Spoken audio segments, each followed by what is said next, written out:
Trim, edge, and shave with Philips Norelco One Blade. One tool for all you need.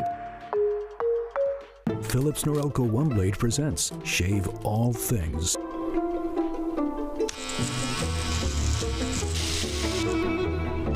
Your style made simple with Philips Norelco One Blade 360. Trim, edge, shave. Trim, edge, and shave with Philips Norelco One Blade. One tool for all you need. Philips Norelco One Blade presents Shave All Things.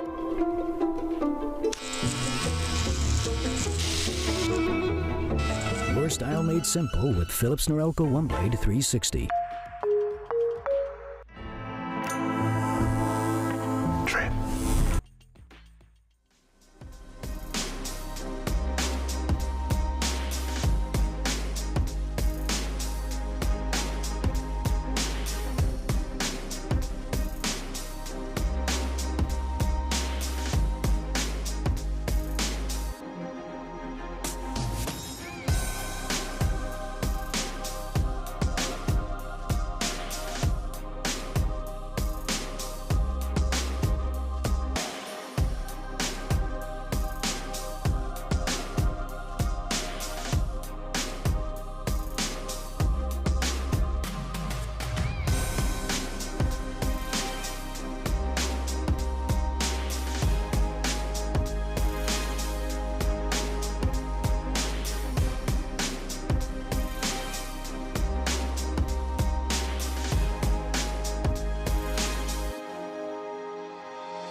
Trim, edge, and shave with Philips Norelco One Blade. One tool for all you need.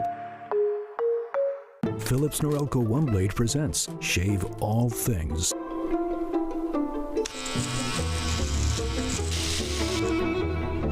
Your style made simple with Philips Norelco One Blade 360.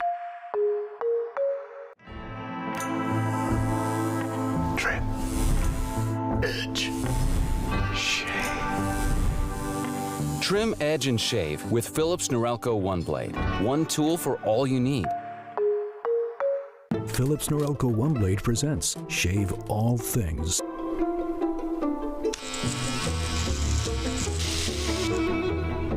Your style made simple with Philips Norelco One Blade 360.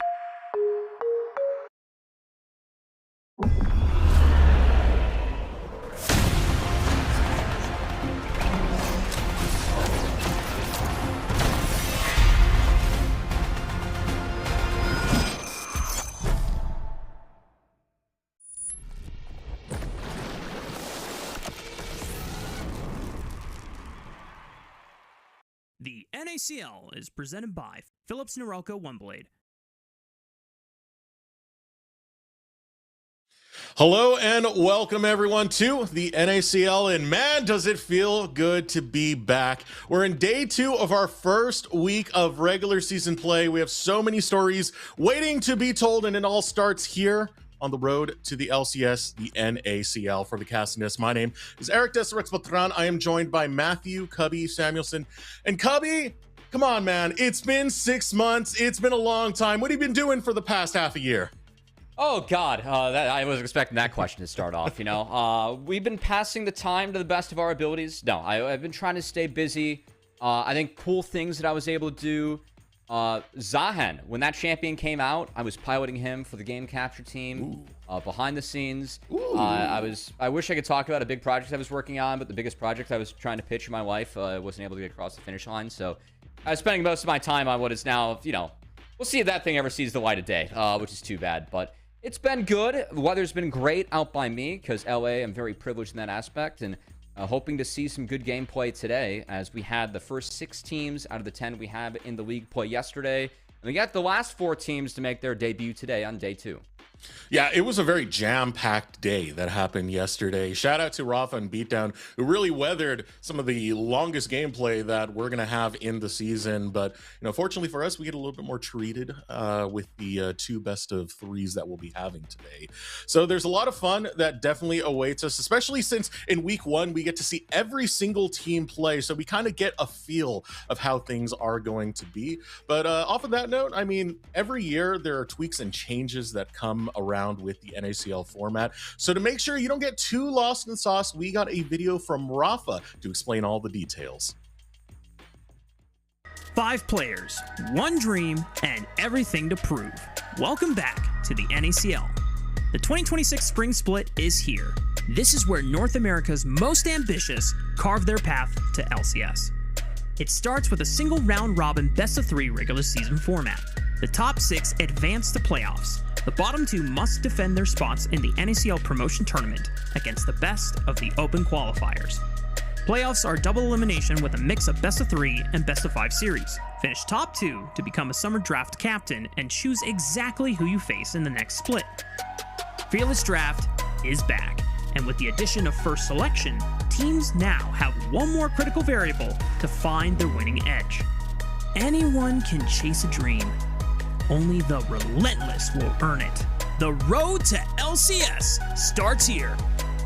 NACL 2026 Spring Split, March 26.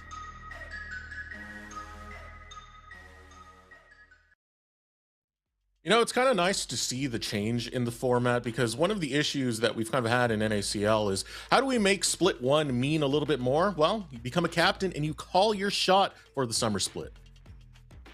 Yeah, and look, I think that for spring, a lot of these teams, they're looking to come together and see, you know, is this the lineup that we want to run for summer? What want success in spring? So I think for a lot of teams, this is a trial run to see, can we win? Can we promote with this group of 5? And I think the 2 teams that we have kicking off the day honestly have a couple different goals, because for NRG, they want to get that brand of those players back in the LCS, and for AMI, This is a team that was relegated and made it back into the NACL, and for me, looking to avoid that relegation again, really cement themselves as an org that can compete in this league for the long haul. So I think it's kind of a fun dichotomy of what we have here for match one.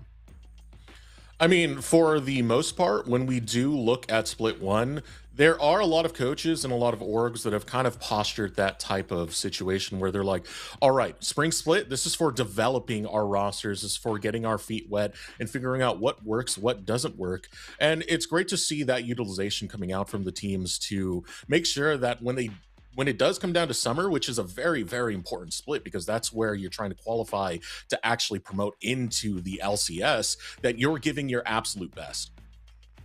Yeah. And look, I think that, you know, when it comes to these teams, especially with AMI, it's interesting to see kind of how this org has developed because they are an org that's trying to iterate upon itself. You know, Pocus is now the coach. He was playing support for these guys. They lost Mini, they lost Decoy, so bringing in Arbrio and RetroZing, it is interesting to see, you know, how everyone's trying to at least take that route, because we have that, and then we have NRG with a full rebuild, and of course, everyone trying to have their own game plan and what's going to work best for them as they try and find that end goal. You know, since we are poking into that conversation, you know, the first match of the day will be that AMI versus NRG match. It does put an interesting kind of battlefield here because on one end, there's so much experience on the side of NRG. And then you look at the opposite end, there's pretty much 2 years combined experience in NACL with 3 rookies filling some of those slots, which, hey, that puts for a very, very tall task to have to go against. As we do take a moment to look at that. Yeah, that's our first matchup, NRG versus AMI. Yeah, and I think for fans at home, Spica, one of the more popular players that we've ever had in the LCS, making his debut at support for NRG today. I think a lot of fans are excited about that, myself included. I think Spica is a great mind for the game. But behind the scenes, you know, he was really quick on the come up because he was the hero of that TSM roster that made the run to win that summer split with Bjergsen, where Bjergsen was going sicko mode in the playoffs. Spica was one of 3 junglers that TSM ran that split. He wasn't even listed on the roster at the start. By the end, was the hero. I think mechanically, you know, he got a lot of kudos from LS back when ProView was a thing. Watching the ProView, LS was, I remember him being so impressed by what he was able to do with the F keys and mechanics out of the jungle. And for me, Spica's always really had that as part of his game. But as a jungler, I never felt like he adopted the game scripts as well as you could. I think that's where other players kind of edged him out. And at support, you know, on the map, a lot of the times, you're taking almost a secondary role to the jungle and to the team. You're kind of playing, yes, you could be the shot caller and main engage, of course, but you're playing along with the team, trying to follow up with other plans that other people are dictating. You're a little bit more tied to the lane. Frankly, I think that could be a scenario that fits Spica really well. Because as a person and as a player, I have a lot of confidence this guy can be successful. So I think it's a really interesting project that NRG are trying to run, not just with him, because I think Spica is the one that's the known quantity. You look at the rest of this roster, man, it's stocked full of talent where, for me, this is the team to look at when you're looking at players who are next up. Like, this is the better case scenario, what Pulse should have been last year with the Kryra, the Toasty, and the Sushi. Like, that roster, right, where a lot of those players ended up getting promoted. I really feel like that is where NRG can be, where they're starting off split one, and as we try and, you know, move them up the system and see if they can develop where they can compete for that spot on the run. All right, well, we are getting word that an interview is ready with the coach of Apex Mission Impossible. Cubby, go ahead and take that one away. Yeah, excited for this one. Let's go. Stream around as a coach.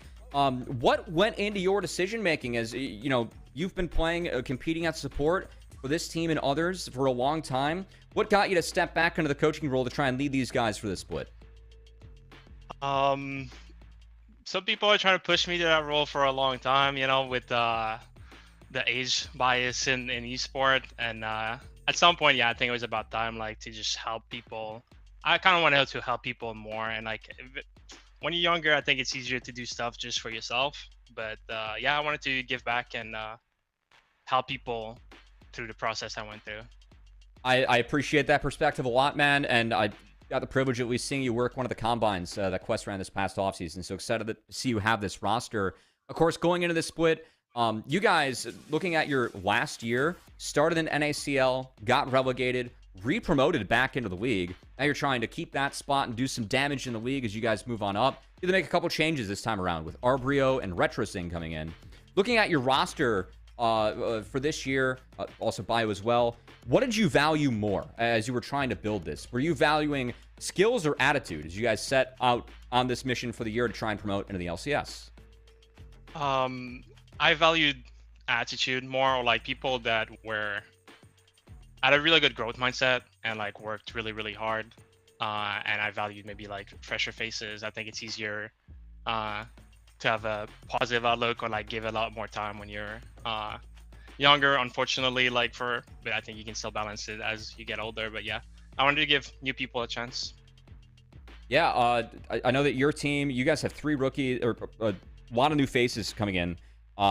In terms of, what you know about the team, what fans may not know, what's something as you guys have prepped for this first match and prepped for this split of NACL that has really excited you about the squad that you're hoping that they show today? I mean, my career in the esport was a lot about resilience. I think my roster has that. The players are like able to take it. They're here to grow, and they help each other out. And there's a human aspect that I really appreciate in this team. Yeah, in terms of prioritizing attitude and setting off this mission for the year, that's always one that's going to help you guys moving forward. Of course, your opponents today, NRG, what's, in terms of preparation for them, what do you think the biggest challenge is that NRG presents you guys as a team as you dive into the match today? I don't think there's anything specific. I kind of know some of the players. Like I work with Sushi and 5mini.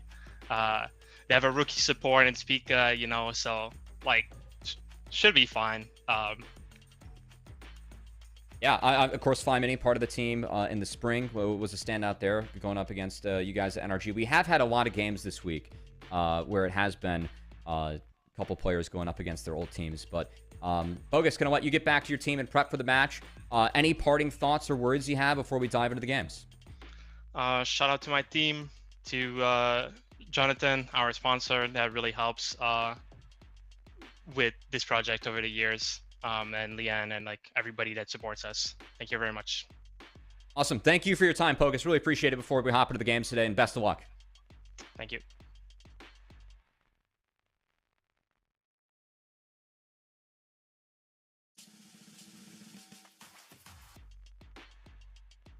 Sorry about that. One of the big things for me is how a lot of these players kind of work together on different teams. You just mentioned Sushi and 5mini players he's worked with before. So, there's a lot of history that goes on between a lot of these teams, a lot of these different players throughout the NACL. It's always fascinating to hear a lot of the coach's perspective on that. Yes, Sushi was an oopsie, but 5mini is a good one. That's a good shout, as we have had a lot of players going up against old teams. Of course, that was kind of the story yesterday with Only 35 going up against Winthrop, doing the winner's interview for CCG in the Winthrop sweater, which is kind of funny.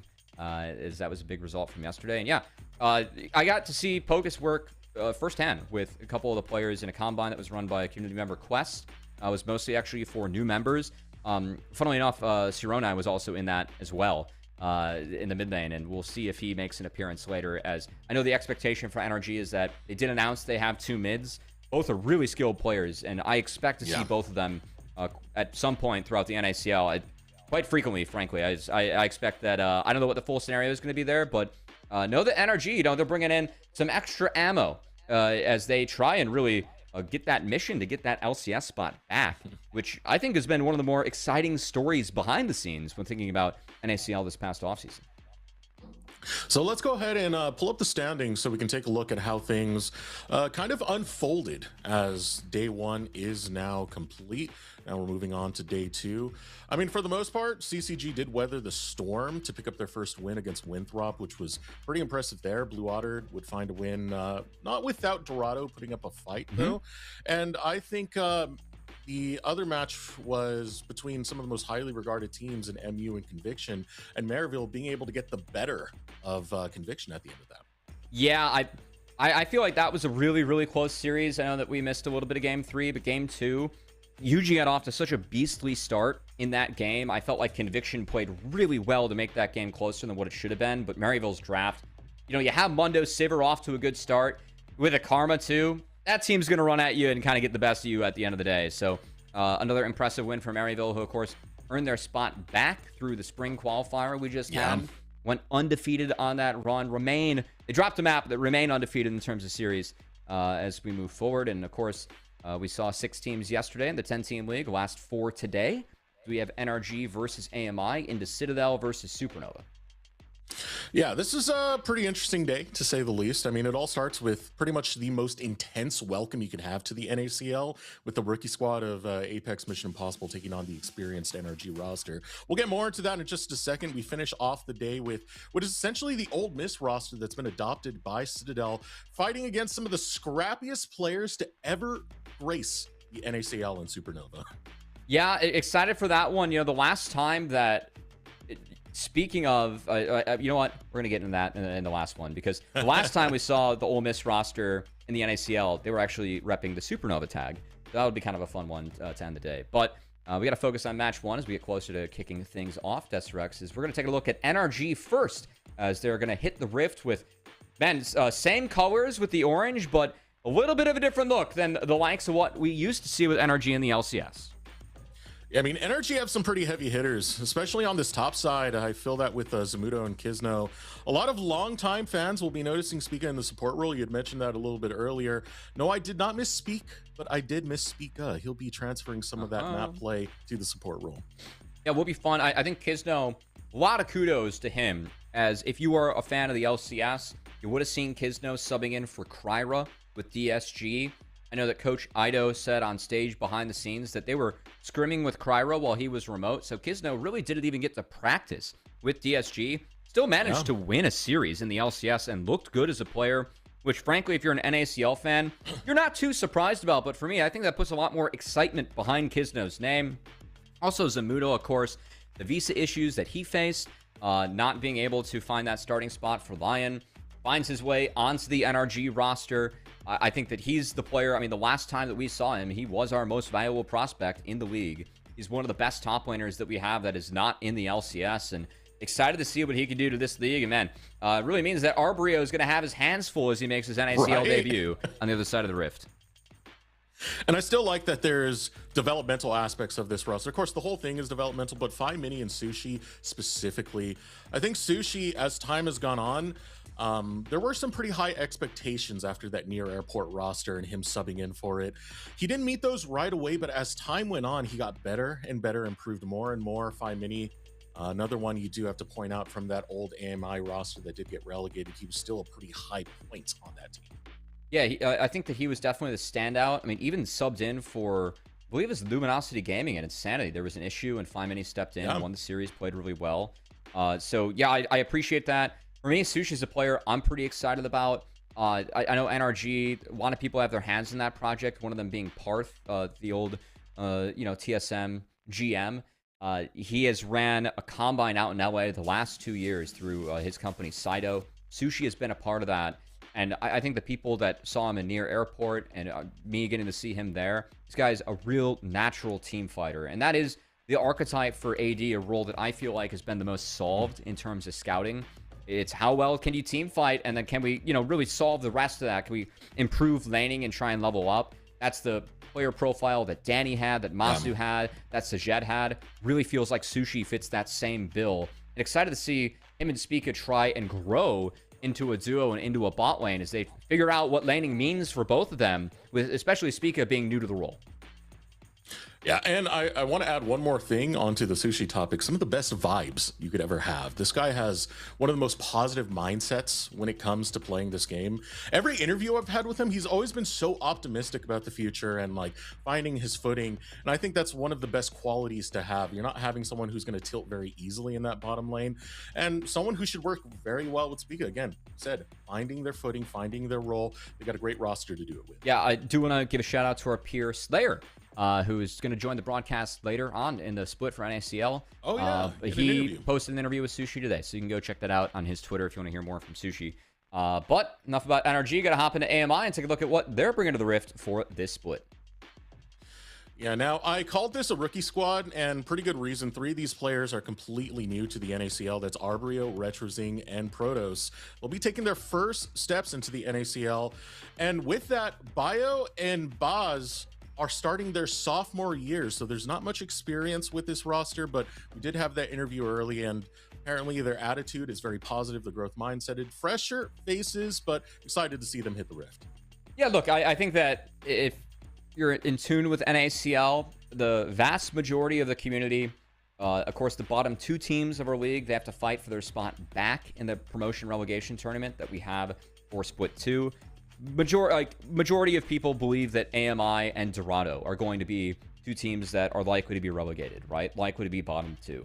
So I think that for me, like, Dorado yesterday showed some promise against Blue Water. I thought that Blue Water made mistakes in the game that Dorado won, but Dorado took those mistakes, ran with it. Their draft was creative. I had sneezes on my personal co-stream. One of the coaches for Blue Water talking about how they were gambling with the Aurora pick. Dorado took it from them, really threw a curveball and draft between that and the Vayne.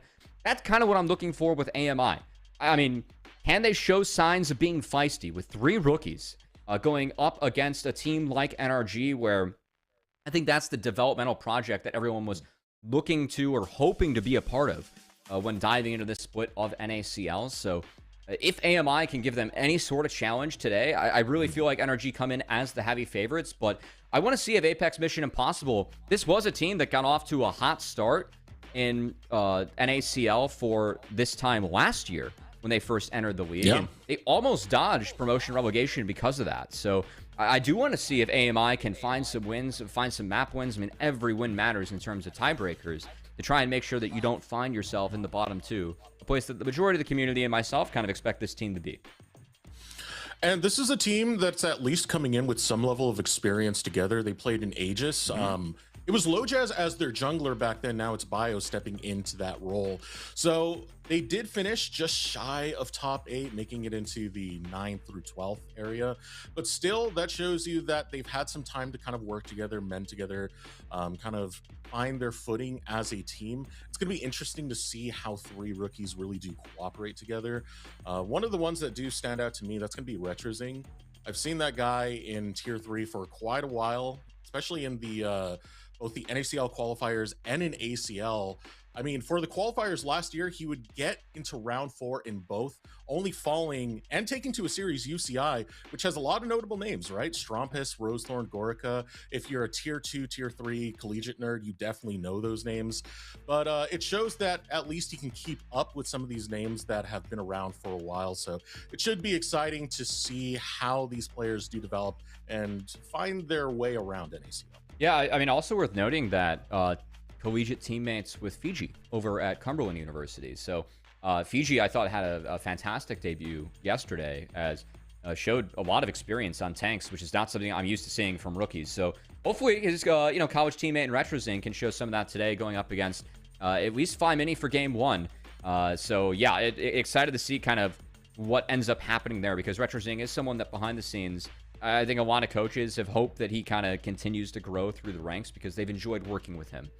So I think that with Pocus and bringing this team together, it's a team where I feel like when you dive into a league and you're expected to not be at the top, you do need to show mental toughness, because it means that, scrims are going to be a lot of pressure, because you're likely going to be facing teams maybe in the league that are better than you, and do scrims go well or not? Or also if you're facing teams outside of the league and those scrims don't go well, sometimes teams can struggle with that. We got to come in with a growth mindset and just look at everything being like, our job, regardless of results for solo queue, regardless of results for scrim, it's to prepare for match days so we can find wins there. It doesn't matter if you win or lose outside of it, as long as you can show up and put your best foot forward on match days. So excited to see if that's the case for AMI today. Let's get to our face-to-face, and this should be an interesting one. I mean, Protoss versus Spica.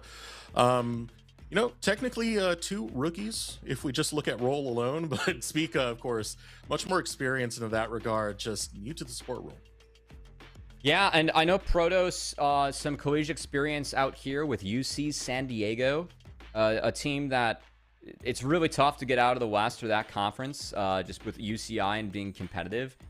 So curious to see how Protoss landing on this roster, because frankly, it's a player that in my history covering collegiate, I've seen UC San Diego play, but usually the road stops in the Western Conference. So they don't make it to CLOL. So I am interested to see. I think it's a big jump up to NACL, but of course, Spica, I think NRG has been having a lot of fun with the fact that Spica's on this roster in terms of socials, and we got Spica doing like old Dokla stuff.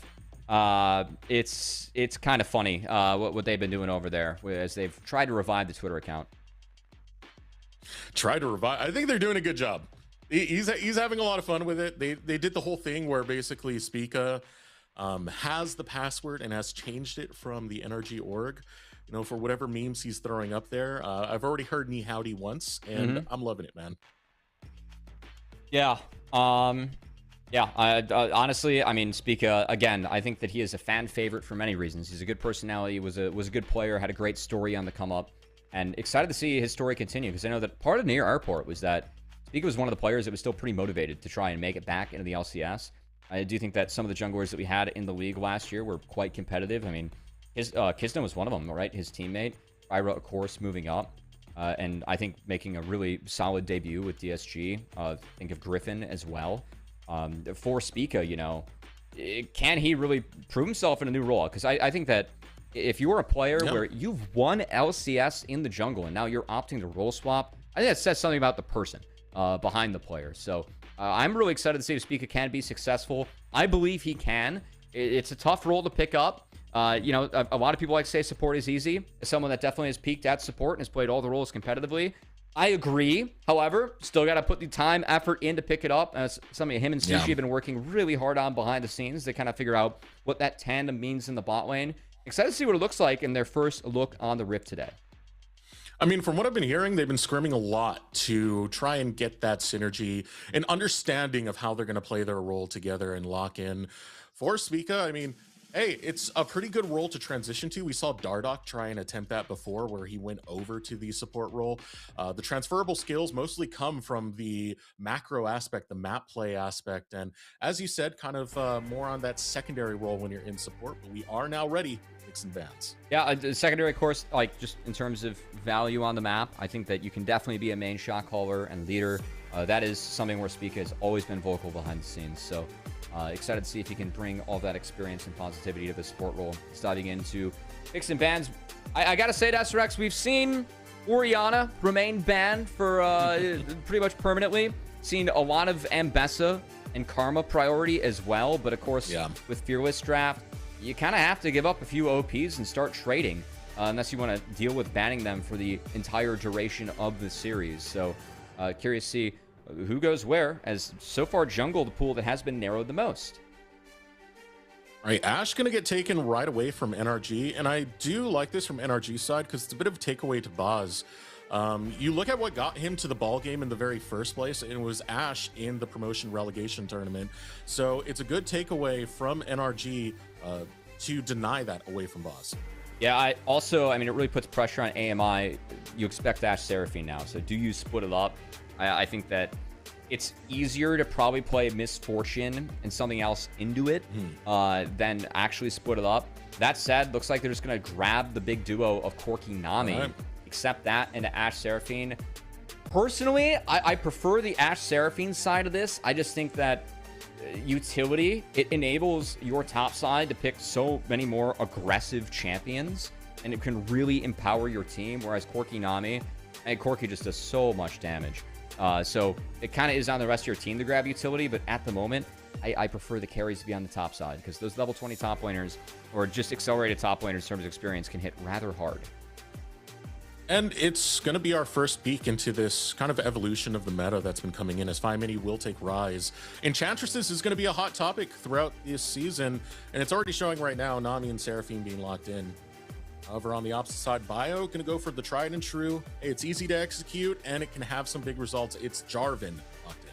Yeah, that's a really high value Jarvan too, because so far, only way to get out of Cataclysm is a flash or a Realm Warp. That's pretty risky. You can also deal with the empowered root rather well as Jarvan. You can still EQ through that versus a Rise. So that I like that pick a lot. I think that's a really high value pick. Pairs well with Nami, and it rounds out the first phase of AMI's draft well. Now with jungle showing, jungle ban's expected to protect that Jarvan as they maybe target Kisno further. Whereas NRG, why not throw a few bans at mid? Make sure that Ryze is going to have a happier time. Could take away something like a Victor, if you really want to, going up against RetroZing. Yeah, the first phase of this draft, I like the ease of execution that's coming out of AMI so far. If you're going to go against a team the caliber of NRG, the caliber of those players, you got to have something that you can really follow through with very early on. I think Jarvan promotes that given the immobility of these 3 first picks coming out from NRG. As you said, synergizes well with that Nami. So far, so smooth in the way things are going. 2 bans coming out to protect that Jarvan, as you had mentioned, the Wukong and Vi not going to be on the Rift for NRG. 1 more ban for NRG as they take away the Mel. Yeah, I like the Mel, of course, blocking the Enchanted Crystal Arrows and the Encores. We've seen Mel bot played into Ashe Seraphine. So I do like that, as they're going to take Azir away. We'll say a Azir ban for NRG. If it is Mini for the next game, he does really like that Azir. Kind of protects that champion pool as well. As RetroZing, first game at NACL, a lot of bans thrown his way. And frankly, I expect to see him pick here. So curious to see what he wants to grab. As I think for NRG with Zamudo, oh, it's Anivia. Wow, I think Anivia is kind of a risky pick, a really difficult pick to run. I like this champion. I think Anivia is a very powerful champion, but the onus of execution to play a good Anivia game as an individual and as a team is always very high. So curious to see if RetroZing in his first NACL game can, show what you need to show on Anivia by really trying to hold that mid tower as long as possible, and in some cases letting the map come to you. Because if people are walking into you as Anivia, you're a pretty happy camper. Hey, and Ryze is on the short range side of things, so it does allow this Anivia to see some level of usefulness. And given the composition, right? Cataclysm goes down, no flash. That's a free Anivia ultimate that you're kind of stuck in for the longest time. Now, NRG going to bounce back. Zamudo will be on that Rumble. That will allow the counter pick to go over to AMI, and Trundle going to round out this composition for NRG. Trundle does provide a few ways to at least play into Anivia. The pillar can cancel the R of Anivia, which is actually quite nice. And Anivia, of course, is a very immobile champion, so it does give a way for the Ryze to hopefully attack her further if you are NRG. As yeah, I mean, Rumble showing Orange gonna be picked up, and I gotta say, you have a Nami wave, a Cataclysm, and a Call of the Forge God for AMI. I think Corki, Jarvan, and Anivia is going to be enough damage. That's a pretty nice team fight for AMI. The question is, can they get there? Because Zamudo's Rumble, Zamudo is a fantastic player. He's a very, very good Rumble that he's been comfortable blinding just all the time. He always has flair, it feels like, to his matchups that he is willing to play and plays very well. So curious if there are any changes that he's made to this matchup that or just stuff that he prefers up top. But I'm just concerned for AMI getting out of the lane phase, because Ryze does have at least a little bit of push early against Anivia. Ashe Seraphine can be lane dominant, even into Corki Nami. You just can't get all in. And I think it puts a lot of onus on Bio. Can we get some flashes out early? Can we set up ways to revisit? On the flip, I want to see if Kisno splits the map. Trundle level 1's very strong, and I think that you could provide a couple weird scenarios for AMI where you try and go start on Jarvan's camps and really help protect the lane that you want to protect here, which I expect to be bot lane for NRG.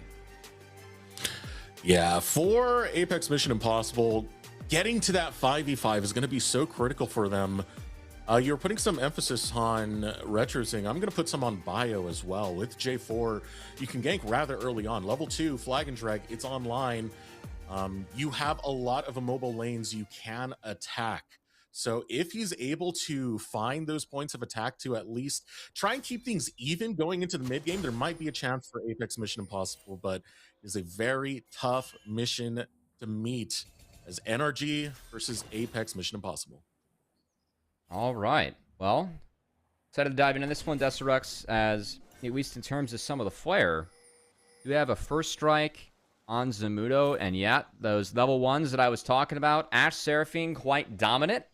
They got the ward kill as Spica started Sweeper, and Kisno is going to be able to start on the blue buff of Bio. Given the ward kill and the 2 exit wards that have been placed by AMI.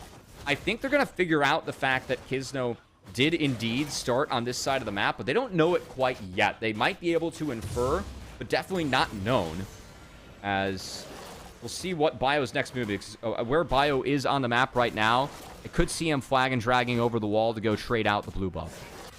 Which, yeah, okay. Looks like AMI knows what's going on. But Kisno got to start on some of Bio's camps. And frankly, I mean, Rise and Rumble both have push early. This does put Bio in a little bit of a jam, because I don't think he's going to be able to get as many camps on this side of the map as Kisno's going to be able to get, given that Bio started his own red, and the fact that Rumble and Rise can both collapse onto the Jarvan if NRG deems that that is the call. But still, split map scenario, playing away from the Rumble, going to be okay if you are NRG, and playing into that Ashe Seraphine. Again, a double Enchantress bot lane. I think that more hands are required, more skills required to execute this when you are playing these ranged supports, and just put just a little bit more pressure on Baz and Protoss to try and figure this one out. As, oh, Ghost can be popped by Sushi. And yeah, lethal tempo Ashe with the approach velocity and the Ghost rolling. That's tough, and sure enough, Bio talked about how it wasn't going to be able to get access likely to all three camps, unlike what Kisno was able to do to him, and Kisno will be able to take the walls for himself. Meanwhile, we have 5 minute burning Ghost in the mid lane, and Bio's going to be able to try and take away the chickens, but again, Kisno's here. He does have Smite, but Bio was able to at least get the big chicken away. So he steals the #1 chicken nugget from the pack. And the rest go the way of Kisno. Kisno doing some work to path down towards this bottom side, where you can see there's a lot of priority really established early on the side of NRG. Again, I was looking forward to how Bio is going to play these early stages. Still going to go for pretty much the full clear before he does start impacting the map. So we'll see what lane he chooses to go for after that. Yeah, it has been rather, I would say a nice opener for NRG, just utilizing the strength of Trundle's dueling early. Set up the map the way that they want to. Yeah. Can be quite valuable as Protoss. Uh-oh, warding mission. Good side stuff from Kisno. Kisno just eyeballing it up right now, but Bio's finally going to get there. We'll be able to get both crabs, so not going to be the worst pickup for Bio. We'll ding him to level 4 as he takes another recall to go back and buy. Mudo doing some damage over to Arbrio, meanwhile, on the top side.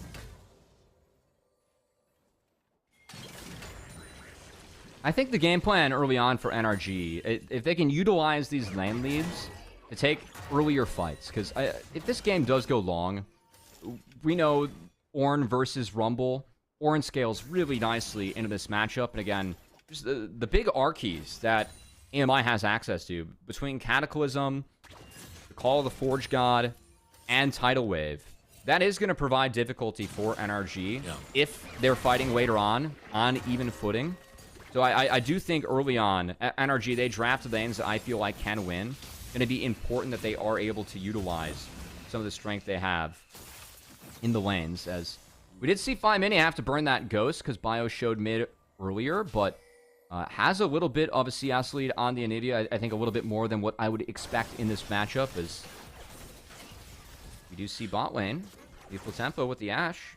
Yeah, Bio's down here now. Bio's here. Yeah, Bio's here. I don't know if this is known. Ooh, Sushi has no idea what's about to happen, and now they kind of get the clue as Baz goes forward, looking for the flag, and Drake cashes out Sushi. Baz will get first blood for Apex Mission Impossible. Oh, the flag and drag guess from Bio. It didn't quite connect, but it didn't matter, as that lane in a tough spot. And of course, keep in mind, Kisno split the map early to try and protect that bot lane. Bio was able to get back in after he killed those respawn camps and found a really, really good take in the bot lane that's going to hurt Sushi and Spica quite a bit. So, Tier 2 boots rushed for Ashe. Going to try and utilize the ability and attack speed with those summoner spells being down. That was do the best that she can down there, but not exactly the start they were hoping to have in the bot lane for NRG is our Phillips Noralco one blade precision play. It's going to be Bio. Good find. He tried with the flag and drag flash, as he had mentioned, didn't connect it, but it got him close enough to where Sushi was to finish off that kill. So that's still a pretty good pickup for at least the early presence of Bio. But this priority will still go the way of NRG, and that's going to get them a dragon pretty easily, as they'll bully away the bot lane of Apex. Yeah, I really like this timer from Kizno. I feel like this is the dragon timer. Like, yes, the bot play didn't go your way, but because they died, it means you reset first. That's the crab. Probably not his. Kizno. Uh-oh, he's stuck now. Oh, yeah. He burned flash. Hey, you don't have any other mobility, so he is going to pop that ultimate onto Bio, but gets chunked out. Protoss is going to be the one to receive that kill, but questionable flash right there out of Kizno will result in his death. Yeah, you know, flashing into the pit. I feel like he teleported in the gladiator pit and found the Hulk. So that's not exactly the what you wanted there as Kizno, but at least they did snag the dragon. But a couple oopsies early on here for NRG. Yeah, we are teasing the team fight that we think AMI has with this draft later on. So in terms of this early game, the leads that we're looking for NRG only exist in mid. Still got a decent one over on that top side. Zamudo has been getting quite the CS lead over against Arbrio. Now Bio looking to clear on his top side camps. Kizno is looking around for trouble. We'll look to smite away some of Bio's camps. He's got the big crab, or big krug. But yeah, I do think that Grubs likely, so we did see NRG take the first dragon. Grubs are close to spawning. I don't think Grubs are a real fight here for AMI. RetroZing does not have good conditions in the mid lane. He is needs the help of Protoss here to get some health back. And, well, and Anivia is not exactly a champion that can contest an objective. So between that and Zamudo having access to that equalizer that is so powerful early, I expect these Grubs to pretty quickly go the way of NRG, which means at least got off to the start of securing the neutral objectives early. It's good that AMI was able to show some fight. It was the gold they got back, but don't think NRG, again, nothing has really gotten to the point of breaking. I would love to see Bio just knowing that it's likely potentially a Grubs take here. Maybe look bot again. Equalizer being thrown down by Zamudo. He just wants to shove the wave and find a recall timer right here as he backs off into the jungle. Now Bio looking for the bottom lane once again. Got to keep a close eye on those summoners. It's down for Spica. It's down for Sushi. Bio instead going to set his sights on to jungle camp. Kizno's not far off though. And oh, it's a great pick by Spica to take out Protoss, and the play going to go completely awry. Yeah, that's not what AMI was looking for, sadly. I really thought that Kizno was going to do the Grubs, but he was pathing down to protect his bot lane. He read the fact that Bio is working his way back bot. Sums are missing. He needs to be bot, protect them. Because if bot were to go down again, I think that's what really would have maybe broke the game open for AMI. And they had the setup, but Bio was on the rocks, and Protoss was a little bit too far under the turret. And a good catch from Sushi and Spica makes that a little bit too easy as Kizno flashless. All right, Kizno will be in the camp once again of the Cataclysm. Getting chased away, gets enough health, though, to survive the original onslaught. Now NRG on the counterpunch. They're looking for Protoss. They jump forward onto him, locked down by Spica. We'll get the beat drop going through. One more volley coming out of Sushi, seals the deal. Now Bio wants to run away. 5 mini takes down Baz. He's slowed for days, nowhere to go but to the respawn. It's a double kill for Sushi as NRG come online. Great pickup for NRG and some week 1 mishaps, I will say, for AMI. As the bot play didn't go their way, Protoss gets back out onto the map, and it feels like they almost made the same mistake again. As walking into the jungle, that was a warning mission that went awry. Well played to Kizno, as the subjugate was enough to get him out of the damage in the combo early on, but that Realm Warp, AMI was so split on the out that this Realm Warp, I mean, the fight was already in bad shape, but Realm Warp just really ensures that NRG are able to clean it up. And again, RetroZing is So I feel like Anivia is just kind of out of power for this fight, and the way that AMI split on the retreat. I feel like they were pushing a little bit too hard early, and NRG finds a giant punish. Now, just going to be an absolute menace is Kizno. He goes pretty much anywhere he pleases at this point. even with the catch out that they were able to get onto him, one thing you always got to keep in mind is that subjugate, right? I mean, you are going to heal up quite a bit during those exchanges when you do pop it, and wasn't enough to take him down. It acted as the kind of bait right there. I will say I would be careful about saying a jungler can go anywhere he pleases after the Mundo games we saw yesterday. I feel like the rate of going anywhere that we please, a little bit different from what we saw yesterday with some of the big Mundos we had on the Rift for week 1. But yeah, Gizno, if he has access to that subjugate, that's going to feel pretty good against the Ornn. That is one thing that we didn't mention in the draft. Of course, Ornn is that good matchup into Rumble that we often see banned out if you don't take a top laner, and Rumble's able to ask for bans. Ornn's something he does like to take away. Yeah, it's a good matchup, but still, you're playing Ornn into Trundle, and Ornn's passive gives you so many more stats, whether it's health, resistances, you get a percentage more of defensive stats. Yeah, Trundle just gets those if you get subjugated by him later on. So I think that is kind of a nice handcuff that NRG did put on the draft. If Zamuno knew that Ornn or Sion likely to be picks into Rumble, at least you got Trundle in your back pocket to try and answer those. See, that pays off later. Look at this top side. NRG have called for the dragon, but a gank is called out onto Zamudo. They're able to lock him down. It'll cost them the dragon, but they finally stopped the bleeding on Arbrio. I think that's probably the right call. A lot of the conditions bot are not good for AMI. Yeah, like they don't have flashes on their bot lane, so dragons up, give that away, at least get something on the top side. I do like that read from AMI. That said, I still feel like NRG gets the win, especially if they're going to force Baz off the wave here. That's exactly what's going on. Subjugate was dropped. That wave is crashing. Plates are going over to NRG, and Baz missing out a little bit. Yeah, a little bit of harassment coming out from that subjugate, but Gizno felt pretty confident. Again, the gank was over on the top side, so Gizno can apply a lot of pressure without much punishment to be found from Apex Mission Impossible. So Bio instead is going to stay on this top side and spend a little time taking away the camp, so Gizno will acquire that blue buff. Yeah, also got a grub for himself. I think after this blue is going to go back and get another grub, so credit to Bio. Oh, hold on. It's miserable. The encore on top of it. Spica takes the kill. And underneath their own tower, they are not safe. This bot lane of AMI is suffering. Nice to see Spica, playing a champ that you definitely don't play in the jungle. Doing a good job of it so far with Sushi. As AMI, who said their bot lane was missing conditions, they ended up catching those lethal ultimates that NRG are able to throw at them. Shane there. Looks like it started with Sushi, ended with Spica. Well played by the bot lane there. It did interrupt. I did want to give some credit to Bio. I feel like Bio's made a couple of decent decisions throughout this game so far. And Bio's a player for me that when we did see him in NACL with that Pulse roster that also was relegated last spring, he wasn't, for me, as a good mind for the game, but individually wasn't quite strong enough.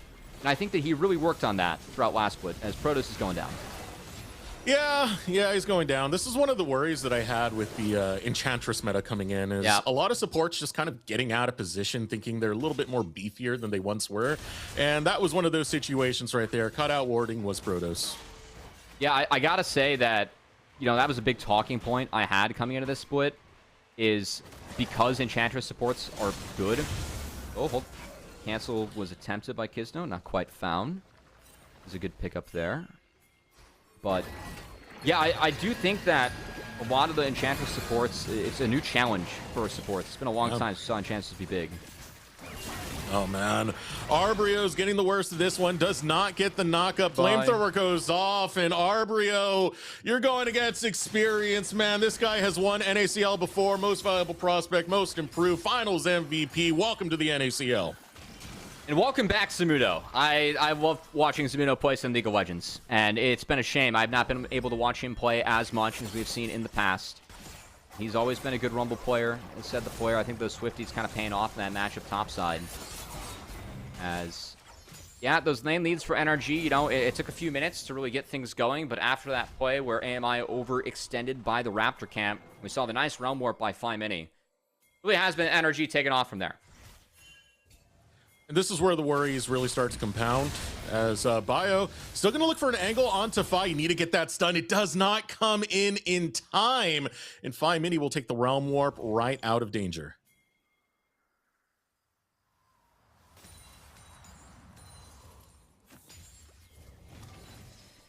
That said, I think AMI as a team I think they're the ones that are still in a bit of danger here.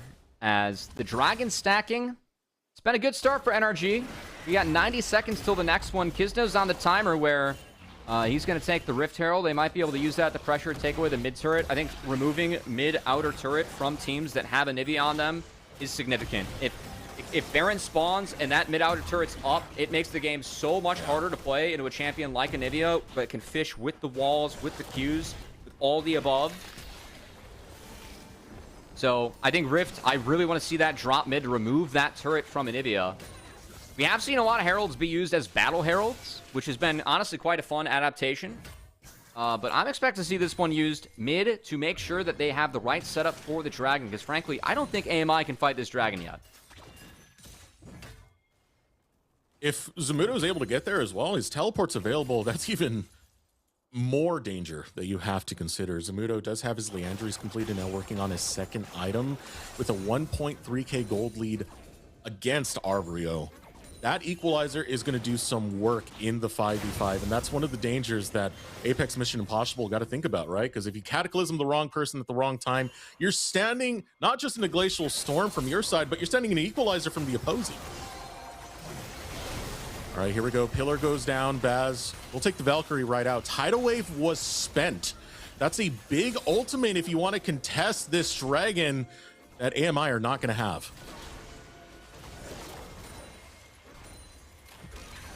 Yeah, they're looking at contesting this Dragon. I don't like this for AMI. They're going to go. DP come in. Cataclysm already going to be used. Call the Forge God only lands onto one. Now AMI going to be in retreat. Flashing over the wall. Sushi. He's chasing down RBO. He's chasing down Retros. And Glacial Storm comes out. Rift Herald going to collide in the mid and take down that tower. They'll grab an extra kill on the back of it from Arbrio, and they'll set up for Dragon with ease. Well played. Good setup by NRG. I think the thing for AMI, when you're playing Anivia and walking into your opponents, I think that's a whole nother game than playing Anivia and when your opponents are walking into you. Yeah. That was a 4v5 setup where, of course, they had Zamudo TP in their back pocket, but NRG just allowed AMI to overextend into them, got a pretty easy fight, made everything look easy there, and now this game is really blown wide open. Mid-outer falls, third Dragon, that's Soul Point, that's a Mountain Soul at that too, one of the best ones you can draw. Now, in NRG's pockets, they also got the bot outer. Every wave is pushing in their favor. It was a TP from Retro Zing top to at least try and get something back, but he can't push fast enough. So yeah, 5.5k gold lead for NRG. And AMI, they have the team fight, but I think that they need the lane leads. This is where the difficulty was going to come in with the lack of winning lanes. It can be hard to find the right setups that a champion, especially like Anivia, needs. That was much better played by NRG in a fight that I don't think AMI could take quite yet. Bio did do his share of things to try and get the early game going, but it just wasn't enough. And considering the resources that were spent right before that fight, right? Like Tidal Wave going down, that's a huge team fight ultimate that's catching no one that you don't have. And again, engaging forward, as you had mentioned, can be quite disastrous for this team. You don't have all your resources, and they're able to counter engage with stuff like the equalizer so beautifully. So now NRG, now kind of having their way with this map as they start to posture towards this top turret. It's the only outer that's still up on the map. Fortunately for Retrozing, being on the Anivia, it means he has pretty good wave clear to at least delay that. Yeah, but I really feel like that's where AMI's at right now, kind of delaying the inevitable. As in terms of what kind of proactive plays can we look for, they did get both of Sushi's sums off in the last fight, but Ashe is going to have the mid priority as long as Ashe has a couple of hovers here. I do think that Bio is going to need to try and punish Ashe. That really feels like the best way to go. That, or at least try and play around this Anivia, but yeah, you can see that's where the power of the pillar can kind of come in. I think if Kisno's hovering 5 mini, there's almost more pressure on the Anivia than there is on the Rise, and that's not what you're picking the Anivia for in this matchup. You're trying to punish that short-range Rise, so yeah, don't really like the scenarios we have for AMI right now. And I think that not having Anivia mid too, for me, a lot of the power of Anivia comes from playing around her, because the wall, the stun, the slow field, it is so powerful, especially as just a kit. But if you kind of just have Anivia catching side waves, I feel like, yeah, she can kind of scale, but you're removing a lot of the power and the pressure that she can put on you. When she is mid, you're playing around her, and you have the ability to maybe turn a good wall or a good Q into an actual pick. It feels like for the most part, it's kind of a turtle angle to try and protect this top tower as much as possible. It gives you a little bit of safety, and it gives a little bit more CS to Retrozing to try and be at least more impactful later on. So that's the only idea I can get going behind it, but it still leaves this map state kind of disastrous for AMI in the grand scheme. Speaking of, looking for an angle in the mid lane. They see Bio out of position. Flag and Drake comes out. China Crystal Arrow gonna land. The pillar will block off any escape route. Sushi will go on a rampage. That's gonna be Baron too, as Bio, a little bit too far up mid, is gonna fall. And NRG just continue to cruise, and what a nice debut for them. I mean, frankly, I gotta say, Desrex, this is a bit of what we expected with NRG being favorites today. I think expectations again for both these teams are NRG is trying to compete for an LCS spot by the end of summer. This is a team we're expecting to be probably top 3, top 4 in the league. And AMI, we're hoping to see AMI, if you're an AMI fan, not be competing for the promotion relegation tournament. They're trying to avoid that, where community expectations are at. So frankly, I'd say a bit of what we expect when you go up against a team like NRG, where they have young players, but these are some of those promising players that we have seen in the past couple of years for NACL that are coming together and trying to really, be that roster that I think Pulse would have been at this time last year, with Toasty, with Kryra, with Cryogen in the bot lane, right? Those are all guys that we saw kind of move up in the world. It feels like that's the build for NRG, whereas AMI, 3 rookies going up against that. I mean, this is kind of the position that some of these players were in two years ago, right? So definitely a tough task for AMI in their first series here for NACL, going up against a team like NRG. But for NRG, it's been a good showing. What do AMI have here? Dragon spawns in 35 seconds, and they're trying to contest for it. Their 5v5 is not strong enough at this state of the game. It's an almost 8k deficit that they're suffering from. Bio's going to try anyway as they look to catch out Kisno. Subjugate goes out, gives a little bit of healing. Here comes the Cataclysm. Tidal Wave only lands on a 1-5 mini. He's able to find Bio in the back end. It's a double kill for 5 mini as he goes to town. Arbrio looking for something. He wants to return anything he can get, but will just flash over the wall to get to safety. Anivia gonna get cooked. That's a hard-boiled one as Zamudo gonna be the recipient of that kill, and NRG gonna lose absolutely no one as they're set up for Dragon Soul. Oh man, I don't know if Zamudo likes his eggs done like that, sunny side up or scrambled, but either way, those eggs were getting fried. As at Rumble, cooking good. NRG feeling good. Mountain Soul gonna be secured by Kisno as the Baron push continues in this game 1. Once again, feels pretty inevitable. It's going the way of NRG. Mid inner tower goes down, and we hit that 10k gold lead for NRG, but that's not the end of it. Kisno whacking away at this dragon will give Mountain Soul to NRG. Pretty much everything you can ask for in a debut match. Yeah, I mean, it really was just kind of the 2 oopsies early. Not even really oopsies. We'll give some kudos over to Bio. Had a couple of nice moves early in the game. Yeah. But yeah, once again, I mean, after that 5 mini Realm Warp really got the party started for NRG. They have not looked back, as the boys in orange looking good against the traditionally Canadian team that's only half Canadians this time around, or AMI. As see what Coach Protos and the rest of the crew can do as they post-mort this one, because again, I think it would take a pretty big mistake from NRG for AMI to find this. I will say that if I am AMI and Bio, I wouldn't mind seeing Bio go really hard at Sushi once again. Again, he's down flash. We've seen all the fights. Sushi, he has to flash out of the Cataclysm to get out of the Tidal Wave and the Called Forge God combo. That flash isn't available, so I know the game's grim, but I feel like if you're going to throw any Hail Mary on anyone, you got to try and find the Ashe. Enchanted Crystal Arrow comes out. It's followed up by the beat drop. You're stuck in the equalizer for so damn long. 5 mini gonna go toe-to-toe with Retrozing. Gets caught up by the Flag and Drag. Knock will flash right out. Call the Forge God to try and stop Zamudo. Zamudo going in, looking to find those Electro Harpoons on any stragglers, but AMI forced to run away and forfeit that tier 2. I mean, Zamudo just wanted some fried fish with his eggs. I don't endorse that breakfast. The whole meal, man. Yeah, it's a little California pill with the avocado toast potentially and a little salmon, but either way, Zamudo was well-placed equalizer. This game is boring now, SRX. I hate to say it, but what else is going on in your day? It's a Friday. Yeah, it is a Friday. We're at the weekend. Nothing else going on after this, though, but it's going to be a boring weekend for me. What about you? You know, I am taking some inspiration from Zamudo and the cooking he's been doing on the Rifts. We're going to do some cooking tomorrow. Okay. Yeah. All right. I achieve Unk status Salmon and tomorrow. eggs, huh? Yeah, so the big 3-0 is tomorrow. I got to cook for some friends. Should be fun, but yeah. It's everyone in Twitch chat, please wish Cubby a happy early birthday. It is tomorrow. Please do. You know the game is bad because I'm talking about that. I shouldn't say bad. It's just not entertaining ananymore. Because NRG was too good. They're running away with it, man. They were too good, you know. And now we're forced to distract our viewers with shameful self-promotions of things that we don't want to talk about. I mean, there's still great things to talk about when it comes to NRG, even if they are kind of coasting by. A big one for me is going to be Fimini. He looks spectacular on this team, on this rise. You know, he was part of Apex Mission Impossible back last Split 1, 2025. And with that, you know, it was a rough showing for that team. He was a big high point.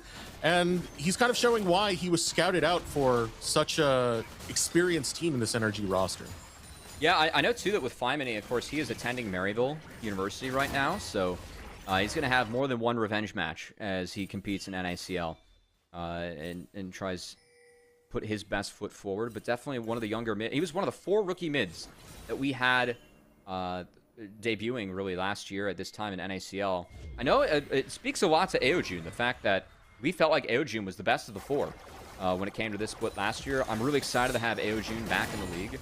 Also excited to have Fimini now, and we'll see what status it is. I know that we're likely to see Sironai as well at some point for NRG, and that's a player that I think mechanically is very talented.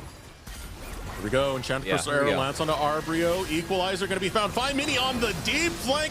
Will take out Protoss. Not just yet. Instead, going to need a little bit of shielding, but there comes the engage. 1-2 punch from NRG. It's a quadra kill. He's looking for the Penta, but he's going to teleport in the wrong direction. Gets baited out by the recall. We still take that quad for Fimini. We're not about Pentas and competitive. We're about wins. Never mind. Wait, it might be happening. Fimini!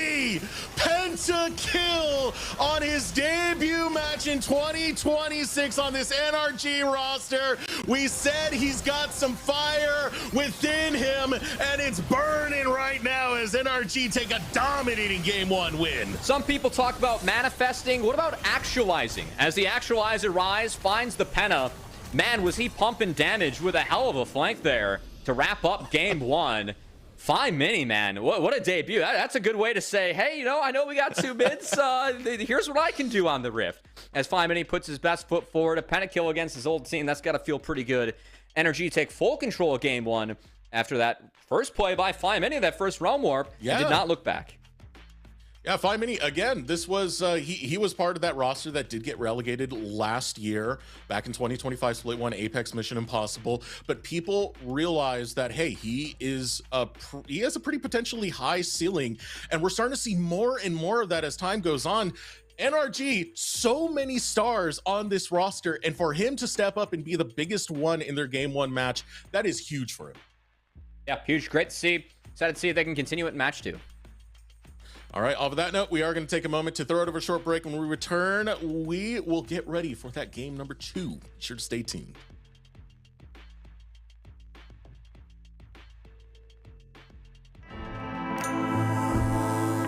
Trim, edge, shave. Trim, edge, and shave with Philips Norelco One Blade. One tool for all you need. Philips Norelco One Blade presents Shave All Things.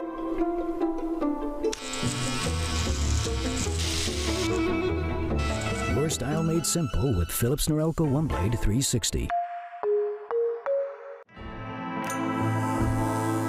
Trim, edge, shave. Trim, edge, and shave with Philips Norelco One Blade. One tool for all you need. Philips Norelco One Blade presents Shave All Things.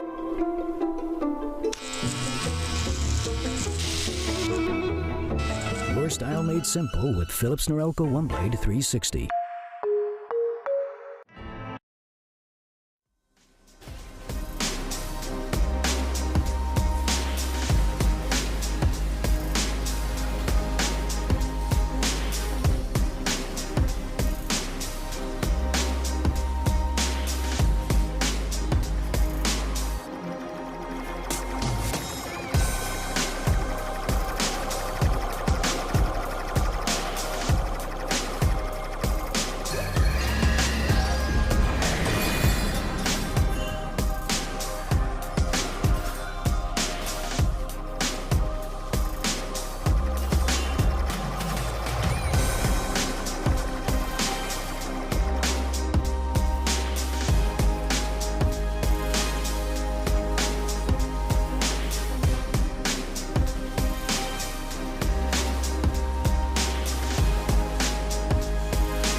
Welcome back, everyone, to the NACL, the matchup NRG versus Apex Mission Impossible. Game number one, gonna go the way of NRG, and we got to start with the early phases of the game, right? Kizno versus Bio. We had some good plays coming out from both of them. Bio even setting up early kills for his team.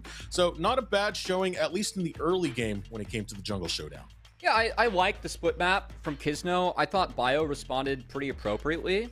And I enjoyed some of the back and forth we had actually between both the junglers. I just think the game really broke open when they were setting up for the bot dive. They thought Kizno was on the grubs. I thought Kizno was on the grubs, to be fair, up here. Kizno wasn't. He came down the match. And bot lane of AMI was up a little bit too far. Got caught by a nice sushi arrow. Then they came back out of the map and got caught by the 5-mini realm warp. And then 5-mini, man, he really took off from there. I think that, you know, we were kind of talking. It was like, and I don't know if I hyped up this guy enough. And Eric, you were like, oh, I got him. We were hyping him up enough before the pentakill came in. Because kind of in hindsight, looking back, I feel like there were a lot of moments or ways where we saw 5-mini be in good shape for this game. Like his conditions were better than his opponents. And I think that did enable NRG to do a little bit more early, something that we said they needed to do. As the team fight scaling from AI they were showing was pretty good. NRG were able to get enough early, kind of took off from there, and made that game pretty difficult for AMI. I mean, we had so many times where we saw this potential from 5-mini, even back on that split that we were talking about when he was on AMI, split 1 2025. You know, they beat Winthrop. A lot of that was through 5-mini. He's an incredibly capable player, and now we're starting to see that potential come through. I'm very proud of what I'm seeing from him so far. Yeah. Again, one of the things I keep emphasizing is this is a very experienced roster that he's on. For him to shine out in game one, brilliant stuff. My first exposure to him actually was he was co-streaming OQs as AMI was actually making it into the NACL, like his POV. And if you're a player back home, like put yourself out there, man. Like stream your POV. Like, sometimes like you get notes because usually if I'm watching and I see something like here and there, I'll send it, right? Because it's only fair if I do that and try and help you behind the scenes. I'm gonna be up here and be a little bit critical as well, right? I remember watching him. I was really impressed by his control mage play. The Yone, not so much, but the Yone's gotten a lot better. And hey, we're going to see 5-mini again in game 2. As hopefully we'll see Yone another day. He's a player that I'm also pretty excited about. But I think that the mid laner that got a pentakill, we can have 5-mini play again in game 2. But let's dive into this draft. As Karma was picked up early, they denied the Ezreal Karma pairing for NRG, so they went Ezreal Bard. Now we have Xin Zhao picked as we're all caught up. Zen Karma, that already feels quite good if you are Bio. So curious to see what AD they want to pair up with Karma and play into the Ezreal plus the Bard. And hey, we can see what Spica's Bard is like, because this is a champion that, man, in terms of player skill and demonstrating that, I think that some players' Bards versus others, you can really see a differential in skill when this champion hits the Rift. Yeah, Bard is a lot of fun to see, and considering how much, you know, Spica's role previously on jungle was to influence the map, Bard plays that very well. You can take a magical journey all across the place and roam around very efficiently on top of that. But as we get into the next pick for Apex Mission Impossible, they are going to go with the Sivir this time. So we got a lot of movement speed boost here, especially if you use that AoE shield from the Karma with the Thrill of the Hunt used by the Sivir. You can have a Xin Zhao kind of zooming all over the place. Yeah, looking to go like Tom Cruise fast there for Bio, as going to try and slow things down here with Kizno locking in the Malphite. As Malphite likely to be in the jungle, we will see if that is enough to prompt a Sylas ban, as sometimes that's enough where you kind of have to self-ban the Sylas. So I'm gonna see if that is the thing. But yeah, the Malphite for Kizno, that point and click engage, Sivir can of course get out of it with Flash, Spell Shield. I think Karma can absorb it.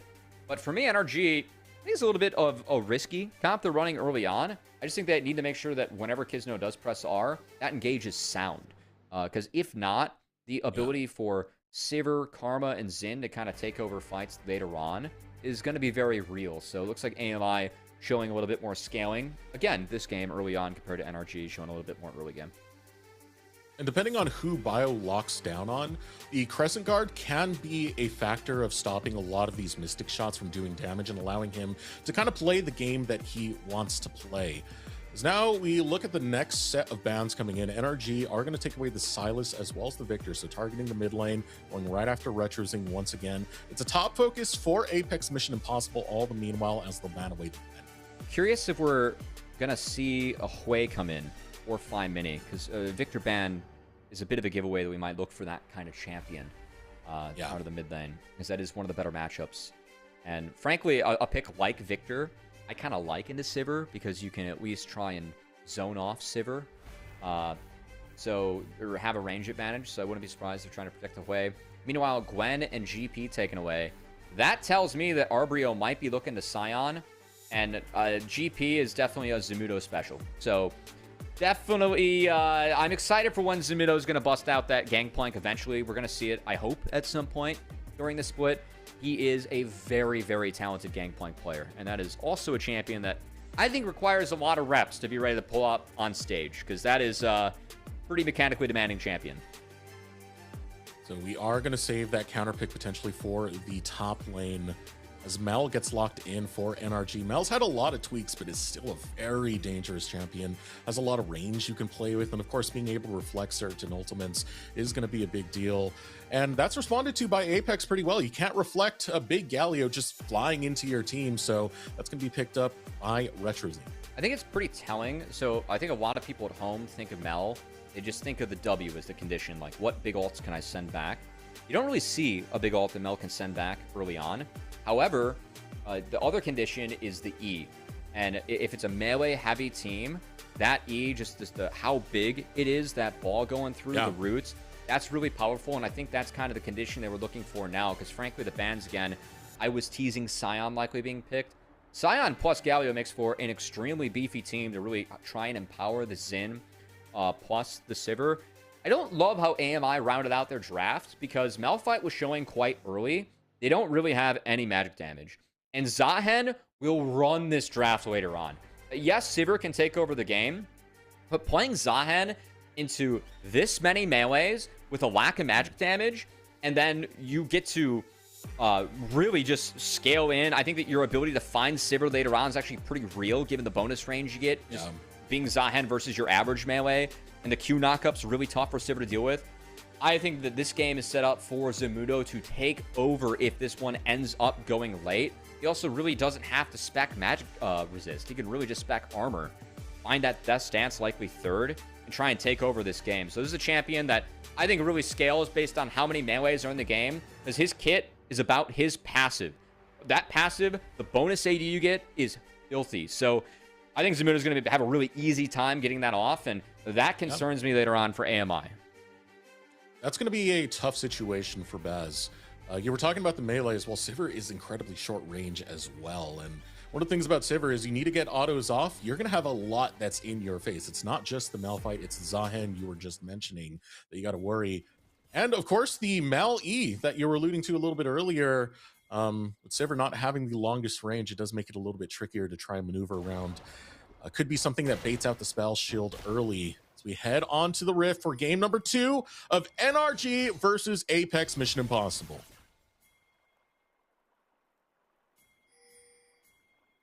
Well, props to Bio. He pinged a ward. 3 gold lead early. As we're going to see if Spica can maybe play Bard to the likes of what Aframu was able to do in the past. Thinking of some of the good players that, Spica would have been going toe-to-toe with. I guess it would have been a little bit later in Afro's career, but excited to see what he can do on this champion, as early on, push being in the hands of Bard as real is frankly not exactly what I'd expect, but seems like the early skill shot war went their way in the bot lane. No, technically Afro was a lane swap too. Yeah. From ADC to support. That's a good shout. People don't remember those days. That proves you're an old head right there, Desirux. Yeah. Some people remember the Vayne in IPL 5, others don't, I actually remember his time on Team Fear. Not the Cincinnati Fear that we knew, but it was a team that was trying to qualify through the Challenger Series back in the day. Yeah, that was that's a great throwback. That is a great throwback. As looks like both of our junglers are going to be pathing down, with Bio being spotted likely on this one. Malphite not spotted quite yet. I will say that if they do meet at that bot crab, Malphite does win in isolation, as that auto attack speed slow is pretty nice. It sucks, man. It just sucks to go against, though. But look at this. Arbio's getting critically low. Don't want to give the Zahen early kills, man. This could be pretty dangerous. He will tick up. and be drinking as much of those potions as he can to not fall super early. He does have the wave at least on his side. We're just second win maxing in the top lane, you know? Yeah, we really are, man. As I don't love the conditions we have right now for Arbrio. I think that wave's too big where he is going to get this in, but I kind of expect for him to base after this. And again, Zahen scales to infinity in this matchup, and well, they're tied in CS right now, and Zamudo's about to pick up this really fat wave all for himself. So well played and well managed by Zamudo. Going to be an early lead for him, as we will see. Again, this game, the lack of magic damage just really concerns me. Because you're going into a Malphite and a Zahen, and Death's Dance on Zahen just synergizes too well with his kit. Yeah. I'm going to be concerned about that one later on for AMI, but at least the Scion, Galio, Karma making space for Sivir. Like, it's not like AMI didn't build a cohesive composition. I think that this comp as 5 can definitely play. It's just, given what NRG was showing and that Malphite showing so early, I just get nervous for what Kisno can be worth in this game later on. Yeah, there's going to be a lot of armor for this team. Zahen already mentioned, but Malphite, you know, his kit just inherently has a lot of armor in it. So definitely big worries to keep a close eye on.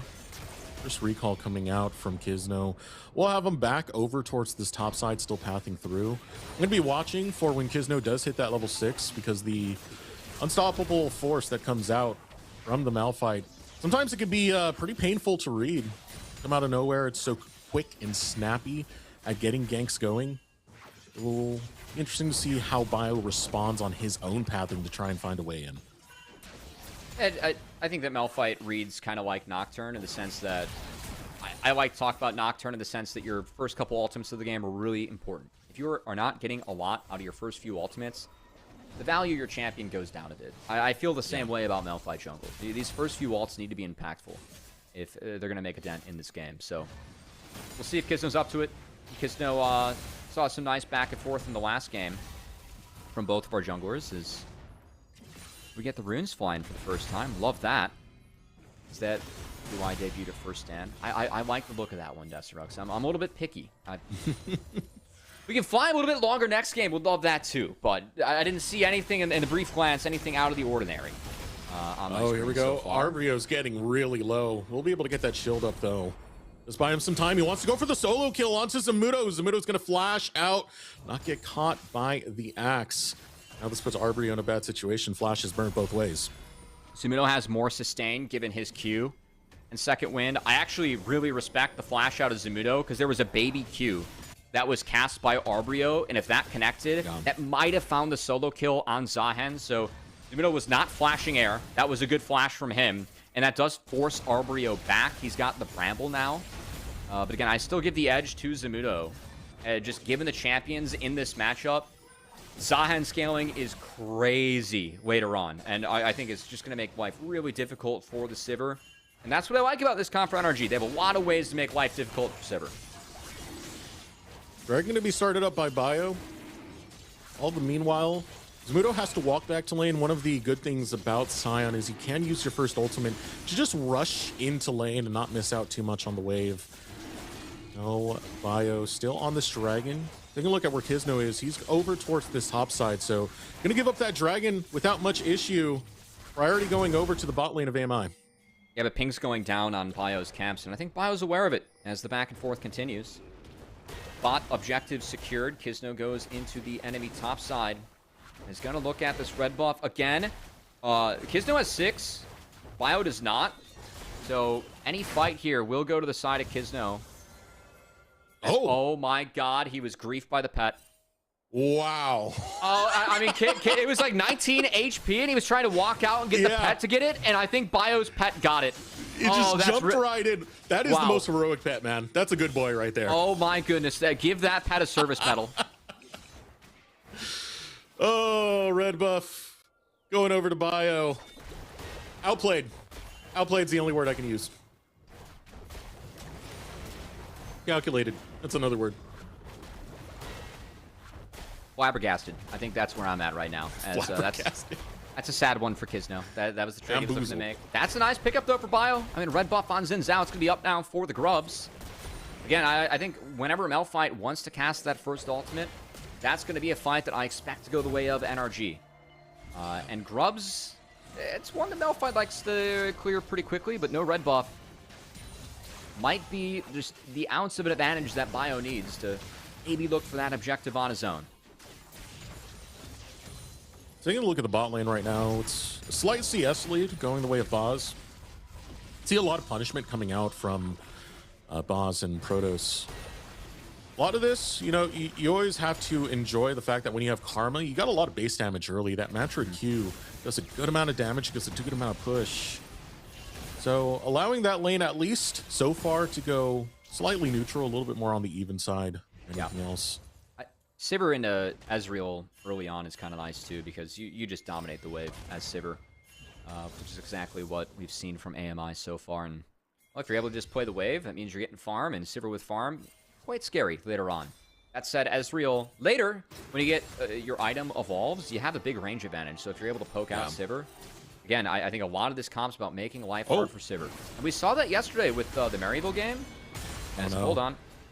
Oh, Zamudo so looking to finish it up. So close. I saw about 70 health remaining on Arbrio right there. But Zamudo, this is easy for him. There's not much he has to worry about now. Fight going down in the bottom lane. Can't get out of the magical journey. Finally uses it in time. Now Bio, in a bad way, has to back out. Kizno still going to stay on top of a magical journey taken. Protoss going to follow suit, looking for any kills that he can set up for Boz. None going to be found, as no first blood in this first fight. And that's the Malphite ult used. So no blood, nothing. Able to absorb it. Kind of used to save Spica. I don't exactly see how that play started, but it looked like the Tempered Fate was used by Spica try and protect himself as well as go for the catch. The fact that it amounts to nothing, though, I think if you're AMI, you're okay with that. Sivir is continuing to farm. Yeah. The concern, what I was going to talk about before that skirmish was that we did see yesterday the Maryville versus Conviction game, which was, I think, a really high-level series played early on by both those teams. So I want to give kudos to both, but Maryville in game 2, we did see Conviction make a lot of nice plays into the Sivir. Jerry had 2 fights where one I thought was a really good execute by Conviction that Jerry was caught out in. Another one he accidentally flashed into a Malphite or a Alistar combo that made life hard for him. But the target the Sivir is going to be the game plan for NRG. Ezreal will have a nice range advantage to try and pepper Sivir later on. So curious really how fast Boz wants to get lifesteal in the build, because I do think that's something that might matter, given that Mel poke and Ezreal poke. It's going to be trying to be used to make sure you don't have the best conditions going into these fights. Speed of peppering, a lot of damage coming out from Fimini on this Mel. Radiant Volley has a decent range, and going against a melee in the mid lane, sure, Galio is supposed to be that kind of anti-mage, but eventually that damage does add up. Combined with a lot of those autos that come in, people don't realize how much damage a Mel can do with those over time, making it for a bit of a tough lane. Strong lead the CS department for Fimini.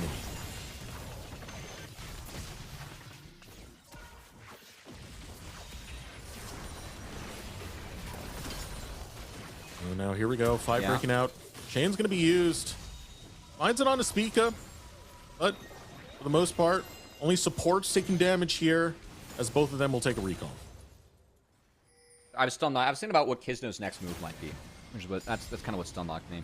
As he's walking out of base with a little bit more meat behind him with that Giant's Belt. Yeah. It looks like he's going straight bot with Spica, because I think what can be hard sometimes is Malphite is if there isn't a flash that's down.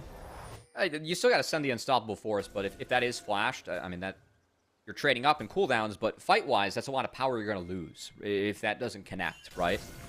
So I think with this dragon spawning, I'm curious to see what Kizno does, because that ult for flash trade is not exactly one you want to make right now, because you don't have the ult available for the dragon. A lot of power gone. I want to see Kizno remain disciplined with when he drops this ult. I don't think you can lead with it. I think you have to kind of let AMI make a play. I say that. Yep, okay. Oh, Bio's just jumping right into it. Here we go, heroic entrance, gonna find the knock-up and gets a kill. Oh, so easy. It looked for just a second there. I mean, the chain of ultimates come together beautifully for Apex Mission Impossible, and now they'll have the setup for the dragon. I mean, he wasn't able to get out of that, so the combo connects. He goes down. Second dragon going to the side of Bio and the Sivir team. This is a good start for AMI. If you're starting the game with 2 dragons as a Sivir, you're really happy. NRG might want to fight.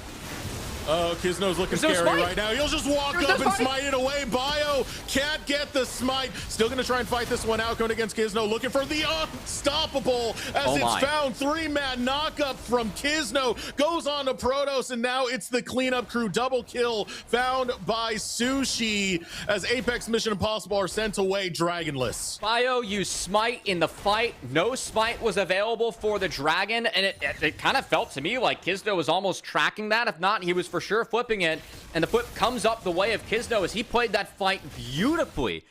As again, look at Bio. No smite. That smite is on cooldown. Kizno walks in, and look at him buffer the Galio taunt. So after they get Bio, he's gonna buffer the taunt, finds a 3-man knockup. Beautiful there with the unstoppable force. Spica follows up great too as he gets the 2-man bind. Fight over, and what was a good start for AMI gets completely flipped on its head in the mid game by NRG yet again. Shout out to the patience of Kizno. You mentioned buffering right through that taunt. He could have used it so much earlier. Tried to jump on Sushi. It would have been a reaction type of game. No, he waits until the most prime of moments.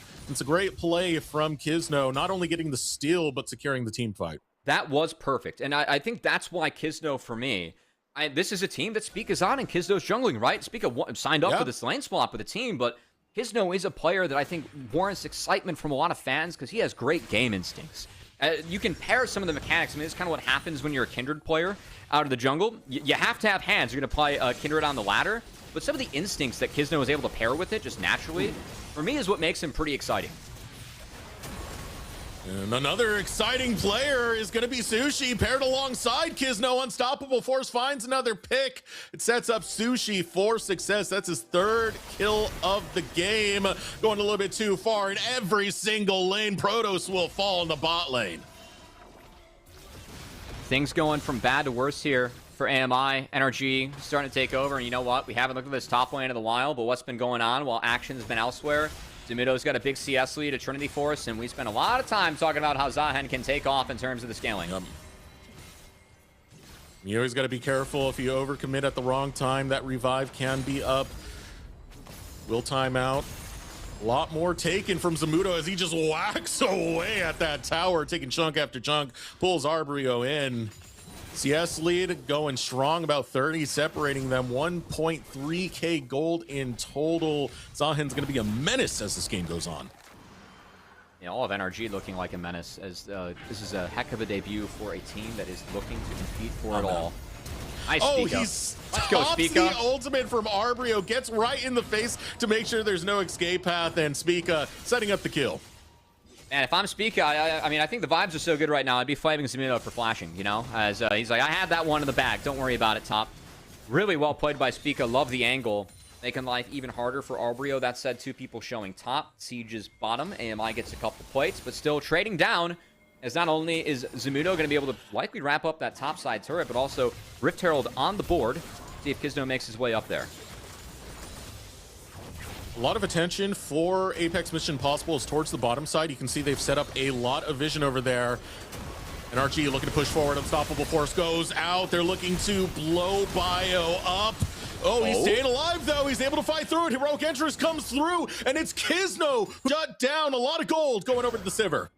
Nice turnaround by AMI, and what was a decent engage and follow-up from Kizno and Spica. Not enough gas in the tank. Well played by Bio. He got multiple Sundered Sky procs. That's what kept him alive, along with the Karma and the Galio coming in. AMI able to turn that one around, get a little bit of shutdown gold onto the individual they wanted on in Boz. Yeah, nice little turnaround right there. Coming out from Apex Mission Impossible. It's Sivir gold? It's Sivir gold. It's a lot of breathing room. This gold lead was starting to get out of control now. Still 4K. It's a lot at 16 minutes, but it's a breath of life coming out of Apex Mission Impossible. Man, I gotta say, NRG, a little bit of an oopsie there, but still the start that NRG has had to their split, you gotta be happy with it. And I think some of the team play we've seen from Kizno and Spica, this is why I was excited for Spica's support. Again, this guy is a jungler like the hands are there. I feel like he had a good mind for the game, but at times I think when the game script got broken, he didn't always respond in the best way. At support, I think that the way you handle that is different. Because you're able to follow up on Kizno and kind of dictate the script together. I think the way that, like, what I've seen from Spica so far, I just think they're playing this one out, correctly, with the Bard following up with the Malphite. But I'm excited for Spica in this role just because I think that at support, you know, he's a player that wants to take some risks. Those risks, I think, are easier sometimes to take as support. And just having less resources, you are forced to maybe follow the plan or make the plan with your team instead of lead it. I think for me, those two things could be really, really good for Spica because in terms of hands, communication, what he brings to the team, these are all things that we always have known Spica to bring that are all real positives to a team. I think if he can fit that in support role and just how the game works and like where that fits in, for me, I think that's where the person fits in a team. And that's kind of why I'm really excited about Spica support. And so far, the way him and Kizno play together has been good. That was one of the big things I had mentioned, was just how transferable jungle skills are to the support role. Again, another shout out to Dardoch, who had transferred to that role before, now back on to jungle time being. But yeah, transferable skills, they really do show in moments like this where Spica can play the map beautifully. Now NRG 5k lead. Moving to the next step. They have 2 dragons to their name. One was picked up by AMI. That was rather early in the game. Mudo looking to put pressure onto Retrozing all the meanwhile. As Apex Mission Impossible, they try and find where their next step is going to be on this map, but it's a big challenge, mostly playing to the side lanes with Arbrio.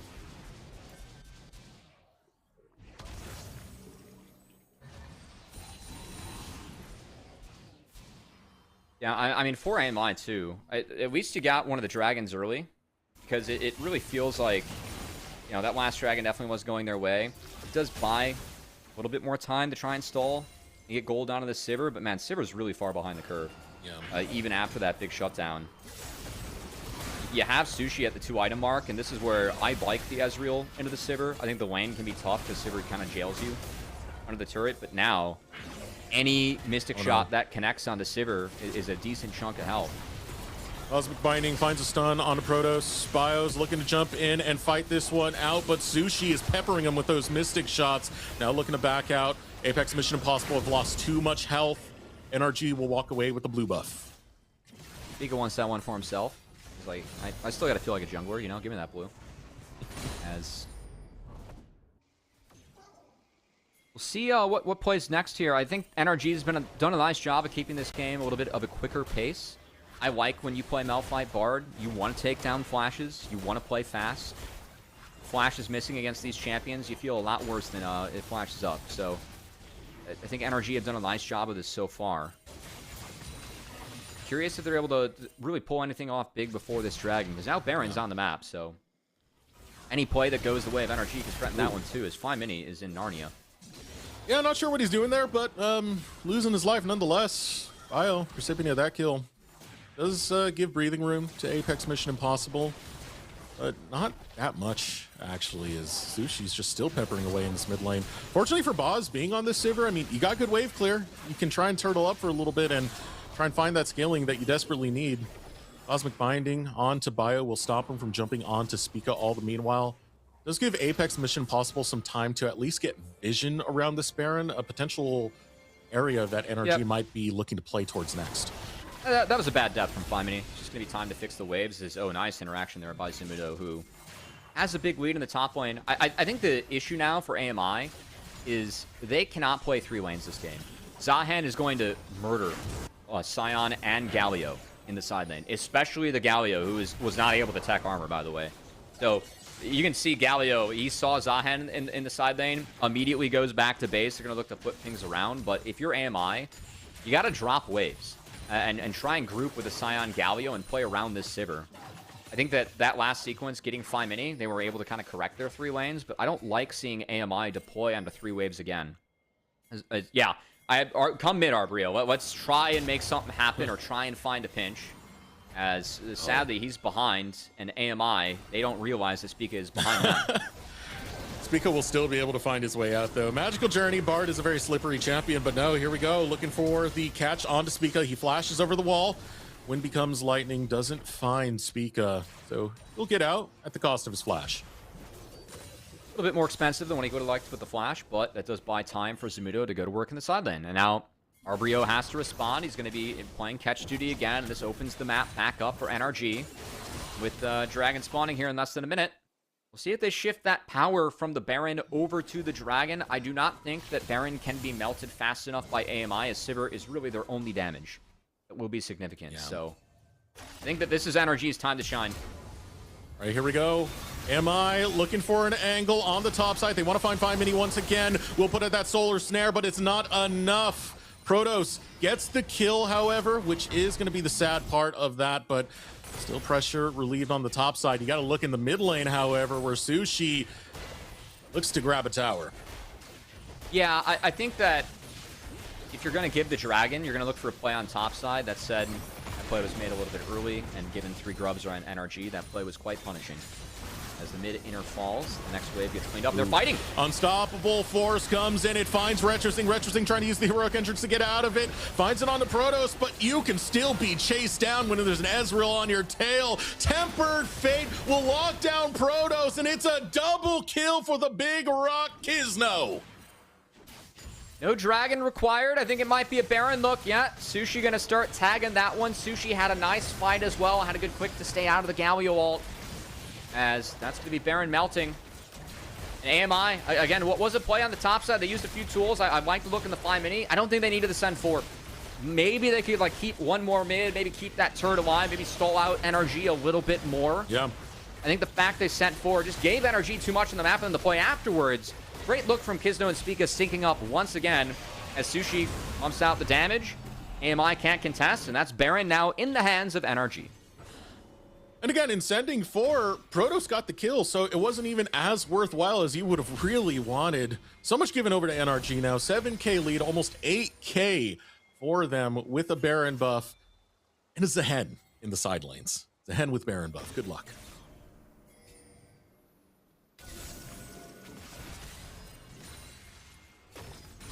Yeah, I fear that we're not even going to see Zahen get to the Death Dance stage, you know? It's... which is too bad. That's when the real fun begins. That champion and that item are definitely not okay as a combination. I don't like seeing towers blow up that quickly. Well, that's the crystals, man. It's crazy. The crystallization. It is kind of crazy. I think that mechanic's nice. I wish they would nerf it a little bit. Yeah. If you haven't touched a tower in like 2 minutes, just go give it a love tap. It literally is just a 320 gold. Well, pressure in the mid lane, pressure in the bottom lane now coming out from NRG as they set up the waves, utilizing this Baron buff as best as they can. Gizno waiting in position, has the unstoppable force. Bio's going to jump in with the audacious charge, looking for some Mudo. Mudo and Gizno going to walk out A-OK, still trying to clear the waves. Is Apex.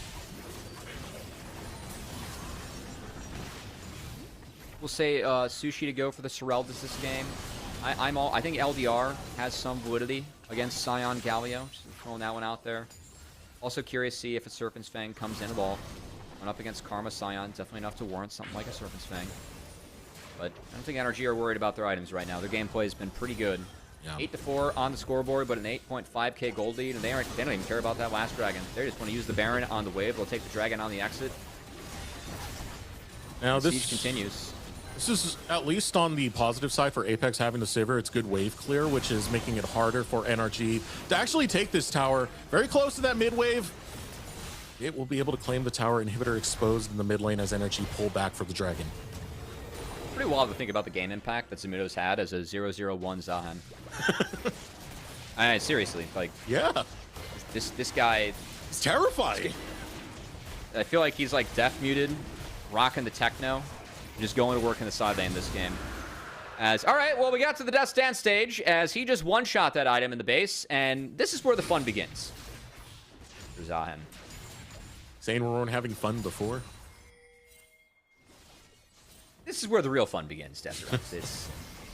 This item on this champion is not okay. As TP coming in top. Not okay. That might be the situation here for Retrosing. Zamudo going to look for the chase. Tempered Fate goes out, just catches Retrosing. Now pulled in by Zamudo. Muda wailing away onto this Galio. Unstoppable force eviscerates Bio. He's gone in the blink of an eye. And now this tower is forfeit as NRG proceed forward. Looking for the Cosmic Binding. Doesn't find out on the Protoss, but he gets pulled back in by Zamudo. You were right, Cubby. The fun definitely begins as Zamudo's going to work.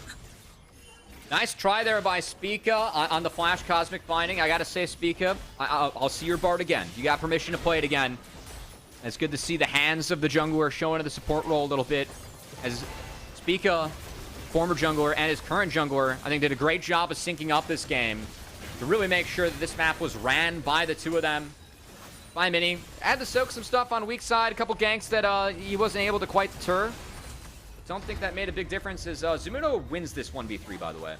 Oh, God. Here we go. Oh, okay. Oh, never mind. Boz is there. Boz is there. Never mind. Galio Scion, no impact on this champion. Give him that fight again. I want to see it.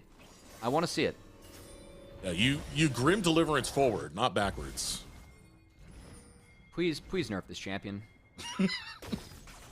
Whether it's the passive or the fact you get free bonus armor pen, just please. Kind of has it all. It's ridiculous how much he can really do. And oh my goodness, he's strong. He's strong. He's a new champ, you know. It's got to be big. Dude, one Radiant Volley and Boz is already popping through the hunt. He needs to get away, and so does Arbrio. The entire Apex Mission Impossible team heads for the hills as they realize just how strong NRG are. Now looking back here for NRG. As an org that did hoist LCS trophies, looking to get their way back into the league through promotion relegation and off to a good start. As last inhibitor to go, and they're going to fight. Zamudo getting a great outplay, getting away from the Disming Smash, now focusing on the Bio. Crescent Guard going to be used to get away from what was imminent death headed his way. Will dodge away from the True Shot Barrage.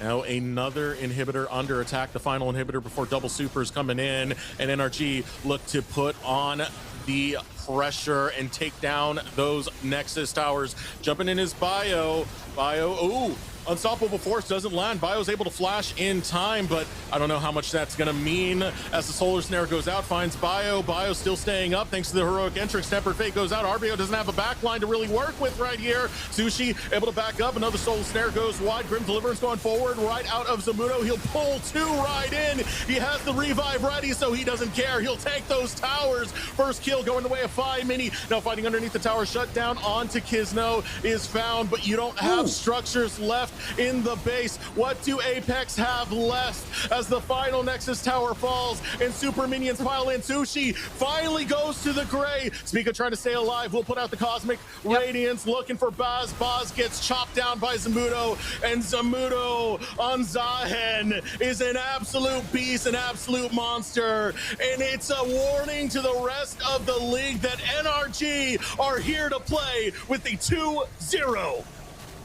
I think coming into the league, a lot of fans think that Sniper would have been the top laner to beat. I've got Sniper versus Zamudo on my index card as the matchup to watch, because Zamudo, he's a beast and a half, and that's Zahen. The amount of pressure he was able to put down on the map at 0-0-1, rather crazy. I think that pick was rather crazy in that draft. That's like a dream draft for Zahen, quite frankly.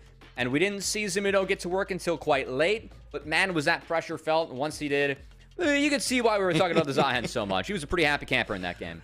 I mean, he spent most of the time just farming up. I'm going to take a plate here, take a tower here, and get CS leads that Arbrio couldn't even dream of. And as you said, the party really did start the moment he got that stance where he's able to stay deep into these fights for longer and keep pulling people in, man. It was something disgusting to see, and it was pretty much a dream scenario for him nonetheless.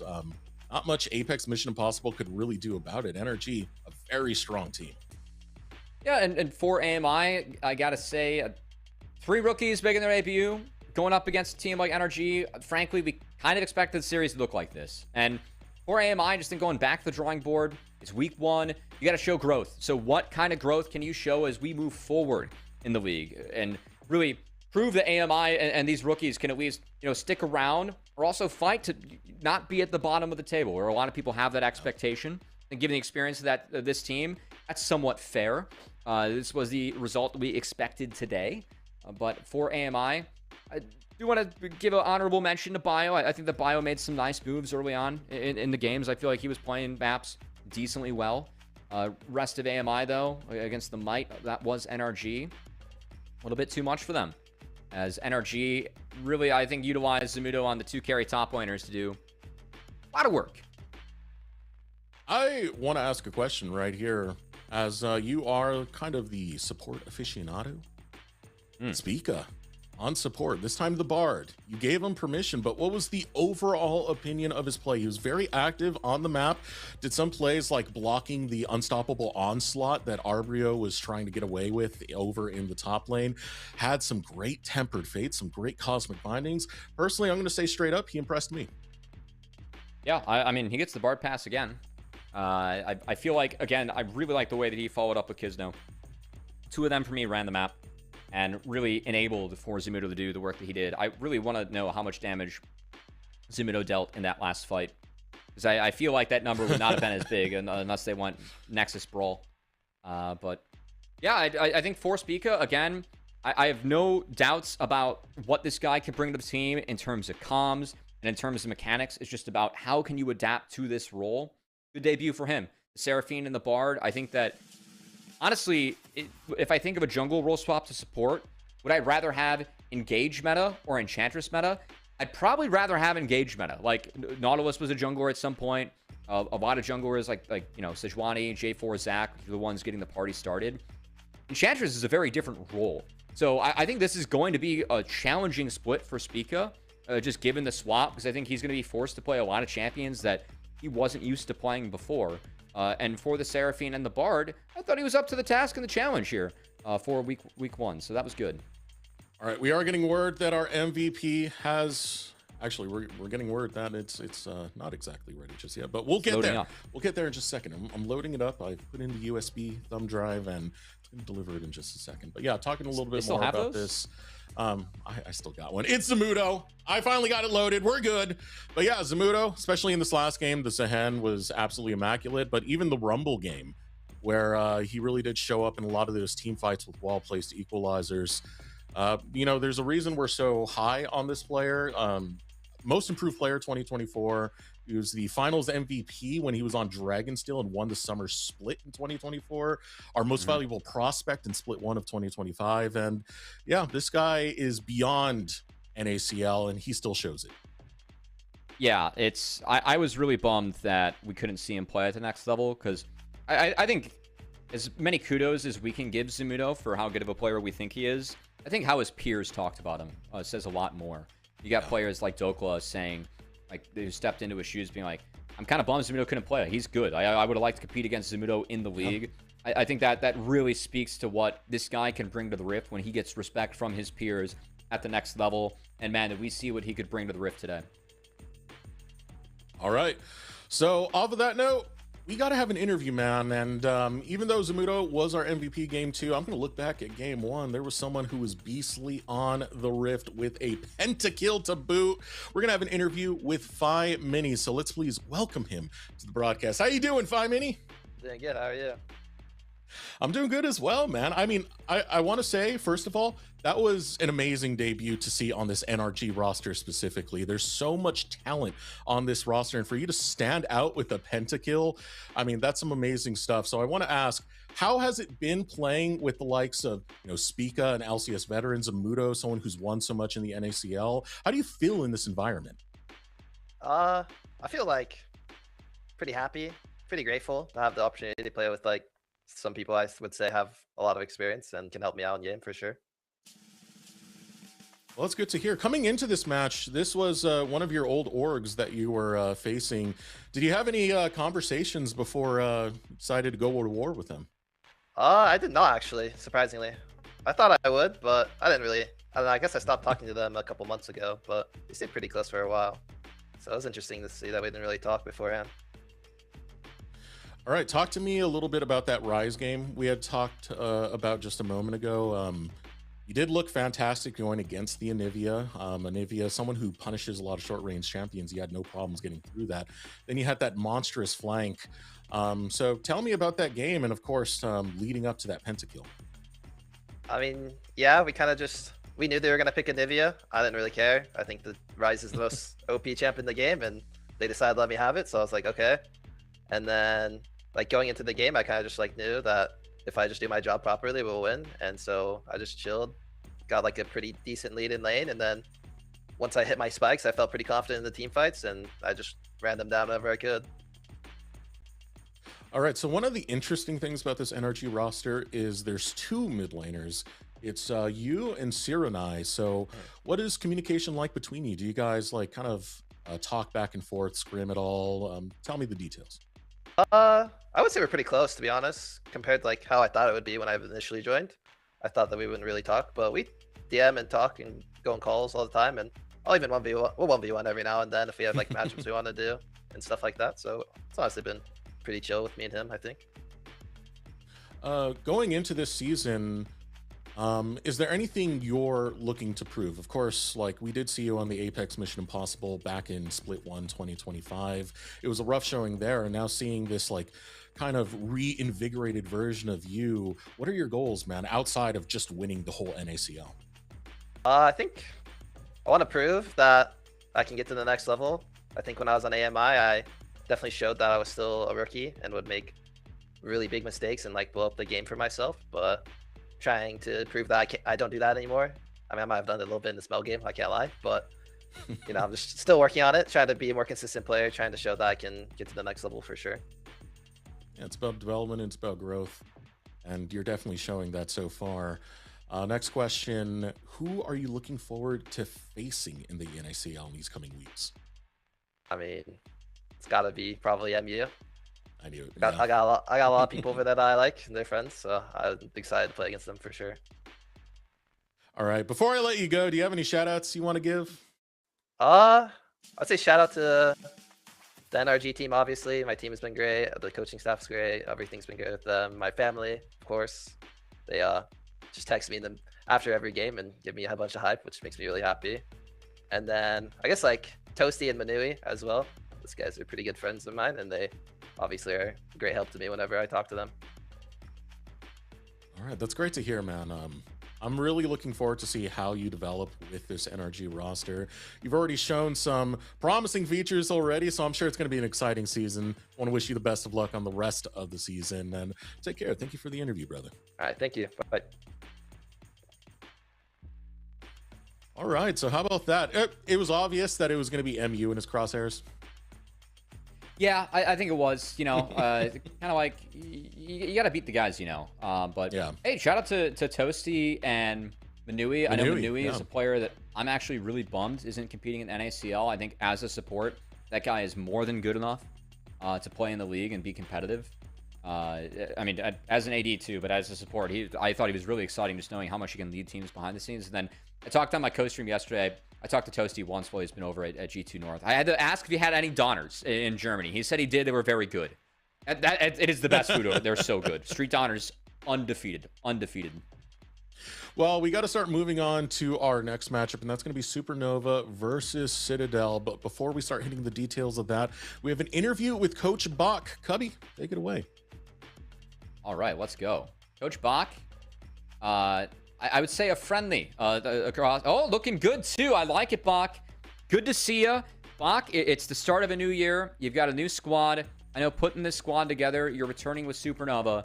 But what did you value more as you dove into this split and kind of built this roster? Was it skills or attitude as you put this group together? Oh, man. Well, first of all, Cubby, it's good to see you, but it's also good to be seen. You know, I saw Pocus looking pretty fresh beforehand, so I had to go in and throw on my own.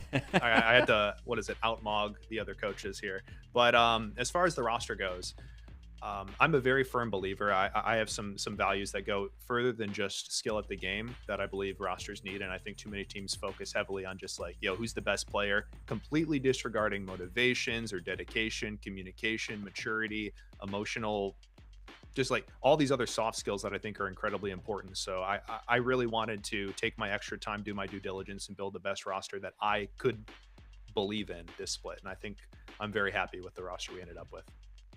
That's great. I know word around the street is that you guys were kind of late to build this team. So how many weeks or how many scrims have you guys been able to get as a group of 5 together? More than one, but more than one. Yeah. There we go. No. enough. Like we did enough scrims of tryouts, I feel like, to kind of bridge that gap. But yeah, not as many as I would have liked. But we got the whole split to make things right. It's a learning journey, right? Yeah, for sure. I mean, like I said, everyone's signing up hopefully to take the group they have to go to LCS. That journey starts now. Of course, first opponent going to be across the rift, going to be Citadel. In terms of prepping for them, what do you think the biggest challenge that you expect them to present you with today is? Or what are you prepping for specifically with their team that you think they do well? Yeah, so my biggest challenge prepping for Citadel was like my Razor ran out of battery right before the match, and I was afraid I'd be less bald than Colomer, so I had to make sure that was charged. Besides that, I don't think that extreme amounts of like minute prep this early in the season when there's not a ton of data to go off of. You can go off of like player tendencies and stuff. I know about a lot of these guys having honestly the fortune to work with some of them in the off season, but it's mostly just internal, like, hey, how can we show up prepared, well rested, well fed, well prepped with our own pryos, and then kind of just do our best on the day. So no personal prep. We're just here to do our best and win 2-0 easy. For some of the stuff outside the game, what kind of difficulties is it like enforcing that remotely? Like whether it's food, nutrition, sleep schedule, all that. That's really tough to do when you're talking with guys across the country in terms of your team. Well, let's see. I give a lot of good guidelines. Whether or not everybody can follow through with that, I'm a big believer. When you're trying to make change, it's really hard if you have 0 sleep habits, 0 food habits, 0 exercise habits to just go to like a fully functional high performance athlete. I'm a big fan of how can we make that 1% improvement every day. So like right now it's just like basic stuff, like checking in on how our energy is, how we're sleeping, like, hey, are you guys like hydrated? Do you have enough food? Like don't eat too much before the match, like stuff like that. And hopefully over the course of the split, we're going to see some like real habits change around that. Well, that's great, Bach. I'm going to let you get back to your team. Any other thank yous or shout outs you'd like to give before you get back and prep for the match? Oh, of course, dude. I don't think anybody's allowed to be on broadcast and not shout out Draxer. No, I'm just kidding. But accurate, yeah. Genuinely, I want to shout out all the players who kind of made this happen. I think there's like a lot of naysaying, and we might not be the strongest tier 2 region that we have been in history, but we wouldn't exist at all if these guys didn't show up and try to make it happen every day. So just big shout out to the players who are trying their best to improve, even though pay's going down. You know, it's looking dire, but we're going to keep fighting. Hopefully to see everyone in LCS very soon. So that's the goal. Yeah, well, best of luck as that journey starts today, Bach. I'm excited for the series and excited for you guys to put your best foot forward as always. Yep. All right. Thank you, Bach. Like hearing, the values of stuff outside the game and the priority that Bach puts on that compared to other teams. Definitely, I got the privilege to work on a team with Bach way back for a dev team. Involve a Supernova. Like almost 2 years ago now, or I guess last year. It feels like forever ago. But neat to see this crew come together. Because talking behind the scenes, Desrex, at least with the Supernova squad, it's a little bit of a difference with. It feels like they took a lot of pieces from other teams in NACL, kind of merged them into one for this year, versus a Citadel, who that's the Ole Miss roster that we're used to seeing competing collegiately. And the last time we saw them, they were actually under the Supernova banner in last spring. Yeah, the only returning member from that Supernova that we saw last year is Hoarder. Everything else is like, hey, it's the first time we're seeing Zyko away from Maryville. He's been playing with that team since like, 22, 23? 2 pieces of the OG Blue Otter roster. And of course, Shochi, most notably known for that Cincinnati Fear run that he did back in about like 23, 24. So it should make for an interesting matchup. I do think when it comes to CTG, they're a little bit more established with how their play style is. They just got off an Australian tournament, or it was like a collegiate worldwide tournament they had out there. Won first place for it. As we do take a look at this squad. Again, it's important to note that this is from Ole Miss, so they have a lot of experience playing together, at least as recently. Yeah, and I think the weird part about this team for me is that it features 2 role swaps, and it's also roles that these players have played previously. So we have Stray, who was the top laner for this team the last time that we saw them in NACL and last year for CDL. He's returning to support, and the one time we saw Stray playing support, he was actually playing at MSI way back when, playing competitively out of one of the minor regions. Bradley, of course, the last time we saw him playing in NACL, he was mid last split, but now he's top for this team. And when we saw him competing top lane, he was the back-to-back 2 Chainz Team Liquid. Bradley. Yeah, it's a Team Liquid champion with NACL, the team that was coached by Spawn, and Bradley was definitely someone that we had as a favorite to try and promote. So I think the peak of a lot of these players is pretty high. It's just, can they put it together and really compete in this league, in a league that I feel like is really competitive. And outside of Array, who I always have the utmost confidence that Array is going to be a competitive player with everyone in the league, I want to see if the other players can kind of step into that. Because for me, if they can play up to Array's level, or up to Bradley's level, who I know Bradley and Stray are the ones kind of leading comms here behind the scenes, that is where Citadel, I think, can have some real success. Yeah, I always think very, very highly of Array and the time he spent both in Tier 2 and it was a substitute for Golden Guardians that he was way back when. So I do think he is a very consistent player when it comes to that. When it comes to consistency, though, one of my eyes is going to be on Bradley for this one. Bradley, the best we ever saw from him was the Team Liquid Academy / Challengers time that he was able to spend there. Didn't have the best effect when switching back to his old freeze days when he went into the mid lane. So now returning to this, I do hope it's a little bit of a return to glory for him to see if he can really bring his best foot forward.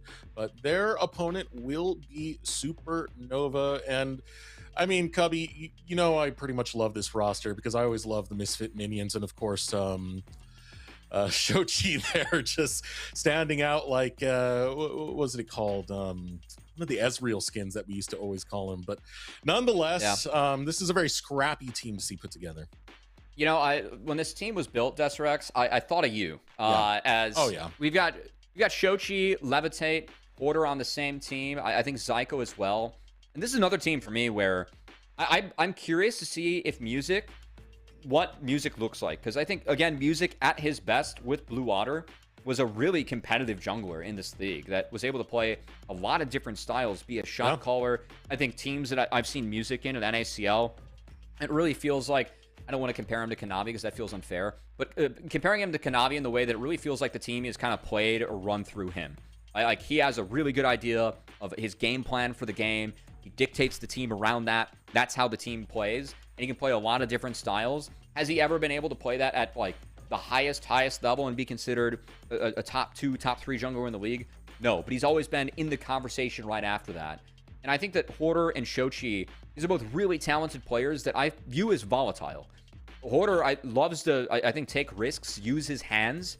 And Shochi, we know him as he's able to play everything and at his best. Shochi can be the best player on the map, can be the best mid in the league. At his worst at times, he leaves us scratching his head as to, you know, how or why did this happen in this lane or this fight, right?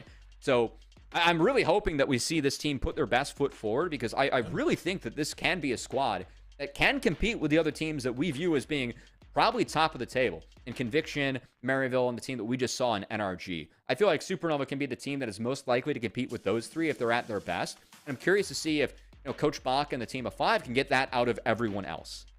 Now, we are going to pull up that head-to-head, and that's going to be a top lane focus for this one. I had already alluded to Bradley a little bit. This is him looking to return to the glory of those old days. But yeah, same thing with Hoarder. He's looking to expand what he did last year. He was our Rookie of the Year last split. Did have a pretty good showing with that Supernova squad. They were first place in the regular season before they fell off, unfortunately, in the playoffs. So Hoarder looking to gather a little bit more this time. So both of these players kind of having a chip on their shoulder going forward. Yeah, frankly, I mean, that Rookie of the Year conversation was kind of between Hoarder and TF Blade, right? And I was a little bit on the TF Blade side. I think that it ended up going to Hoarder just because we were 100% sure that Hoarder really wanted to go pro. Even if TF Blade, I thought played really, really well, was a really good top laner in the league last year. And that's a spot that Bradley was in. Bradley at one point was the most hyped up top laner. And I think the split that the core of Harry and Yawn went pro and Bradley was still around, we kind of expected Bradley to bear the mantle, be the favorite to be our most valuable prospect. And Bradley didn't hit that mantle. So I think this is a good challenge for him going up against Hoarder. And in a way, it's like one of the most hyped up top lane players today versus one of the most hyped up top lane players we had 2-3 years ago.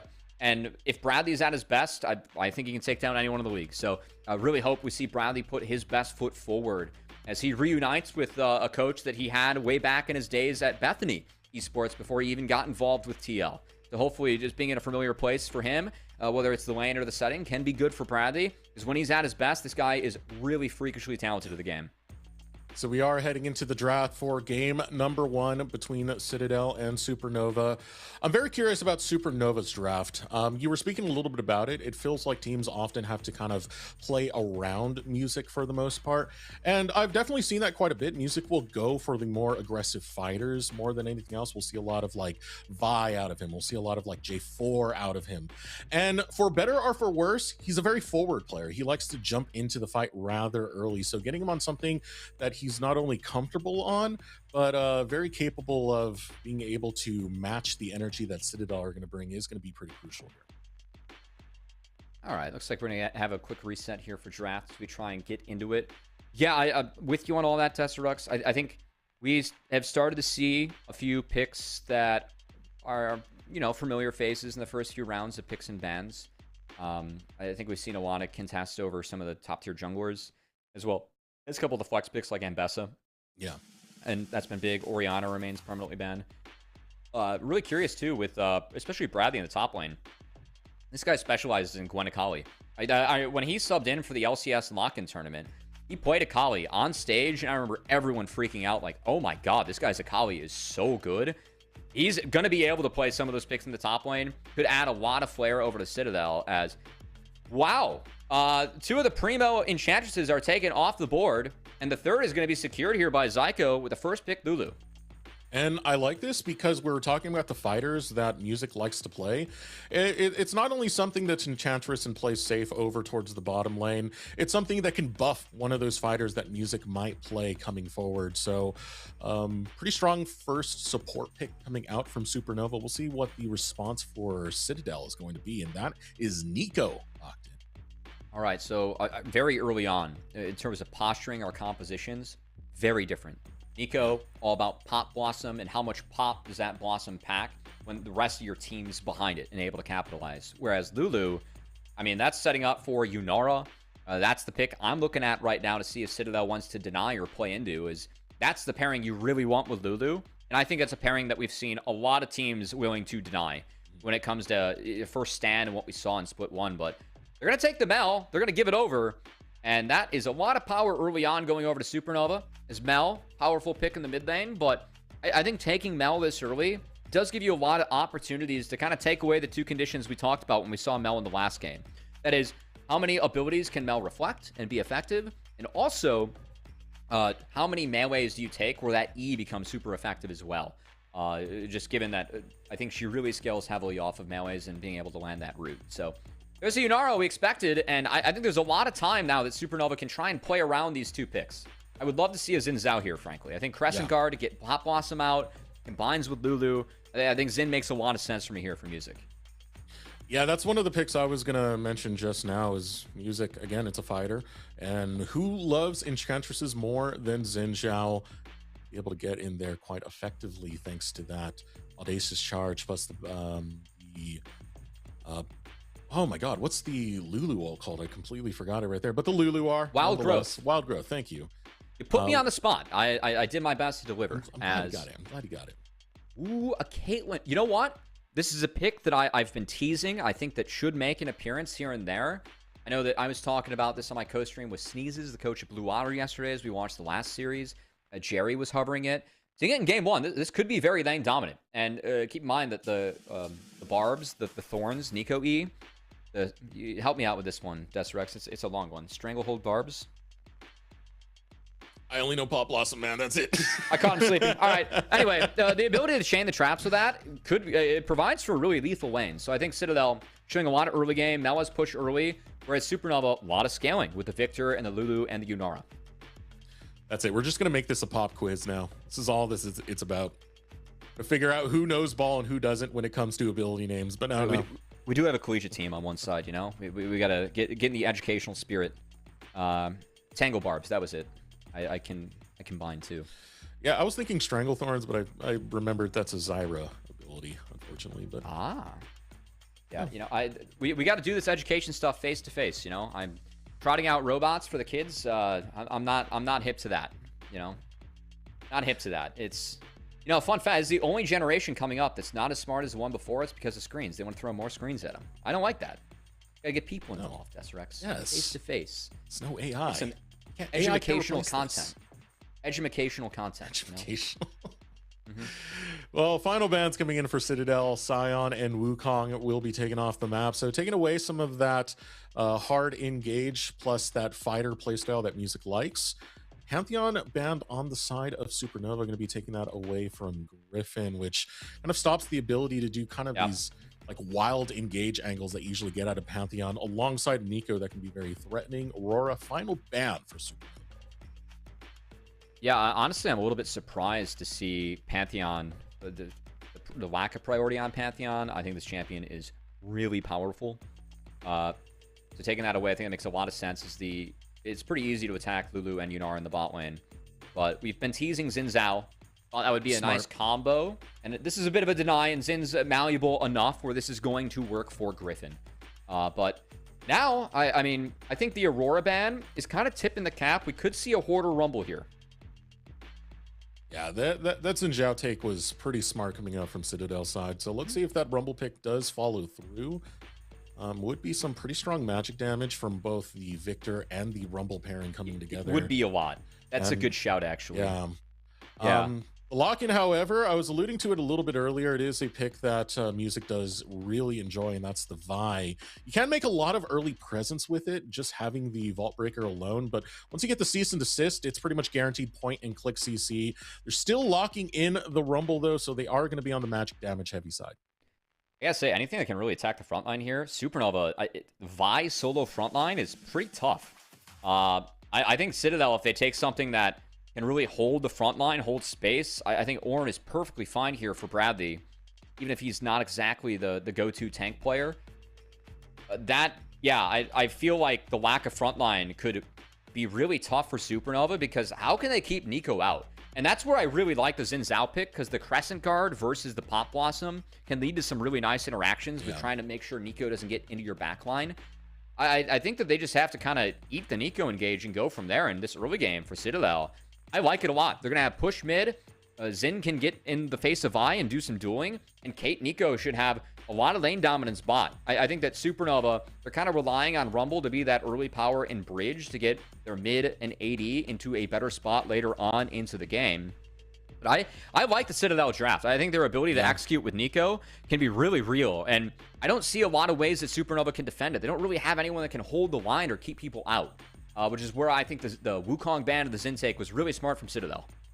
Yeah, having Nico, it's one of the hardest things to stop a brute force engage from. Pop Blossom can just get on you in any way, shape, or form. And one of the things that's so frustrating for me when going against a Nico is the fact that you can just like become a minion and get past wards, at least on the mini-map side of things, which can be a little bit tricky sometimes and can be a little bit disheartening. So you definitely have a lot of ways to start these fights for Citadel, whether it be the Nico or even the Call of the Forge God itself, and a lot of damage that follows up quite well. You're going to have to be on your toes if you are Supernova. I'm going to be looking for like polymorphs onto Griffin, stop his Xin Zhao from really doing too much before you can get the Crescent Guard off. There is some potential damage for Supernova if this composition can come online. And that's something that's going to be needed from Music side of things for this Vi, for this early game that Music likes to play. Super aggro, in your face. Can he pull it off? Only time will tell as we get into game number 1 of Citadel versus Supernova.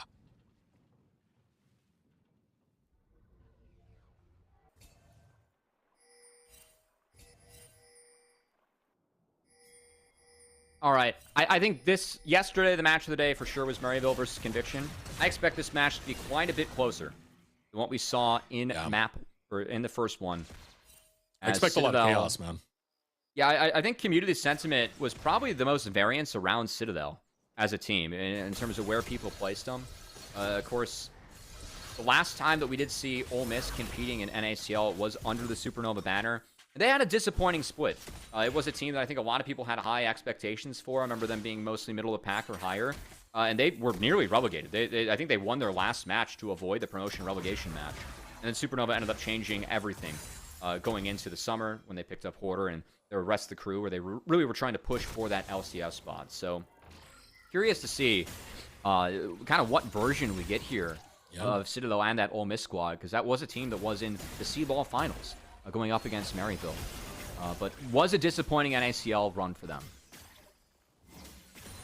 And again, there was that tournament that they played rather recently, that one where they actually flew out to Australia to go play against some international collegiate teams.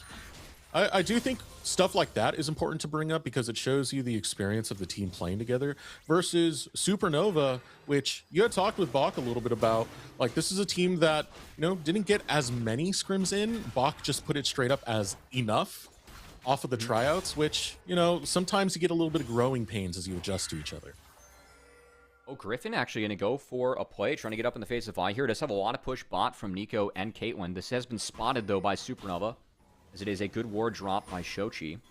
But Griffin's going to see this and pressure early. And the Yunara. Patience bar is running out, but does get it in the right position at the right time, so Music finishes off his Gromp. Blue buff now getting taken as Griffin getting some pressure. Priority coming out from the bottom lane and the mid lane means that they can move as a 4-man unit. But here they come from different angles, already focusing right onto Music. He's gone in the blink of an eye, and Citadel strike fast. Music missed the Q flash, and I don't like the fact he took that play anyway. I think that you just have to kind of eat it. There's mid push, there's bot push, just stall time, try and keep the laners there, but now you give a red buff over to a Syla. That lead now bleeds into mid. As Syla picked up the kill, we're going to force Shochi out. And I just don't think that play was there for Music. Good play and punished by Citadel. As that early bot pressure, Griffin plays with it, able to turn it into something. We talked about how mid and bot should have push. Griffin already using that to full effect as he gets an early lead for his team. Am I surprised? No. That is a play that Music tends to go for, man. He will go for the more aggressive play more often than not. But here we go. We got another setup.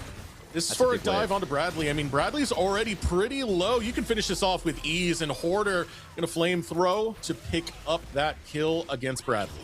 That win is bigger than the win that I think Griffin got. Missing that entire wave for Bradley is so dire. That wave is ginormous. And look at the experience bar for Hoarder. After he cleans up this wave, Bradley's going to get back as much as he can. But that's a full level now over to Hoarder. So, Music, that was an oopsie on the blue buff, but does get some redemption. That said, with him showing top, that does mean that Stray and Array can play this lane to the best of their abilities. Up 6 with a lot of pressure going the way of Citadel. As the Philips Noralco one blade precision play. No E available here for Bradley. Goes with the flash and the E. Even if that E hits, it would have knocked up Hoarder, and Music had tower aggro. So I think Bradley and the replay going to hope that he could have played that one a little bit better. Well played, though, by Music and Hoarder to find that win. Music taketh away. Music giveth. Reverse order this time, but Music, nice play. Nice spot to be. It's now pressure coming out. Stray's going to look to try and snare up Shochi, push him away from this wave. So far, Asyla's been kind of getting the better of the situation. Does have a CS lead nonetheless, and a lot of priority to play with. Good clicks there by Shochi.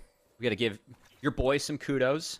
As I feel like the nickname, or just the phrase that, you know, the Shochi, it really does kind of embody this player and the aura that he gives. Because, again, I think, you know, at his best, what I remember Shochi for, like, the Tristana, the Tryndamere, the Yone. I think his Victor play, like some control mage play, has been good. But this guy is a pop-off player. He wants to be a playmaker, wants to be the difference maker in games. And I think sometimes that is his greatest asset, and other times it hurts him. And, you know, in terms of, like, coaching and theory, as a coach, I don't want to change that. Like, I never want to take that away from a player, because that is his greatest strength in a sense. But it's how can you direct it to make sure that it's at, you know, the best of its ability or at its full effect. I think that's always something I look out for Shochi. Also, this is a player for me where I really feel like he kind of embodies the vibes of his team. I've seen him take wins, you know, really joyously and losses really hard.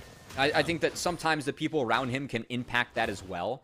So I kind of hope that Shochi grows into that because, man, again, when this guy's at his best, he can be one of the most exciting mids that we have in the league. At times, he was, someone that people were hoping would see the next level. I know when APA got promoted, he was talking about Young and Shochi on the come up behind him, and guys that he really respected in NACL. So I would love to see Shochi be at his best, really embody that for this split. Because again, when he is at his best, he can compete with anyone, and man, is it fun to watch when he does. I think of the Cincinnati Fear days is when we started to really start paying attention to Shochi. But I'm going to look over at music. As cease and desist going to come out, paired alongside with the equalizer. Silas in the wrong side of town, and Hoarder makes him pay. And I love seeing Hoarder and music. Hoarder using 2 of his timers to go impact the map. First one was used for his lane. Now this one's used for music as he gets a blue buff and they find a kill as a tandem. Hoarder going to be accelerated in this matchup that can provide problems for Ornn as you do scale into this matchup, but it can be hard later on. Oh boy, Levitate canceled. Uh-oh. Yeah, he didn't really have a choice. He didn't get his recall on at the same time that Zyko did. So it would have been interrupted by Stray nonetheless. He's forced to stay here a little bit longer and eat a lot of this pressure that's coming out from Array. And, I mean, this Caitlyn is almost at 4 plates. That is a lot. And this is kind of why, I was hoping to see some Caitlyn. I think Caitlyn's in a good spot right now. You can go Stormrazor, which I'm curious to see if Array does go Stormrazor, given that he did go Fleet this game. I think she has like 2 or 3 builds that are options. And Array, again, that sub for Golden Guardians, showing some landing prowess. The 4th plate about to be picked up as this turret is melting. And man, This is going to be the earliest first brick that we have seen in NACL so far. So positive plays topside, but man, bot lane started to get a little bit out of control when looking at that tower damage. Now an invade coming out from Griffin to hold that thought as Shochi's looking for the kill on Asyla. All the Forge God to cut him out. Shochi sidesteps it, still more damage onto Asyla. Solar Snare doesn't find its mark. Shochi backs off and handles the pressure well. Invade still being met by Griffin, all the meanwhile stealing away the blue buff. Really good clicks once again by Shochi. That's been 2 plays thrown his way. He's held the flash both times. I think he's navigated his way around it very, very well. That's great to see. That said, pressure really is on for Supernova to stop the bleeding down here. It's getting to the point where it's out of control. If you give away a brick this early, Caitlin's going to start going wild. Oh boy. On to Stray. Music looking to follow through. Gets in position. Takes out Stray. Now Ray in a little bit of trouble. Levitate putting the pressure onto him. Here comes the Vault Breaker. Cease and desist follows through underneath the tower. It's a great dive. You wanted the pressure relieved. Well, there it is. And music, the game started with an oopsie from him, but from there, he has been spot on as the tempo is sound, We're making sure that the drummer, he's in tune. Yeah. Or, not in tune. I'm better musically than that. He's in rhythm. We'll put it that way. Well, you do got to tune your drum heads. Well, yeah, that's fair. That's fair, too. I should default to you when it comes to music anyway. But, hey, you know what? Playing to the rhythm that music's setting for the team. And it's been good. I did not see that punish. I mean, that cease and assist pretty much off cooldown being used to flip that bot lane. I still think that turret's going to fall for first brick, but I do think denying some of these grubs, if you give Caitlyn 3 grubs, that can be a doomsday scenario with how fast she pushes. So I think taking these for Supernova, they're likely to lose first brick in the bot wave here, just given how the crystals work. But at least they were able to get a little something off of Array and out of Citadel. To me, it's kind of become the situation of, it's not will music dive, it's when will he dive. Because there's already 2 diving plays, one in the top, one in the bottom, to get Supernova at least this 1k lead and alleviate some of that pressure in the bot lane. But now that pressure is going to come back their way. You can see the pressure applied onto that first brick in the bottom lane. It is acquired, but now the focus is on to Bradley. Bradley maybe staying there a little bit too long. Vault Breaker comes out, finds the knock onto Bradley. Bradley taking a lot of damage, going right into the equalizer. Has to burn his flash to stay alive. Well managed there by Hoarder, actually, as he was able to walk out. Yes, Bradley flashes, but I think Hoarder played that one of the best visibilities with music. Said second win, probably going to work some overtime here for Bradley. There's a lane swap being called right now, so Hoarder's got to be careful. And he does get away in time. Not going to get caught out by any devious Nikos, and we'll walk out.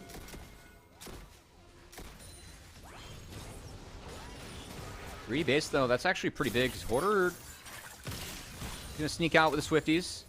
But that is a pretty big tempo delay. Which means it might be late to picking up that wave top. He's likely to TP back. And Citadel, they're looking to continue playing around this Caitlyn. So deprioritizing the dragon that's going to spawn. Goodbye, Zyko. Ooh, Zyko getting caught out. 3 talent strike. Polymorph buys Zyko some time. He gets underneath the tower. Ooh. He will survive. Teleport did come out from Hoarder. All the meanwhile, Array's by himself. Stray's looking to get there, but Asyla just around the corner will provide the backup needed to keep Array alive. Ooh. The shutdown picked up by Array. Yeah, again, like for me with Hoarder, sometimes Hoarder can play a little bit too aggressive. I like that look onto Array, but he had no help. Like, you are signing up for a play, numbers down with no ultimate. You flash and die, you give away a shutdown. And again, like, when I talk about this team, we already talked about how Shoji can be a volatile laner. I feel the same about Hoarder. And for me with Supernova and the success of this team, it's going to be about finding the right way to utilize the strengths of both these players and make sure the volatility is going your way more often than not. That was a big oopsie of a death from Hoarder. That gives away a lot of power to Array, who we talked about the multiple Caitlyn builds. It is going to be the Stormrazor for this one, so prioritizing movement speed, going up against Rumble Victor. See if Array what he can do with this, because the lead is definitely in his pockets when looking at that shutdown gold now, as he's really accelerated in this game. Jochi waiting over on that top side. Lane swaps over, will meet Syla to continue the push over. There were a lot of plates taken on that top side as well. He's actually going to continue having his pressure there. A lot of focus for Supernova is on this top river. Music is very snappy with these engages, so you do have to be careful, especially if your flash is down. I'm looking at Array right now, doesn't have that available, so can be a big target for Music, who does love to play ever so aggressively. It's been a pretty chaotic game so far. I was expecting it, man. I think I do want to give a shout out actually to one player we really haven't mentioned yet, as we have an out to downtime, is Griffin. For folks at home that don't know, Griffin did play Academy LCS level as Wiggly, name changed to Griffin, and was behind this team as him and Keel kind of swapped places. With Keel, we believe going more towards the coaching role, and Griffin now being involved in the map. Kind of interesting, as Asai was probably dead. Ooh, looking for a way in. We'll pop the Eclipse that gets Shochi in the back end. Music will go on a killing spree. 1-for-1 trade, but Asyla really making the best of that situation. I was surprised that killed. I mean, Flash, the fact it went flash for flash, that's worth it, I think, for Asyla. We'll see if they can punish that Victor Flash being down again, as I think that's now a target they can look for. But nice defense played by Asyla, as some good offense to make sure it's at least a 1-for-1, and now numbers were top, so we can go on Hoarder. Yeah, Hoarder getting completely isolated down here in the bottom lane. There's so much crowd control. You have the 3 talent strike. Get knocked up for days, but now Array is by himself. His flash is not available. Levitate gets in, gets the kill, snares up Music in the process. Stray looking to try and avenge something, but he only gives a double kill to Levitate's Yunara. Couple of week 1 oopsies for me there, as I think with the top side play happening, Hoarder can't be on that wave. He's got to respect the fact they showed 3 and that he is the next play. Same thing for Array. They showed 2 bot after Asyla went down mid. Got to be careful, as Music might be dead here. Yeah, he doesn't have any mana. He goes down. Griffin taking him out inside of his own jungle. A lot of pressure coming out of Asyla. All the meanwhile, Solar Snare going to go wide. Shochi on the opposite end. They're just looking to chase Griffin out of the jungle. Okay, a lot of chaos here. Again, taking inventory. Right now, leads. It is a Hoarder that has the biggest individual lead on the map. And Array's lead kind of went to the wayside on that last play. So I do think that's pretty notable. Just given how important that Caitlyn's going to be throughout the game. Because again, if Caitlyn's not ahead, I don't think the mid-game trough is the same as what it used to be way back in the old days of Caitlyn. But it still exists. You do slingshot back into the game, because I think if you get max items, well, the fact that Caitlyn does have the most base range in the game, a lot of items utilize that very well on top of the headshots. So that said, though, the mid-game against Yunara Lulu, if you are not able to take a lane lead into that, I very much favor the Yunara Lulu. So I feel like the power curve of Supernova right now going to be stronger, and frankly, kind of on Asyla to try and balance out, as he was a big benefactor off of that last sequence. Yes, he went down, but he got the kill and has the biggest lead individually on his team currently.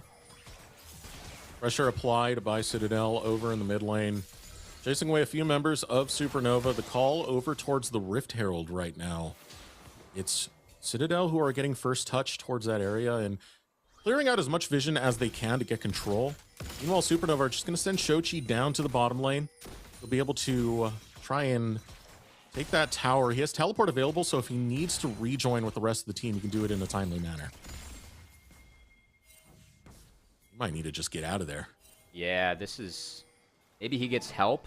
Hoarder doesn't have a TP to help him. As I don't think Shochi yet has the evolves to have the slowdown. But does have a few, as it's... Looks like it's currently... Reset, that's said. Watch out for Music. Music jumps in. Gets snared up. Bradley looking to find the knock-up onto Zyko. Doesn't get that. Levitate putting the pressure on. Will get Bradley to about half health. Gets a area where you can start to focus on this dragon. Be the first one to get the touch there. Oh, I thought Levitate ulted. Never mind. I lied.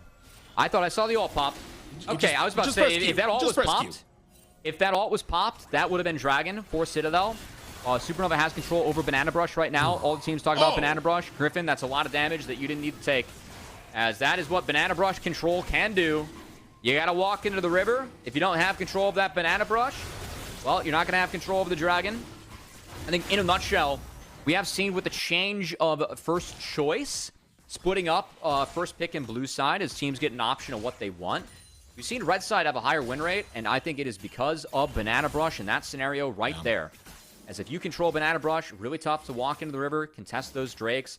Griffin, too far up, lost his health bar. No Drake contest, called off. Good win for Supernova. And Supernova not overcommitting, realizing that, hey, all we needed was the poke to get them down low enough to set up the objective. Take that, and now they're in place in time towards this top side where Rift Herald has spawned. Try and make some impact over there. Zyko running a little bit of interference. Messiah and Stray. Rift Herald now pulled by Citadel. I think this one's probably going to be a give. I don't know if Yunara can get here in time. As... Nice Herald pickup here for Citadel. Should lead to another turret with the Caitlyn. That said, I'm still a little bit concerned that Caitlyn's behind. Because, again, Caitlyn from behind, not the same champion. As it is about killing waves, stepping forward, peppering in damage, utilizing the headshots. And Ray's going to really hope that he can at least remain accelerated. If you aren't able to step up and hit the turrets, I just don't think you're quite the same champion. And with Levitate able to match the items right now, again, I think big advantage over to the Yunara Lulu. In isolation. Oh, here we go. More emphasis on the engage. Naga onto Zyko. Zyko looking to try and get away, but Ace in the Hole will put him down. Music wants to turn it around. Instead, Vault Breaker's in the opposite direction, realizing that you have to disengage, but there was a solo kill. Meanwhile, Asila goes down to Shochi. All right.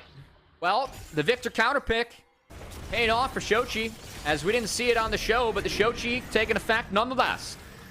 Meanwhile, more important action happening mid. Citadel is probably going to pick up 2 bricks here. Really big for the Caitlyn. So they were able to get both these, and that is... Oh, Music. That was not the time to go in, especially when your tower is about to fall. Shochi comes in off the flank teleport, but it's only Bradley who he's in range of. Bradley will take that laser to the chin like a champ. And a bit of a misstep now coming out from Supernova after Shochi getting that kill. It should have just been, hey, we forfeit this tower, but they bought off more than they can chew. You know what? We expected this game to be competitive, and sure enough, 20 minutes into the game, it's rather competitive. It's even. It feels like both teams still have a real shot. I think in terms of scaling, I favor Supernova given the Victor, but more importantly, given the Lulu. It was a McHale's rush for Zyko to make sure that someone could be safe from the Pop Blossom. That next item that comes in for Lulu, Moonstone, that really starts to warp things in favor of Supernova. If those long fights do exist. And, you know, I gotta say, we did kind of set up the importance of playing early, playing fast, and Bradley being able to take up space. So Supernova's comp kind of lacks that. We haven't really seen Bradley able to group up and actually, you know, take up space or drop the right waves. to play with the team. I think that was the first instance versus Zyko where we saw that. We saw one other attempt mid, but it was really well managed by Shochi with some good clicks. Still seeing the Citadel squad play 3 lanes, and I think if they opt into playing 3 lanes against Supernova, that's not what they need. They're going to get outscaled in this game. They need Ornn to drop the right waves, group up the team, and try and pressure and take advantage of these NACL engages, especially while stuff like Lulu flashes down. Because now, that Lulu flash being down, it was punished once, not going to be punished again, but we are going to try and punish Shochi on the top side. Yeah, going for a dive against Shochi. Looking at resources available, there's no teleport. Shochi's going to be by himself, caught underneath the tower. Call the Forge God goes out. Shochi's able to at least get one back. Dive going the way of Citadel. Man, that is support duty, if I've ever seen support duty right there. Yeah. No wave, we got to make the play. Let's pull it off. It does make sure that Citadel still remains up-tempo across the map. Hoarder and Levitate responding in both waves, but Citadel are going to try and take 2 turrets themselves with an inner going over to the Caitlyn. So I guess in turrets, it's going to be an even trade, but Supernova gets a little bit more gold overall, playing 2 lanes instead of 1. Now they're going for the inner mid tower as well. We'll get some more damage onto it, even crack a plate. All the meanwhile, Order going to back off. Not teleport, recall was called by Bradley, so he is down in that bottom lane. Shochi catching that top wave that Citadel had set up a little bit earlier. Now Music stepping in with the rest of the squad. Looking at objectives, we've got 5 Drake's seconds before the Drake comes up. And with that, Supernova will have first touch. That being said, though, they didn't get to back either, and this might be a pretty big flex here for Citadel as they try and pull Supernova towards the Baron. Yeah, they're going to threaten Baron. Again, they didn't really get the recalls to cash in on those plates and turrets they got. Music's still on the Dragon. The blue trinket just spotted this. It's being taken a little bit slow. I do want to note, IE is in for array. That's very big on Caitlyn, given headshots as well. So I think taking those 2 turrets, even if it is a little bit more gold in the side of Supernova, which it actually wasn't in the end, the fact that IE is now on Caitlyn is the biggest win here for Citadel. Because that is a really big boon for the Caitlyn. Definitely going to threaten Supernova in these fights. As Blossom lands on nothing. Zyko did flash to get out of that. Yeah, I don't think that's worth dropping the Dragon for free. That's a Hextech Soul point. And Hextech Soul is a win con. Zyko, only one down, a flash, looking to set up a trap. Will be Citadel. Call the Forge God coming out there looking for a fight. They find the knockup onto Hoarder. Hoarder gets away from the second one. Polymorph lands on the Bradley. Now waiting for that equalizer to get dropped from Hoarder's end. Could do a lot of damage, but no, playing with patience. Supernova instead going to push towards the mid lane. Citadel's in trouble. They didn't have the guts to pull the Baron themselves, so just being stuck in that brush, Supernova, they called their bluff. They spotted them. They kind of went out in the health bar war as Ornhorn's down, and now they can just pepper them on the way out, and Citadel's on the wrong side of the map. Oh, Bradley has to burn his flash to get out. Survives by the skin of his teeth. Recall was called by Array to catch that mid wave. He's moving back up, and now the rest of the team kind of isolated. Hoarder in too deep by himself. Jumping in is going to be Griffin. Music looking to get some work. Here comes Levitate on the opposite end. Levitate's getting critically low and will drop to the Eclipse. Bradley is here, acing the whole fine Shochi, and now this is disaster for Supernova. The gravitational field will find a stun onto Griffin. Now looking to recall is Zyko. Music in a bad way as Griffin and Bradley both gonna walk them down. Music looks to turn it around onto Bradley, gets 1 kill. Zyko still up. Griffin doesn't have that much damage. It's enough to take down Zyko in the grand scheme, but what a chaotic fight between those 2 teams, ultimately trading in favor of Citadel. Yeah, it was a couple oopsies. I mean, it trades even across the board. The fact that Dragon goes Supernova, I give advantage to them. I thought that fight could have been a lot better for Supernova, but Hoarder overheated before he casted the equalizer. So that all didn't go down. He was able to fall. It's in the replay. See, he overheats there. Equalizer wasn't able to drop it. That's a lot of power, because if you drop equalizer in the choke, I think that completely changes the fight. I do want to give kudos to Asila and Array, as Levitate went really aggressive for that fight. They both flashed out.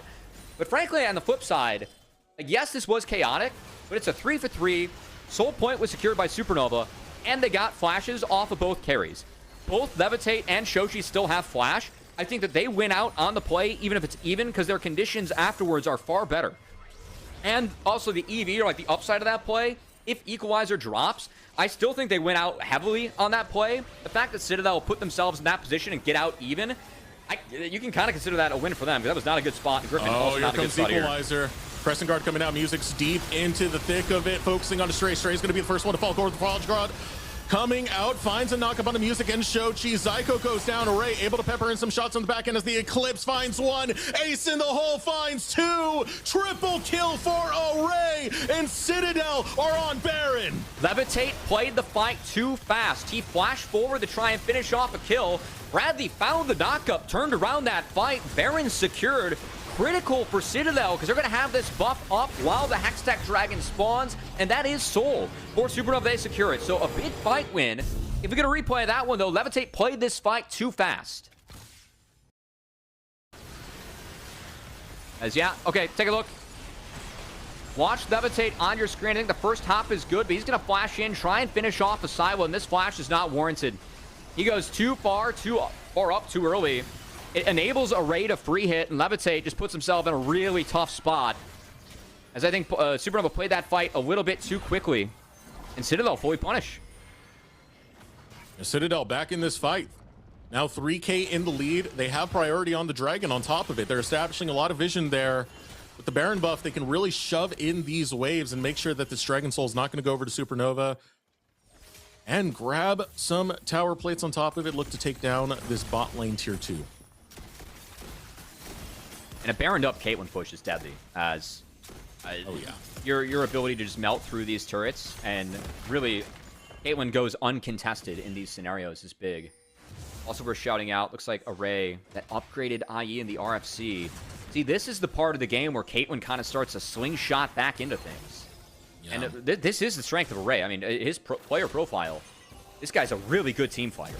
And really, the big splash that he made, going way, way back, was when he joined APA and that Resolve team, and they took down Cloud9 and Proving Grounds in the first round as the 15 seed versus the 2 seed. The Tristana play, I mean, they built comps, built strategies around this guy's ability to team fight. He's always had it. He almost was competing for an LCS slot with Blue Otter, as they were one spot short of that last year in third. I thought Array was fantastic on that squad. And to see him now with this squad, looking at, like, on paper at this roster, I think hands down this guy's the best player that Citadel has. And he is in a great position this game to try and make his mark felt, as he's gotten back into the game, gotten back up as a 3K gold lead with Caitlyn's big, but they're going on him. Cease and desist right onto Array. Array is able to absorb a lot of that damage, but following through Shochi, Array's gone! And now, Supernova, feel the momentum shifting. Looking to jump in, Guardian Angel going to be popped, looking to find Griffin and Bradley. Bradley looking to run away, but Flamethrower is right on top of him. The Eclipse finds one kill. Still looking for more with the laser of Shochi. Shochi wants to find the flank angle. Hoarder on the opposite end. They want to chase down Citadel. Shochi able to hold ground, but so is Asila as he finds the snare, but gets stunned back in the process. Now he's low. Levitate is there. Levitate jumps onto him. A shutdown found by Levitate. Now recall's coming out. Dragon Soul will be secured by Supernova. Man, Citadel did a really good job of playing their way back into the game. I just don't think it matters now that Hex Soul is on the map. You're giving Victor, Yunara, Hex Soul. Hextech Soul is a win con in its lonesome. We've talked about the scaling of Supernova. The fact that this was secured and that trigger pull, I gotta say, I thought they went kind of deep onto Array. I didn't see that play coming, but Music did, and it really was a great team engage, because the equalizer was perfect, and the flash from Shochi was exactly what they needed to take away the biggest threat in Array immediately to start off this fight. It was great targeting. I kind of knew that Music would go for that, but I thought he would get heavily punished. It was Shochi who followed up with him to make that all reality. But now here we go. Ace in the hole coming through. Music will block it. Bradley going for the long chase. Call the Forge God going to be used. Finds a double knockup. Equalizer, retaliation to try and catch part of the wave and dissuade this engagement. You still have a tower down on that inhibitor in the mid lane, and a lot of push pressure for Citadel.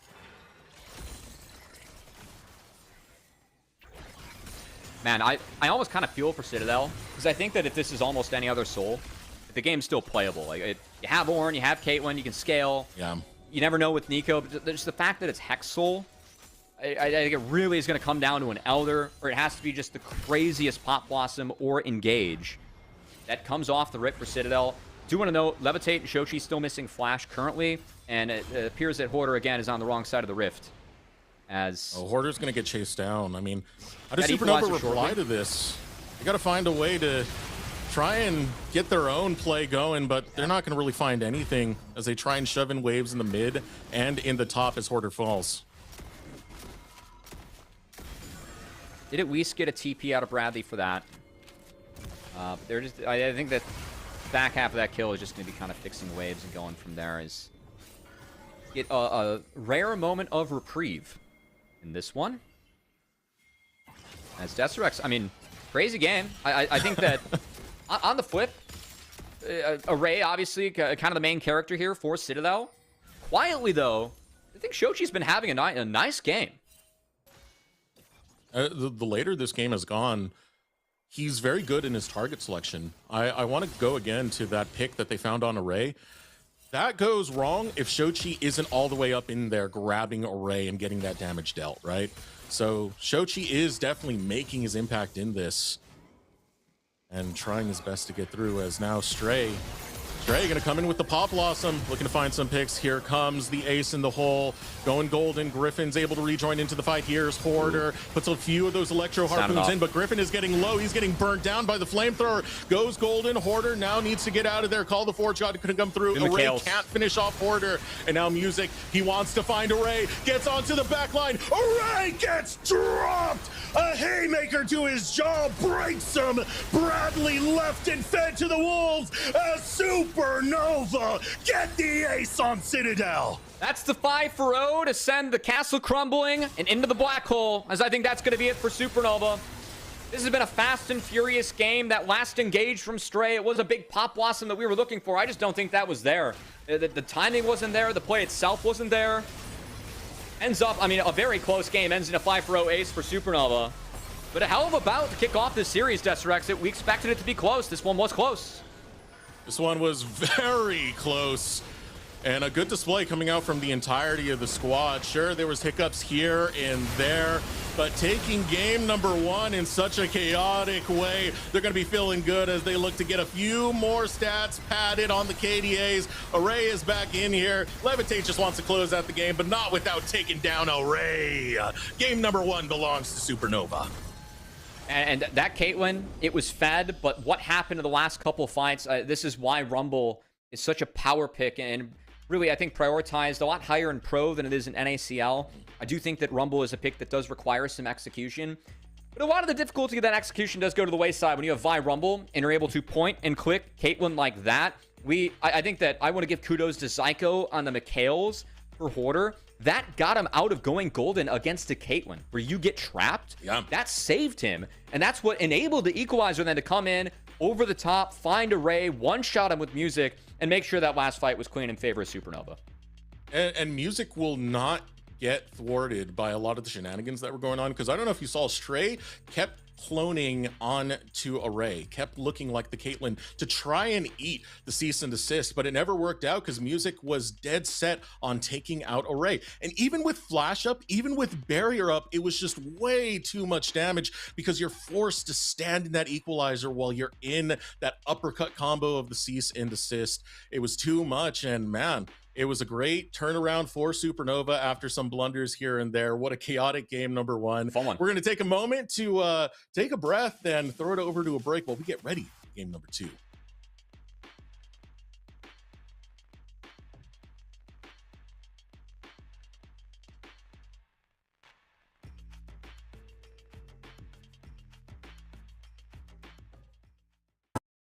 Trim.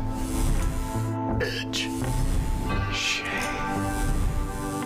Trim, edge, and shave with Philips Norelco One Blade. One tool for all you need.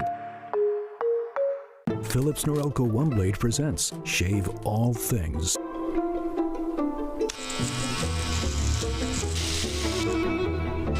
Your style made simple with Philips Norelco One Blade 360. Trim. Edge. Trim, edge, and shave with Philips Norelco One Blade. One tool for all you need. Philips Norelco One Blade presents Shave All Things.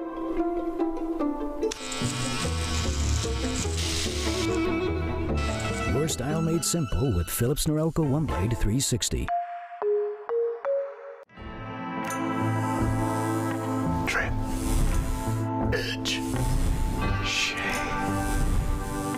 Trim, edge, and shave with Philips Norelco One Blade. One tool for all you need. Philips Norelco One Blade presents Shave All Things.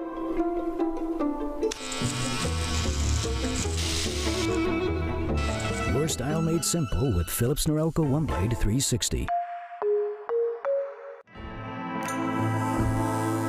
Trim. Edge. Shave. Trim, edge, and shave with Philips Norelco One Blade. One tool for all you need. Philips Norelco One Blade presents Shave All Things.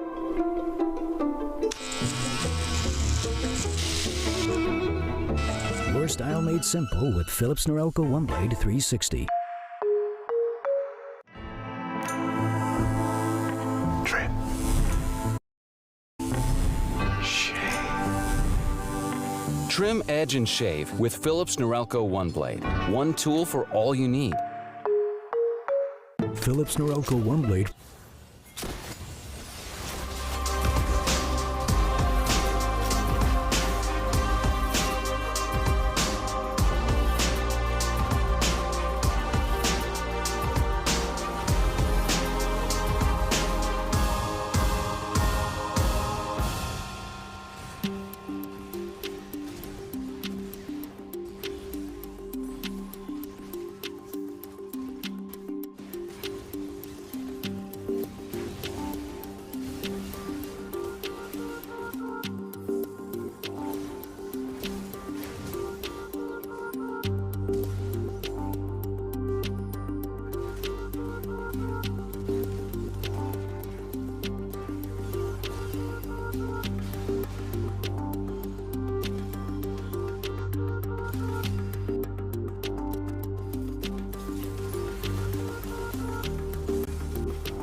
Welcome back, everyone, to the NACL. And, ooh, what was that, Cubby?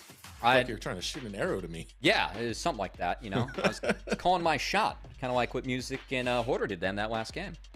Matter, I'm just hoping for Ash in the next one, you know. I'm undecided. So, yeah, that was a crazy game to start us off between Supernova and Citadel.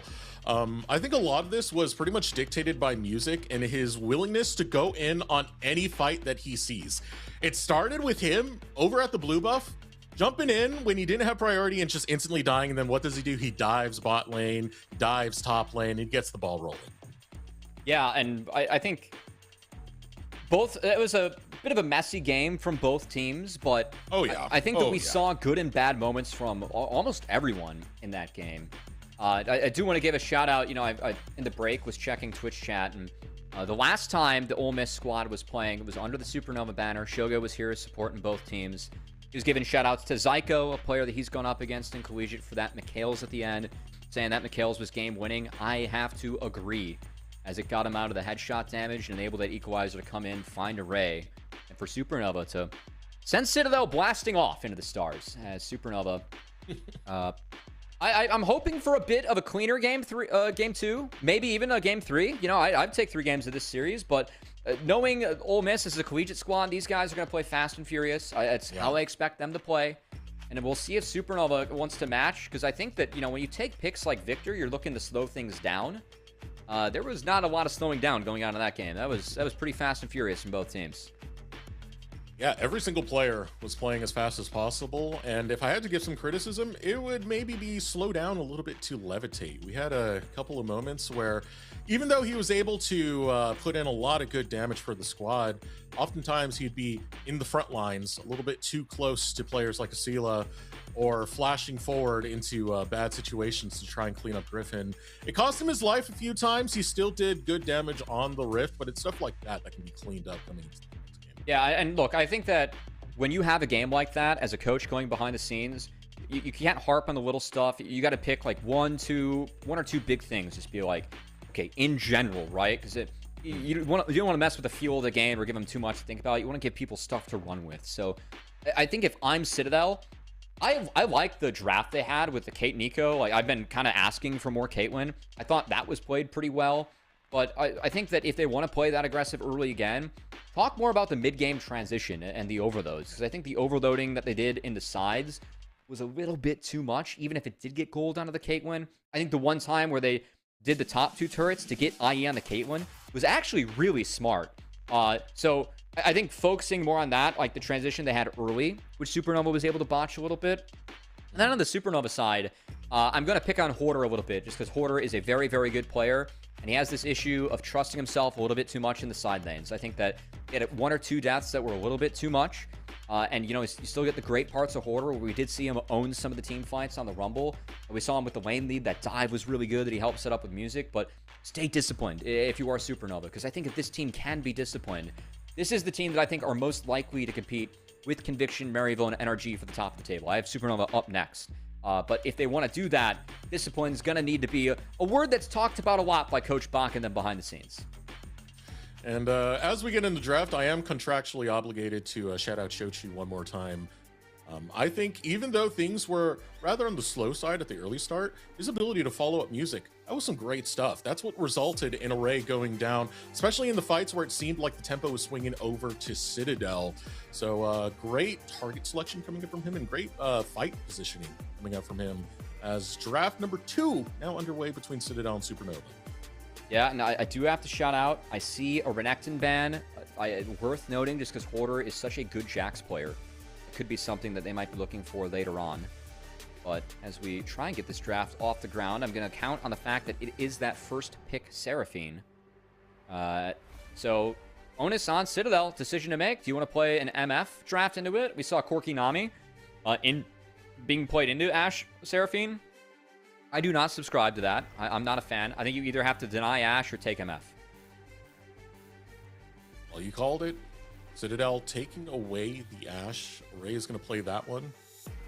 And a lot of that, you had talked about it a lot in the previous game. It's that combo that can be so deadly. You can get volley into the beat drop. to set up pretty easy crowd control that lands in. But even taking Ashe by herself can be very impactful, both in tracing where the jungler is going and having global presence with the Enchanted Crystal Arrow.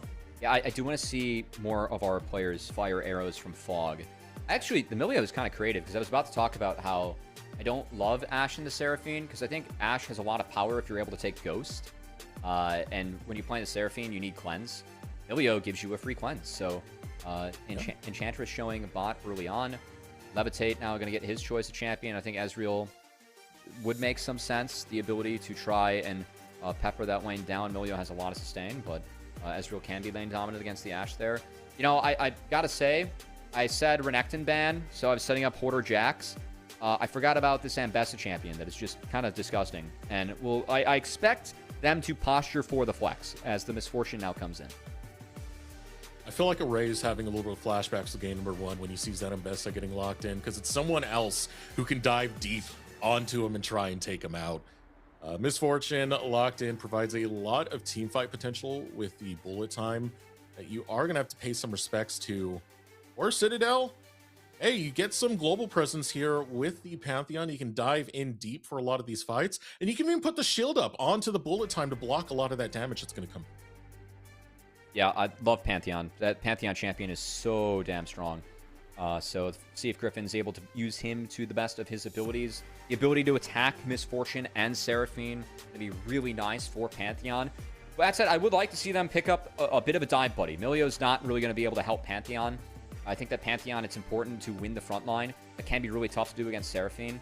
So would like to see him get a little bit of help there. I think a potential Galio ban could be really nice coming out from Supernova here, just to try and take that away, because I think Galio would fit really well into the Ashe Milio, and then also kind of fit the role that Asylum plays in this team, which I view as a little bit more supportive. Expanse coming in, mid lane focus for Supernova, taking away the Cassiopeia. I think they want Rise. Might be the angle for it. Hung banned on the opposite side. Or Citadel, this is the second time they're banning it away, not allowing Music to be on that champion. And Music does like a lot of fighters, so it could be something where he tries like a J4 angle. We've already had the Xin Zhao use, so definitely not going to see that one. But one more ban for Supernova. Yeah, and Supernova did take J4 and Nocturne away themselves, so the jungle bans start to pile on up.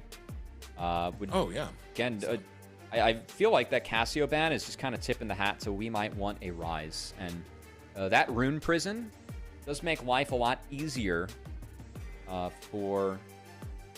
That's an interesting ban. That isn't a Syla special. I will say a Syla does specialize in the Sandra. When I see with Sandra, I usually view that as like a unique counter into something like Talia. So we'll see if that ends up being the take. Oh boy. You know, I did tease out Zamudo's Gangplank, Deserux. There is another Gangplank in the league that is quite good. That might be busted out top here by Bradley.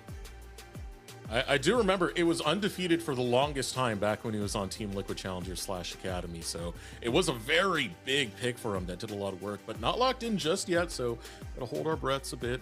Syla will be on the Ahri. I do like Ahri this game. I think that Ashe Milio needs a little bit of help frontline and posturing. And if you aren't willing to go Galio, Ahri's a little bit safer.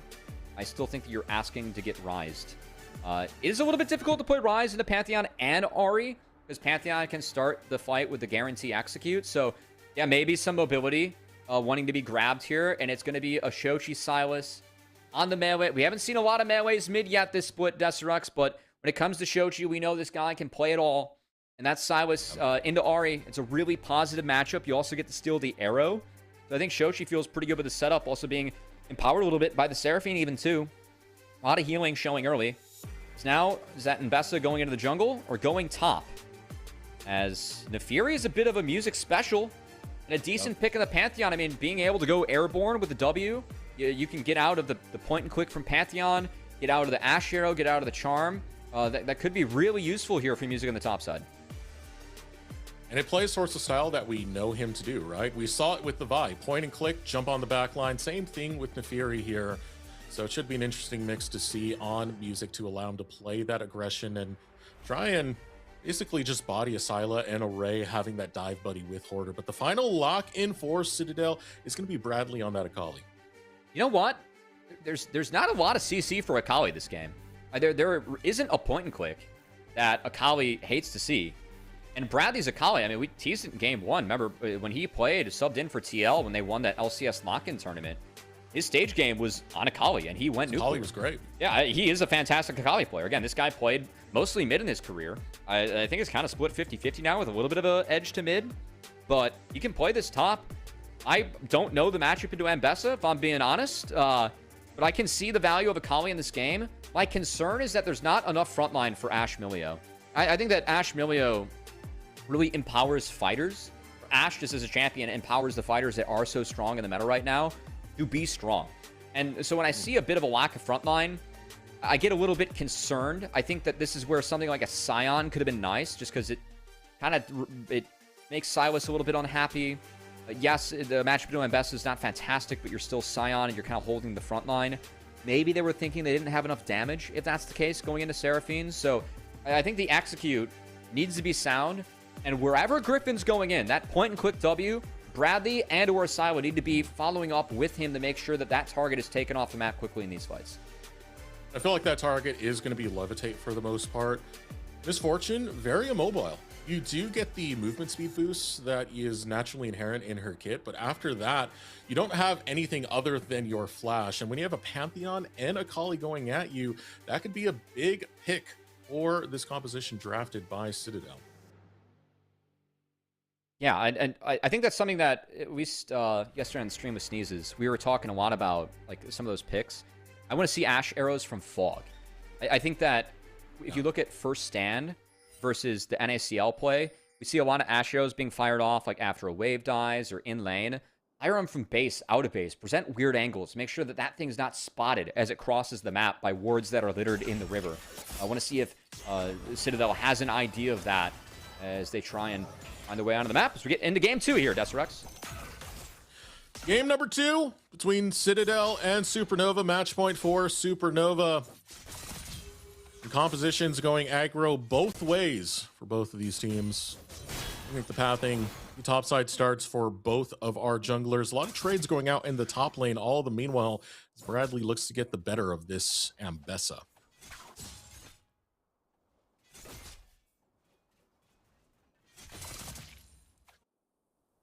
And Bradley Akali, didn't think I'd see that in 2026 on my screen, but happy to see it. We're back. As this guy, I mean, I had the privilege of teams I coached to scrim against him when he was in collegiate, and he was the best player that I have faced. Again, just when Bradley's on his game, this guy is a freakishly talented player that has been able to play top and mid at a really high level, and curious to see kind of what form he's in, because I do think this is a player where the form sometimes varies. Yeah. And one where when he is in form, I would take him up against anyone. I think he can go up against anyone in this league. But on his off days, at times, we just don't see Bradley make quite the same impact. Sometimes, again, peaks and valleys. This game's a skill. It's tough to, you know, stay disciplined and be at the top level always. And it's what makes players like so impressive right now. One of the big stories we have in Pro is how, you know, Knight, Chobi, Inspired Caps all ran their region. It's hard to be that good for that long. And to see these players on the come up even struggle with that too. It's just a very real human element, you know? This game's a skill. Both junglers are ending towards the bottom side. Still a lot of skirmishing going on. Something we didn't really talk about too much is the Ultra Mega Fire Kick and how that can influence a lot of these. If it's well-timed, that could be really good peel to try and keep Array rather safe against this deep dive that's going to come after him. Now, with a little bit of priority, this allows Griffin to get positioning onto this scuttle over on the bot side. I don't think they're going to be able to dive anything from here, so just kind of expecting a reset and a clear. As he's at least going to gather some information here and take a ward down. Yeah, but I mean, Super Mega Fire Kick can be quite cheesy, I will say, as that is like one of the longest ranged abilities in the game. Yep. So there it is. Yeah. But Empowered Heal from Zyke are going to do its best. I will say the Ash Milio lane is winning in this scenario, or at least it should win. Milio, this champion, is so crazy if you get levels. Just the sustain you have in your kit with the W and then also the shields of the E can be really, really oppressive. So, see if Stray is up the challenge, as it's a very different role for Stray in this game versus the last. Come on, we talked about it. This is supposed to be trivia. You can't just say W and E. Oh. Yeah, I also just want to hear these specific ability names out of your mouth. We're gonna do our best. I might need to cheat a little bit off the Wikipedia, you know. Oh, come on. Like all right. The Super I'll Mega give Final you Kick one. is kind of the campfire or the cozy campfire, I think. There we go. There we go. I'm blanking on the ult though, because I remember when it came out because it's pretty impactful. It's a very impactful ult, but I'm blanking. I have no idea what the shield is, man. It's Breath of Life. Breath of The Life? shield I only remember because it's kind of a cute name, man. It's Warm Hugs. Aw. I want to hear warm hugs from Cubby. We could all use some more warm hugs in our life, you know? Especially Hoarder, who's getting the opposite end of that. Bullying coming out from Bradley. Bradley will take that recall rather early. Hoarder going to match him. Both junglers. It's going to be a little bit iffy right here as they're both on ward. Spotted out his music. He'll just hop away. Do you think that this bot crab is likely to be in favor of the Pantheon? But Griffin was skipped over a camp to get here. So they're both going to return to their own camp and try and get back. That means the Fury's going to be here first. So the crab actually going to be favored by him because Stray's reset was off. Him and Array didn't face together. So I think that's a big deal because this crab is level 6. And yeah, level 6, whichever jungler gets that, you know, goes without saying, pretty big spike. Wave shoved in by Levitate and Zyko. Griffin's walking over in this direction. E-drop finds Stray. And Array, putting the pressure on that he was able to find, is able to force a flash out. Now Shochi coming onto the opposite end will steal away the Spirit Rush going right after Scylla. Scylla taking a chunk of damage, but Shochi needs to be careful as it's a 4-stack now stepping up for Citadel. Yeah, this thing should be gone. I don't think music can get in here. Oh, unless it comes back his way. Oh, we're ulting. All right, here we go. Grand Skyfall now coming in from Griffin. He wants to focus on the Shochi. Shochi still has the Spirit Rush to work with. Got some charges left on that. Griffin going to go deeper and deeper, but only to harass. Yeah, that was curious look, honestly, from both teams. As I think draft-wise, I favor Pantheon in that fight versus Nefiri. I really think Nefiri needs 2 items to be, like, you know, peak. If you're going Shojin Cleaver. But either way, I think that Supernova can be kind of happy that they got the Pantheon ult for nothing. That is a win, even if they did lose out on the crab.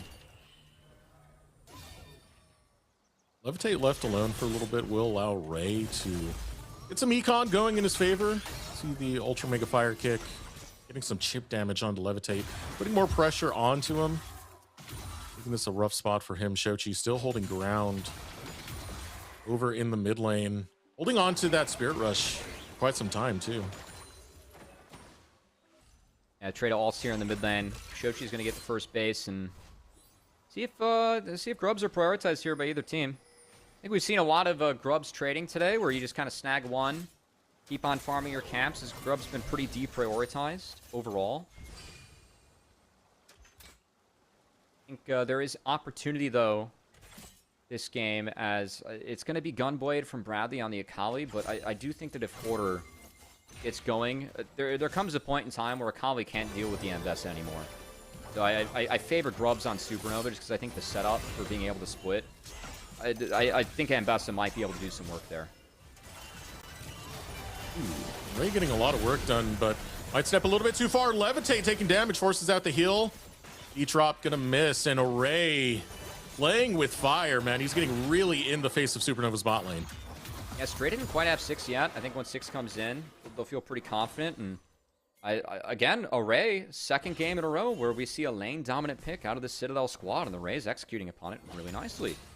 So I like that. Array is a player that we always give kudos to his team fighting, but of course, as you grow in the game, or you have years under your belt, we expect people to be better players, better laners. It feels like Array is really prioritizing and doing that with Stray here. They've gotten off to quite the nice start in the bot lane. This music was waiting for a spite, a little bit goofy, but able to get his own blue buff, and spots Griffin, who might be looking to impact this bot lane that has been made quite volatile by the Ashe. Gonna be a little tricky to get off. Ashe Arrow was already used earlier. No Enchanted Crystal Arrow to try and get that crowd control going. Array being at half health made that a little bit too difficult as well. So just posing the threat for the time being. Still, Music's going to be happy enough that his presence there dissuaded it. And, you know, that he got his blue buff. Definitely doesn't hurt. That's been contested so much throughout the series from him. Yeah, bot lane priority. I mean, if there's no bot play available for Citadel, the fact that they have push, that's going to be first Drake going over to them. The game script overall for Citadel, so far so good. That said, Bradley, Music has not been spotted up here. Not enough to bait Bradley in. Back to Hoarder caught it. Not going to be the case. Music's going to go back to his camps. First Drake goes over to Citadel. It will be a Mountain Drake. Some extra defenses up on the board for Citadel. The pings now coming out towards the Grubs. Play being called. I want to get Nefiri over into that direction. Music, his presence over there for Griffin. Start making his moves. The tricky thing here is a lot of the priority now coming out from Citadel. They're the first to the touch on moving out their support to try and shove in this wave. Make sure that Sela does get some prio over there. They can move on to those Grubs. And a little bit of a lead here for Asila. Open up the biggest one on the map so far. So looks like it's going to be the Morellonomicon. Or not Morellonomicon. The more alts as it is the Malignants coming in for Asila. E-drop comes out. Can find anything. Chip damage onto Array nonetheless. Griffin finally in that position to go after the Grubs. He's going to start him up. Yeah. Look at that priority that you have. I think that we're really prioritizing for Supernova getting Nefiri items. And I think that's somewhat understandable. But this is, to me, what makes Pantheon such a dominant champion on the patch, is that not only do you have still that pretty strong early game that Pantheon has kind of always had, thinking of the last version of Pantheon 2, but this version of Pantheon scales so much harder. The empowered abilities are really, really big. As, oh, hold on, yep, dive. Here comes Encore, finds Stray. Now Music looking to bail out. Be able to get out without much issues and call the pack, but there's still more damage being put onto him. Bullet Time forces the barrier from Array, as Array still playing so aggro on this Ashe. Getting some punishment on the Music. Dive not going to go the way of Supernova. I mean, again, Citadel's bot lane holding strong, as that is a win for them. They soak the gank, they get the Grubs. Citadel in real good shape here. Oh, here comes the dive of Griffin. Hops right onto Zyko. Sees Music. There's more kills to be had. Music tries to run away. Gets away from the spear. Levitate. At the very least, it's a 1-for-1 trade as Levitate was able to find Array in the grand scheme of things. Now Levitate chasing onto Griffin. Needs to play this carefully. Teleport comes out of Shochi. Shochi's still in their way. The Spare Rush jumps right into the face of Griffin. Griffin survives to the Slither. Someone's got to take him down. Instead, they turn on to Stray. Now Griffin, he's going to try and recall, but he's going down. Very few places he could have gone, and they find him. He'll put up the shield, try and buy some time, get some chip damage onto Levitate, but ultimately shut down as Supernova collapsed onto Citadel. I really thought that was a good play for Citadel. I think the big game changer was that Levitate flashed forward and killed Array first. Array going down removes a lot of the damage in that dive, and this is a great flash forward from Levitate to make sure that with Array falling, now Citadel got stuck on their side of the map, lacking damage, and that's what flipped the play for me in favor of Supernova. And Shochi, the angle he came in, saw that Silo was coming over there, said, hey, give me your ultimate. I want to jump right in and take the fight to them. Makes it way too hard for that RA to have any effort, any impact when you've already taken down the key members that you need to. Honestly, if we get a second look at that, I really want to focus on Levitate, because that was a pretty bad scenario for the Supernova bot lane. Again, Array, Stray been landing really nicely so far, but that is a game warper down there, because now Levitate has that gold lead. It has the BT, so the sustain of the Milio and the Ashe, it's null. It's now in favor of MF, who has a lot of power at this point. So it's just going to be about using the E to space, make sure that you find the right trades. Just change things up a lot, though. Doesn't find the Skana duct instead. Come out empty-handed in the trade. Sela will be able to outplay it for the most part. can see how aggro Shochi has been in this game since he's gotten Silas. Now the chase coming out from Bradley. Does have that gunblade, gonna pop it right onto Hoarder. Hoarder taking a lot of damage. Bradley looking to chip away. Hoarder looks to turn it around. Hoarder jumping into the face of Bradley. Uses the public execution. Bradley has to flash out. Good flash by Bradley, but better play there from Hoarder as, again, if you don't get a lead early on the Sakali, the Hoarder Ambessa will end up eclipsing you. And that Maw, I think already kind of enough to make sure that Ambessa's feeling good. Summoner spell taken away, and you know, the map's still tense, Deserex. This game's still close, but it feels like Supernova's starting to find one or two small wins. I say that. Syla's going to have to use the ult, but that is first brick going over to the Ahri in lane. And kudos to Asyla. I think this was a blind pick. Asyla, we teased a lot that last year at this time we had 4 rookie mids in the league. Asyla was the community sentiment the weakest of those. But this has been a good game from him so far to start. I mean, Silas to scale really nicely into the matchup. The fact that he has a CS lead, did secure that first brick, which just is raw laning. That's a positive, and a player that definitely we were looking to show improvement in this bout for NACL. So it has been working really hard on that C-Law grind. A good start to this game for Asyla. Plays well in the lane. Gotta give it now. Here comes the man drop coming in from Griffin. Easy gank to be found. I mean, that's what Pantheon does, man. He comes out of nowhere when you least expect it. Picks for that kill in the top lane. It's Bradley. A little more ahead, that 1v1. I think Hoarder should have saved the flash in that one, and I think he's going to agree in the post-mort. As once that Comet Spear dropped from the sky, well, that Grand Starfall was the death sentence for Hoarder. So, good pickup for Bradley. Going to be a bit of a trade here, as the Dragon was secured by Supernova. Rift Herald will be secured by Citadel and Griffin.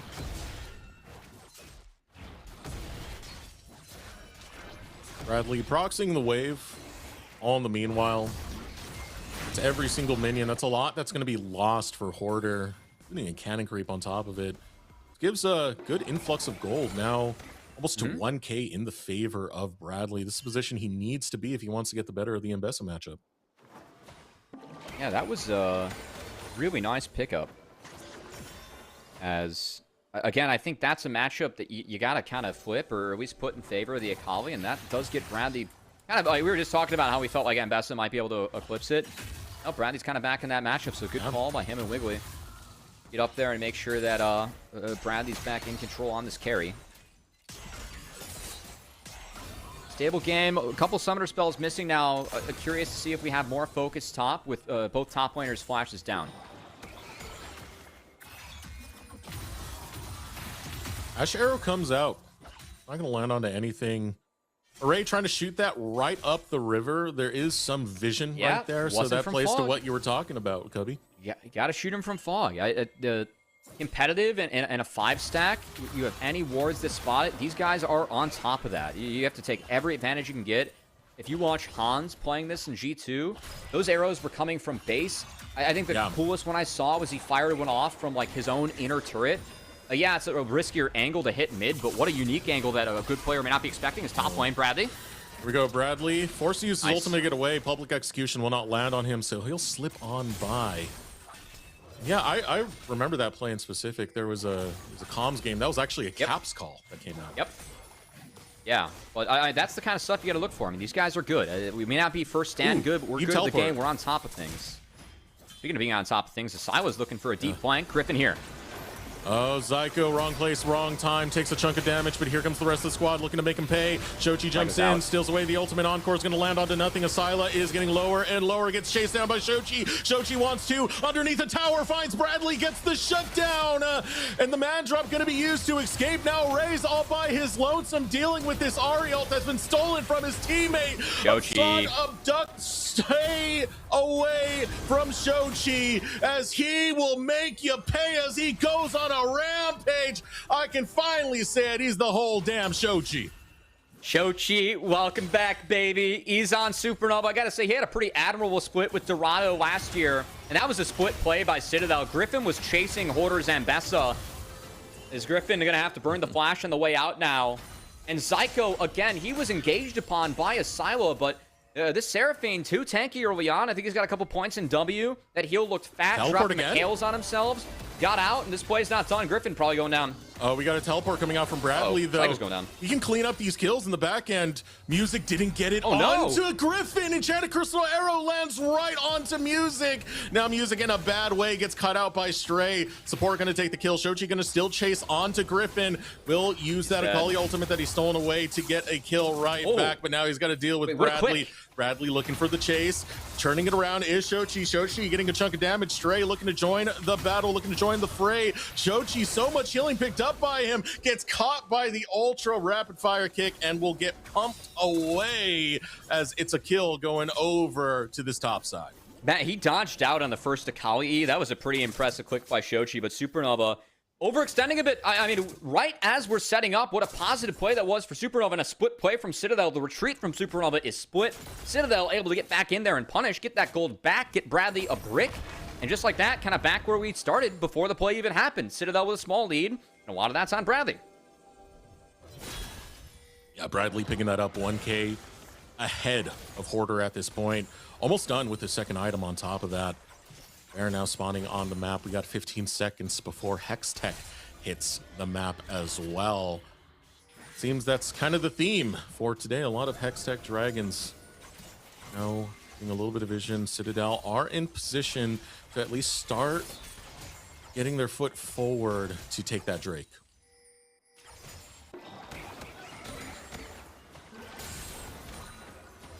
Yeah, almost, I mean, feels like the series has been nothing but action. Oh, Hoarder. We have a moment with Citadel. I mean, 5 people bot. Hoarder is going to get a friend. What can Shochi do? Public Execution comes out. Shochi's going to be in the middle of all of this, trying to create some distance. Gets away from the Enchanted Crystal Arrow, but gets taken out nonetheless. Bullet time not going to really land onto much. Hoarder looking to run away from this one, but Bradley in the middle of them all, chasing them down. Wants to get those perfect executions. Man drop comes in. Griffin takes down Psycho. The chase coming out from Asila. Wants to find Hoarder. Hoarder getting underneath his tower. No charm to follow through, and Citadel strike first. I think that's just got to be a give from Supernova, or like a TP to the inner or further back from Shochi. Hoarder was already in such a tough spot. Shochi, the one who's fed, puts himself in the same exact tough spot. It feels like they played into exactly what Citadel wanted with the overload. As I mean, Citadel dropped the Herald, get 2 turrets. They can pick up the Dragon in the back half. They just blew this game wide open. I believe Shochi felt like he had more time to get in there, but with the Rift Herald going down, that tower was gone in the blink of an eye, and it put him in a bad situation. I mean, all Supernova coming to play Hero Ball, honestly.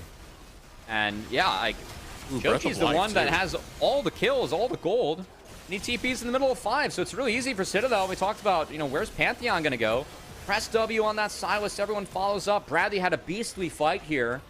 As we did see when he went in the Shroud in the 5, again, there's not a lot of CC that can deal with a college. I think was why Bradley wanted to pull this pick out. Yeah. And Bradley, I mean, now sitting 3-1-2, it feels like he's the guy that there's not a lot of CC that can stop Akali. If he gets on this back line, especially as a top lane Akali that has increased resources, this could be a real problem for Supernova, one that they were not able to deal with in the last play. See if they're able to deal with it in this next one, as everyone's kind of back grouped up mid here. Also, this Melio pick has been doing work. Stray. Yep. If you've been noticing, every time Encore comes out, it's to try and use it in tandem with the bullet time to keep Array locked into that damage as long as possible. Instantly, Breath of Life, he's out of it. No issue whatsoever keeping his team going, but it might be an issue for himself as bullet time onto Stray. Up the Breath of Life in the Cozy Campfire and get out. I mean, Shochi's not even playing Ashe, and he's the one firing ults from Fog. That was nice, as didn't get more than an ult out of Melio, but hey, it was an optimistic look. As it's yet another Hextech Soul game here. So we got a lot of ports and likely some action. Bradley has tucked himself away here in the top lane, and that's a nice arrow. That will not be followed up on. Yeah, no one was even remotely close at that point. But I think Bradley was thinking about it, yeah. I think even then, just trying to get as much information as he can is a big part of that. Now, vision control coming out from Supernova. They're not that far behind, but bigger issue is just going to be the gold being on key members here. As the fight breaks out, Array, a bit of damage. Now the man drop coming out. along with the Scylla joining in. They're looking to take him out from all angles, jumping on Zyko, taking a lot of damage in the process. Shochi does have the perfect execution, but can't do much with it when Hoarder's taken out by Bradley. Big Bradley is on deck with this Akali as he swipes up Supernova. It's been multiple plays in a row now where they pick on the Seraphine. Zyko can't do anything, and they don't have any CC for this Akali as Bradley continues to go crazy. Music might be going down. Yeah, Music looking for an angle on in, accidentally goes right over the Baron pit. Baron being started by Citadel. Supernova have to give this up. I mean, these plays, it's just over the top damage onto the Seraphine. Seraphine's kind of stuck in the middle of nowhere. The turrets are down. And Citadel just able to create these angles. And keep in mind, there is no hard CC on Supernova versus Emilio. And it really feels like the front line with the lead that Citadel has now can just run rampant on Supernova with no deterrence. They are wearing purple and they're hitting back onto the Rift. Now a 3K lead. Let's take another look at that previous fight. As you said, focus down that Seraphine first. I mean, this fight's already over by the time we hop in the replay just because they've got Zyko's Flash, they got Zyko's McHale, they got Zyko's Heal, and they got Zyko's Seraphine. As everyone fell to the prowess of Citadel on that engage. Great find from Griffin. I do like, we set up Griffin and Bradley need to play together in this game. Yeah. As the Pantheon is that point-and-click CC, you can guarantee the Akali combo off of. That was very well done and well executed by Griffin and Bradley as they found the kills there. And now Citadel trying to look to push us to a little bit of a longer day here, up here on the desk. Now Citadel, they want a game 3. Bradley is right there waiting for the Enchanted Crystal Arrow. It goes out on the stride. Bullet time doesn't find much though. Still the chase coming out from Supernova will come to an end, and it's empty-handed for SN. I mean, at least Citadel, like the Baron push gets the way to wave. Shochi. Oh, here we go. Public Execution comes out. They're looking for Stride once again. They jump onto the supports, onto the back line, looking for more. Shochi finds a Ray, and suddenly it's pick after pick found by Supernova. They do not let it dissuade them. They will be relentless with their assault. I mean, I think Citadel are over-forcing there a little bit. They tried to play a secondary lane, and Stray didn't have the ultimate. So I think that's the adjustment from Supernova, is they bled the Milio ult, and then they found the re-engage with the Encore this time around, as it was the Enchanted Crystal Arrow. They got the ult in the first place. Shochi's going down. Not sure how we got there, but shouldn't have been there. It was a Griffin ult. Yeah, he thought it was a 1v1, and then it was a 2v1. And Shochi, unfortunately, the 2v1 was not in his favor, so he falls. Was a nice engage on the top side, though, to find a Ray.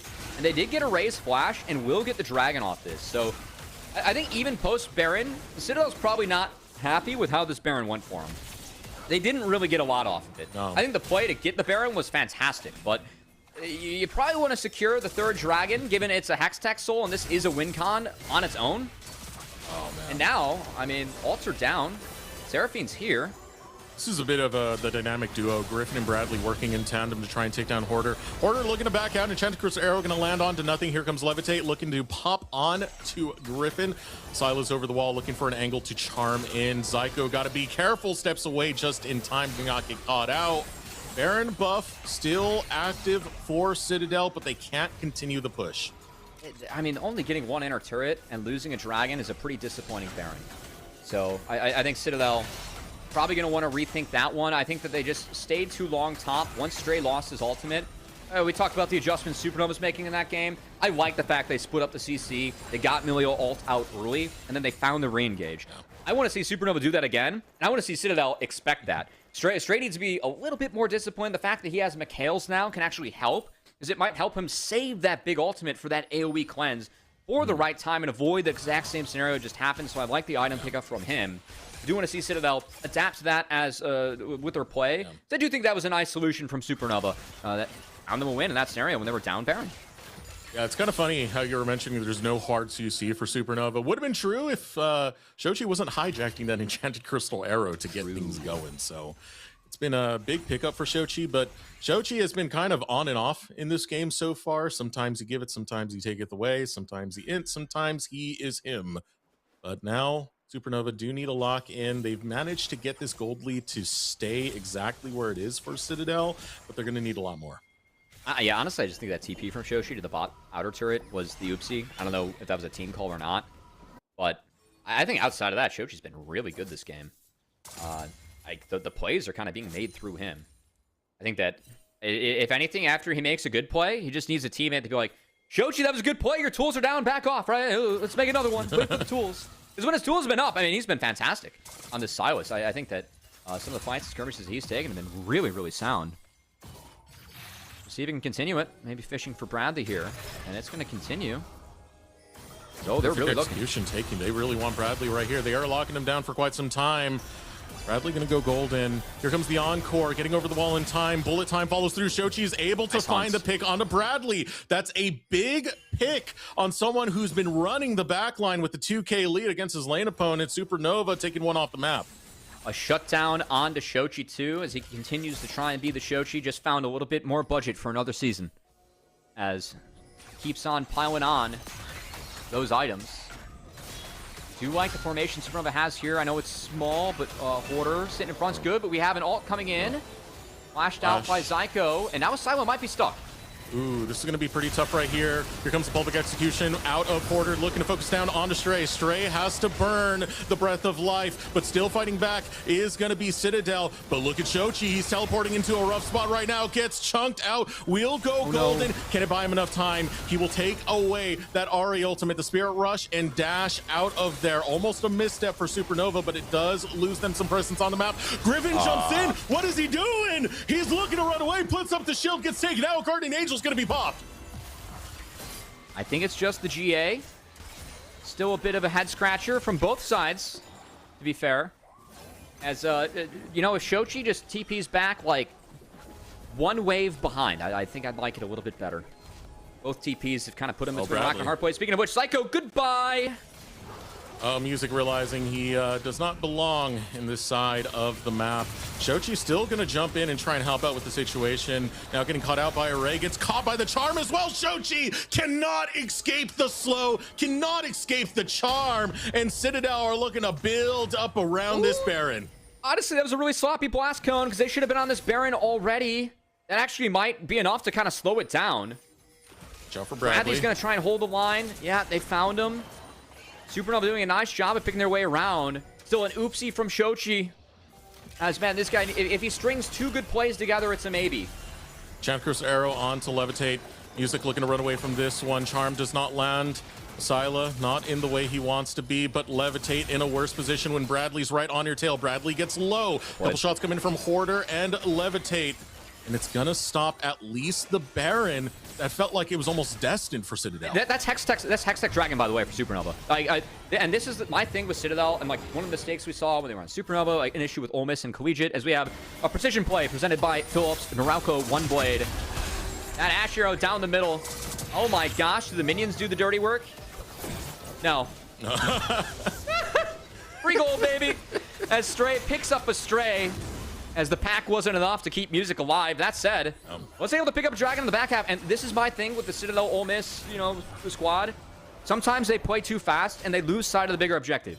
And if I have to boil down one big thing that's the difference between the winners and losers of NACL Week 1, I think it would be opting into another play after you lost the initial play and losing sight of the bigger picture. I think we saw Citadel do that right there by wasting time with a sloppy blast cone around the Baron or posturing. They miss out now on the last two Dragons. And now another Hextech Soul could come in for Supernova as a fight. Ooh, Hoarder kind of in a bad way right here. Encore goes out. It gets blocked completely by the Hourglass. This is without Array, by the way. Citadel just run into the jungle and take down Supernova, who are forced to go on to retreat. There's only two that remain. Citadel would love to close out the game right now. Jumping onto Shochi. Music on the opposite end. A spear goes wide. Citadel instead going to go for the Baron. All right, Citadel get another chance at a Baron deploy. As the last one, again, that last Baron, the first Hextech Dragon that went over to Supernova was during a Citadel Baron. This time around, they drop a Dragon, a very good find onto Hoarder, as Supernova just playing a little bit too far up. Again, Zyko falls to the pressure, as looks like Music was posturing mid, but yeah, it doesn't matter. This Baron's going down. And with the second Baron of the game, we'll see if Citadel can put the pieces together to find the win. They at least got a bigger lead this time. We'll say that much, 5.5K. But they're going to need to find a little bit more than, you know, losing a dragon like they did in that previous push. Bradley looking to hunt for anything that might be around this side of the jungle. It's still just over 3 minutes before that Hex Tech spawns. And that right there could be Supernova's win condition if they can just weather the storm. No, I think so. Again, Hexel, regardless of game state, can be a win con. So the 6K gold lead is big for Citadel. A lot of that in the hands of Bradley. I think it's sitting at a lot of golden base, looking at some of these item break points.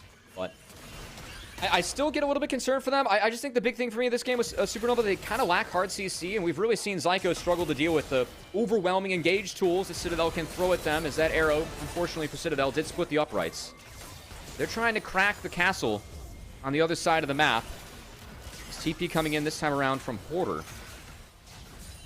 Yeah, Baron empowered waves hitting both the mid and bot lanes. Shochi looking to hold ground. That cannon minion is going to do a lot of work, and it's always very difficult to get close enough, especially when there's two of them. See Hoarder getting to work on just that, and it does keep that bot lane inhibitor tower up a little bit longer. Hoarder's scoreline has not been impressive. I have liked how he's tried to take up some space here in those later fights. Shochi. Shochi getting charmed out. Big misstep right there. Gets him down to about half health. Will still away the Spirit Rush. And here we go. Oh, perfect execution does not land. Silo going to jump forward. Looking for Shochi. In the meanwhile, is Bradley. We follow through. Perfect execution. Inhibitors exposed both in the mid and bottom lane. Citadel looking to build their base in the territory of Supernova as they lead in these Baron empowered waves. I think Supernova might have to look to fight now. Under these turrets, I mean, conditions are down. Bradley doesn't have his ultimate. Silo doesn't have his ultimate. Supernova should look. Yeah. Enchanted Crystal Arrow is back up, so it might be an angle right now. Runs through, lands onto Psycho, now jumping forward. Encore finds Griffin. Griffin's able to defend against a lot of it. And just like that, Supernova pushed back, but they haven't lost anyone just yet. Now jumping in, Asila finds the charm on the Levitate. Levitate will go down. Shochi gets critically low, has to go golden. Hoarder trying to buy some time, jumps into the back line looking for a Ray. Wants to make him pay. Will be able to slay him and take him down. Another kill going to be picked up by Supernova. Shochi's still in it. He can heal up for a lot of the damage. It's going to be up to Bradley to get the work done. Bradley's still in it. Shochi's still in it. Shochi gets onto the respawn in time to heal up. Nexus is exposed. Shochi has to make it work, but he crumbles in front of Citadel. Now it's all up to Hoarder, but there's not enough time left for Supernova. Citadel will take game 2. Oh, felt like that game was close. It was back and forth, but that second Baron for Citadel was a much cleaner execute. At Shochi, he had so many good moments and a couple of bad moments that I think really set Supernova behind in that one. We got to give Citadel credit, though. Overall, the lack of hard CC and that last pick of Kali, they made life so difficult for that Seraphine throughout the game. And that was the big difference maker for me in making sure that they got the gold, got the lead they needed, where Bradley in the top side did end up kind of taking over the game. And I know we talked a lot about Shochi as the main character on the other side. I think Asilo was a pretty silent, solid performer for Citadel in that one, as he kind of tries to elevate his play in his second appearance in NACL this time around.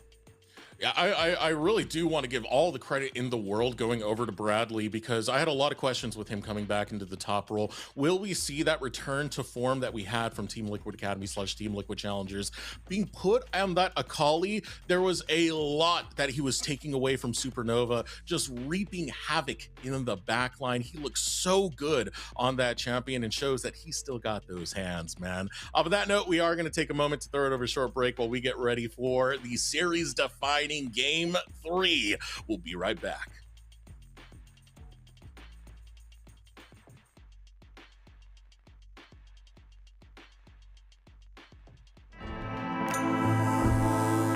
Trim, edge, shave. Trim, edge, and shave with Philips Norelco One Blade. One tool for all you need.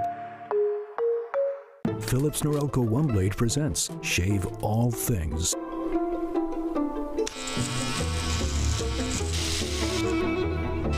Your style made simple with Philips Norelco One Blade 360.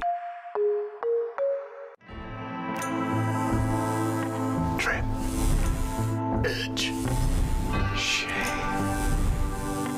Trim, edge, and shave with Philips Norelco One Blade. One tool for all you need. Philips Norelco One Blade presents Shave All Things.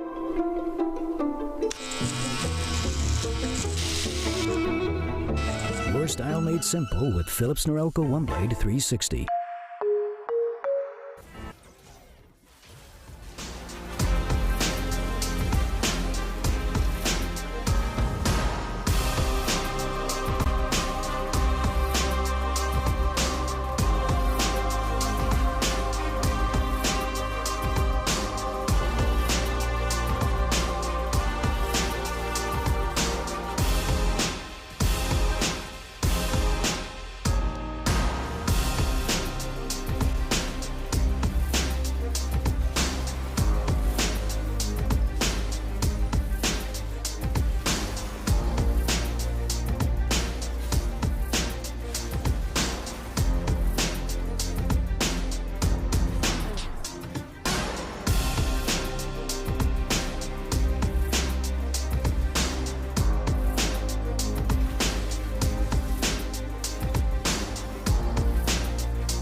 Welcome back, everyone, to the NACL Citadel versus Supernova.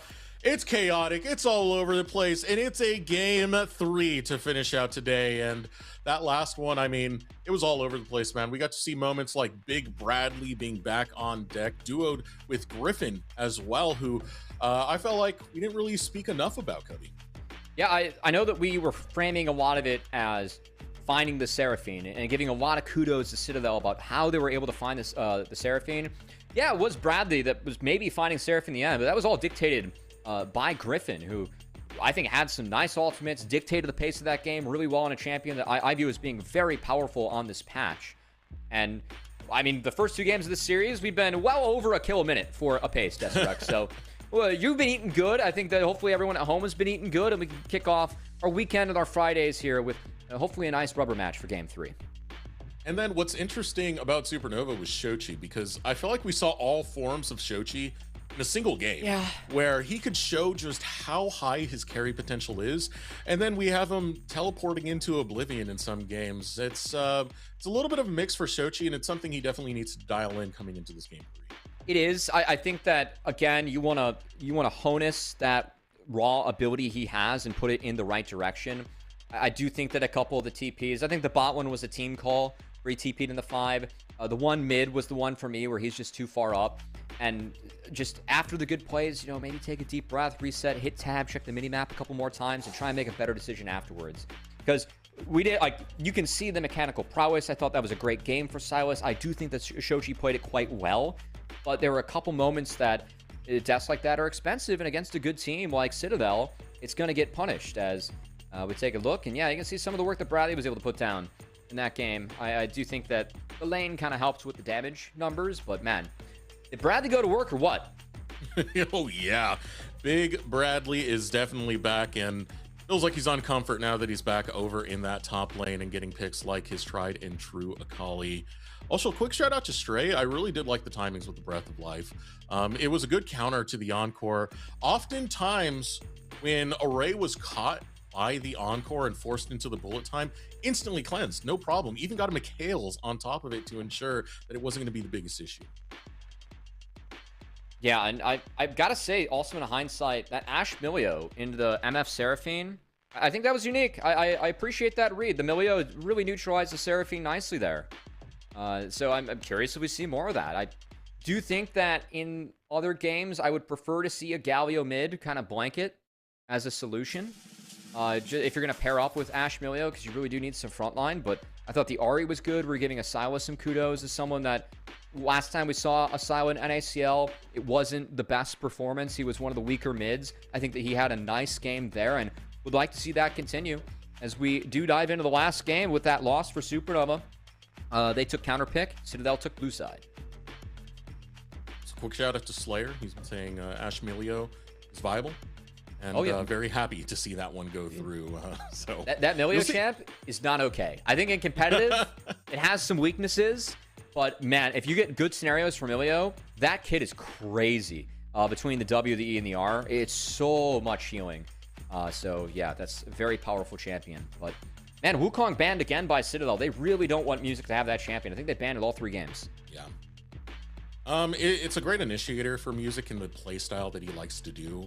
Cyclone can be so effective in a lot of team fights, so you can clearly see why they don't want Music to have it. One more ban now over on the side. I was curious if Orianna was going to make it through, but no, it will be the final ban for Super. I think part of the Wukong ban is that they're putting him in a bind for Jarvan. Jarvan's probably the last primo jungler that's on the table here, with Nocturne off the table too, so curious if that ends up being first picked, which it looks like it is. Yeah, Jarvan. I don't love Jarvan first pick. I think that the powerful part about Jarvan is flashes, right? Cataclysm, Flag and Drag, you want to take away flashes because that's how you get out of his abilities.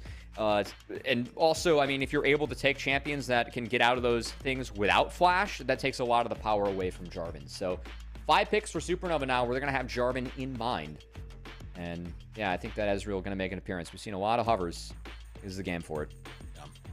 Pretty easy pickup now coming for Levitate. considering against a Jarvan, like, it's a great pick to have. Flag and Drag, you can just Arcane Shift out of it. Cataclysm, you can Arcane Shift out of it.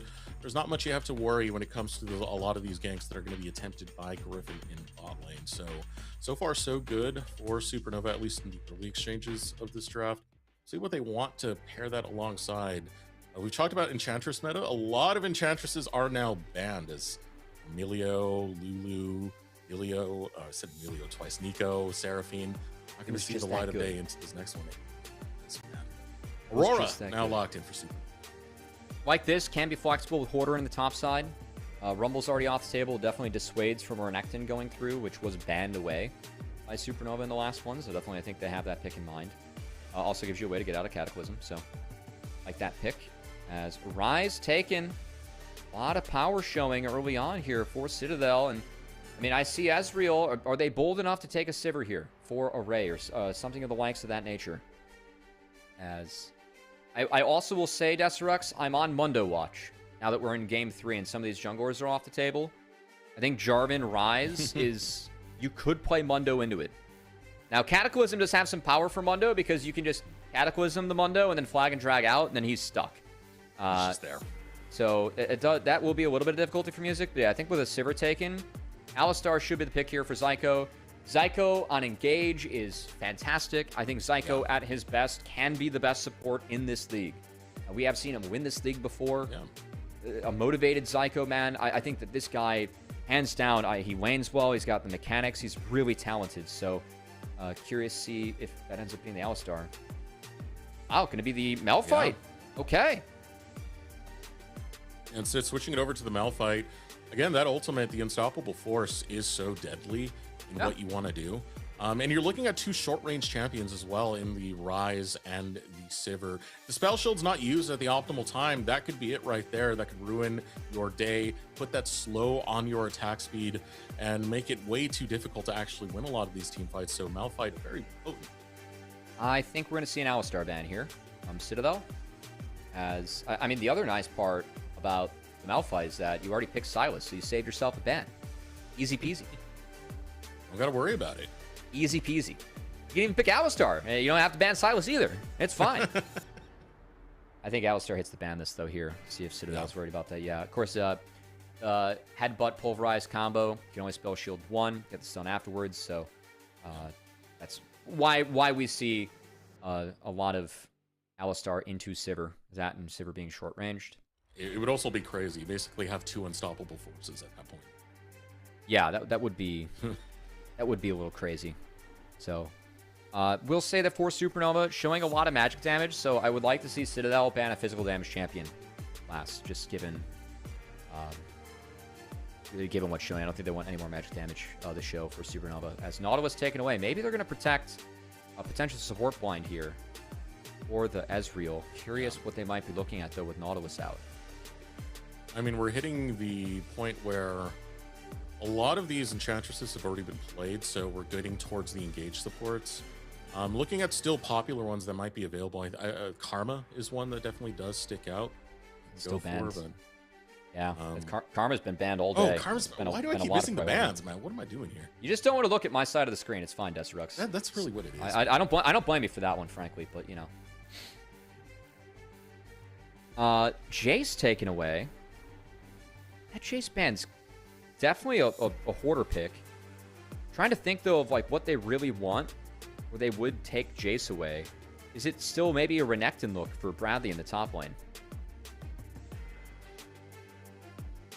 Oh, this could be the angle. I mean, okay. Bard getting taken right there. Yeah. We did see that combo a little bit earlier today in the previous matchup that we had with AMI versus NRG. See if that can ring true once again. I mean, it's 2 ways to really set up your engage. Ball rolling, and of course, if you are very proficient at it, it lets you roam the map like crazy, have influences like we saw with Spica that first series. But see what the response is going to be now, as again, a lot of Enchantress taken away, so now we're looking at engage champs, and Rakan is definitely one of those. Oh my goodness, I think it's Rise top, or they're going to double flex Rise and Cassio. Wow. As Bradley has another mid lane champ that he can play top. That is a really lane dominant pick. Aatrox is tough into Cassio, man. that would be a scary one for me, as the ground can be really, really tough for Aatrox. Also, Cassio gets a lot of move speed in her kit, especially in the new season, as the Snake can build socks now. Oh, but it's going to be the Yorick for Hoarder. So, okay, I got to be honest. I don't know, because Cassio, if you QE minions, you get more health back. I think that works that way on ghouls, but I'm not exactly sure what the math or science is. And we do have a choice about where that Cassio ends up going, as I think it's to be in the hands of Bradley up top. I do think that Cassio is a little bit easier to play than Ryze up top, but man, Music, I really want to see Music and Zyko get active, because I think that you have to punish Cassio and Ryze, because if you leave these guys landing in isolation, especially the Cassio up top, things can be tough. So this does put a lot of split push pressure for Hoarder on the map, and because you are going up against two mages, no one's going to be able to answer this Yorick. If you're bringing the Sivir there, then you're probably playing away from the objective, and that's bad news bears. So I really think there's an emphasis now on Supernova to play more than one lane as we move throughout this game. I am pretty sure that interaction does ring true, by the way. It should. Yorick, because I've seen it work with Scion Yorick, so I'm pretty sure that's going to be the same situation right there. But yeah, split pushing menace that you can really have. And even if it was to come down to a team fight, you can put up basically your own Coliseum and kind of mimic what J4 is looking to do there. It can help set up situations, or even follow up situations like the Tempered Fate and the Unstoppable Force. There's a lot of tools you can do here, but split pushing is going to be the biggest of priorities when you are on that Yorick. Yeah, this is interesting. I always love these game threes sometimes. I think that both bot lanes are signing up to move. So I really want to see Zyko versus Stray. Of course, Stray. A counterpick was unique in the last game, but Zyko, for me, probably the support you favor coming in, given that Stray is a role swap. Of course, we did see Stray compete internationally as a support way back when at MSI, but Zyko has been doing this for a while now at a really high level here at Tier 2. And man, that Bard, again, having Zyko on engaged duties, I think that he's definitely a player that has the hands to play the Enchantresses. I have confidence in him with that. But his role with Maryville was always engaged, and he was damn good at it. So we'll see what he can do for his team as we dive into Game 3. Final game of the day, Supernova versus Citadel. Twitch chat, let us know who you think is going to take it. Is this Supernova favored? Is this Citadel favored? CTG in Twitch chat, SN in Twitch chat. But this is what it all comes down to round out week 1 of the regular season in NACL. Oh yeah, Bradley's got that Conquer up there on the top side, so he's going to be looking to get to work on the Yorick. Curious about that one, as again, Hoarder, a top laner that a lot of people are excited about, one that I think has made a lot of strides recently. Just thinking back to, I talked about the Cydo combines that Park hosted. Hoarder was there both years as a top laner. It was him versus Zamudo for a lot of that, and Hoarder was a Rookie of the Year last year. But going up against Bradley, the back-to-back NACL champion when he was with the TL spawn team with Harry and Yawn. Bradley was a big part of that. And Bradley has had a lot of success with the staff of Citadel in the past, too. So curious to see what he can do on this team. Hoarder didn't sidestep that. He's in trouble. Yeah, a lot of damage on the Hoarder. Hoarder's got to be careful. Has to burn his flash to get away from it. That's Cassiopeia for you. Once that Q does land, it's a lot of damage that's going to follow. The stun comes out of Hoarder, gets him some ground, and he's going to be okay. He's Bradley's Wow. Honestly, this is really good for Hoarder now. It's going to take Bradley a while to get that mana back. He will ding 3. Hoarder's got to dodge out on that, but as long as he survives this, he will be able to soak the majority of this wave onto the tower and should be fine. And Bradley being down flash is way more important than Yorick missing the flash. So, honestly, he has Hoarder... to recall right away. Yeah, Hoarder kind of came up okay on that flip. I think Bradley should... I don't know if he has enough CS even to grab a tier. If he isn't able to get a tier, that's a giant win for the Yorick. Bradley staying a little bit longer. Okay, does back up and top the recall. I think he wants the tier. That's the whole thing. It's the tier. Yeah, it's close on the minions, because I don't know if he got the cannon or not. I did not see. As he's TPing back, there he gets the tier. Okay. Okay, that's okay for Bradley, but Hoarder's probably going to have to match this. He's going to play with his health bar a little bit as he tries to trade it and get back with better conditions, but man, kind of a close bout there early on at the top side. Shout out to our observers and team behind the scenes for showing that. Always fun to see the volatile lanes in person. As Jungle, we're looking at him right now. And not too much to look at, as it is a mirrored clear We had Malphite going top to bot, and Jarvan working his way up towards that top side. I do want to double back to a little bit of that conversation you were having. Actually, I don't think I can because Griffin's already focusing up towards his top side. He has Recall's to, but gonna Hoarder be should made. ward. Hoarder's got to be careful. Yeah, Hoarder's I gotta think be Bradley very gave it away. careful right here. Those clicks from Bradley kind of gave it away. Hoarder knows. I'm actually a little bit Yep, surprised there it that Malphite didn't stick around and take the Raptors, because Music saw the Raptors respawning, and I believe Griffin might have went for an AoE clear, because it's Raptors into Krugs, which you can do as Jarvan, you clear fast. But if Malphite would have gotten those respawn Raptors, that actually would have been a really big win for Supernova, and Music did spot that information, but instead, prioritizing the base and the tempo, and he's going to work his way down. Hard shove now coming through from the bot lane of Supernova. Again, this is a very hard lane to gank, so even having Griffin towards this bottom side can be pretty tricky. You also got to think about the way some of this terrain interacts with Bard, right? Like, Cosmic Binding could very easily be landed within the Cataclysm. Of course, that's for a level 6 conversation, but it's a pretty good little tech to have. No, that's a good shout. Definitely one to look out for. I like Jarvan Bard together. I like Bard and the Jarvan. Raises the value of that pick a little bit. You'll take any and every edge you can get playing games at this level. And honestly, big game for both these teams. Supernova really hoping to compete with the top of the table with this crew. And I think Citadel hoping to have a better result than the last time Ole Miss was representing a roster in the NACL. As Music's going to get in here, but he's going to be found. Found rather fast. Griffin, flag and drag over the wall, spots out the big rock man. Psycho. Griffin should read that something funky's going on here, though. Yeah, Psycho now stepping up. Still secured by Griffin. Psycho gets the Cosmic Binding, but doesn't really amount to much. I think Music missed the smite. I see that smite coming off cooldown fast. It was 606, and I think he smited, and it was Griffin's pet that got it, so... Bit of an oopsie there. Judgy taking a lot of damage. We'll pop the Between Worlds. Onto Stray, clears out the wave all at the same time. Posing the threat he can post. Syla kind of eyeballing what's going on in this mid lane. All the meanwhile, we have a potential dive to be set up.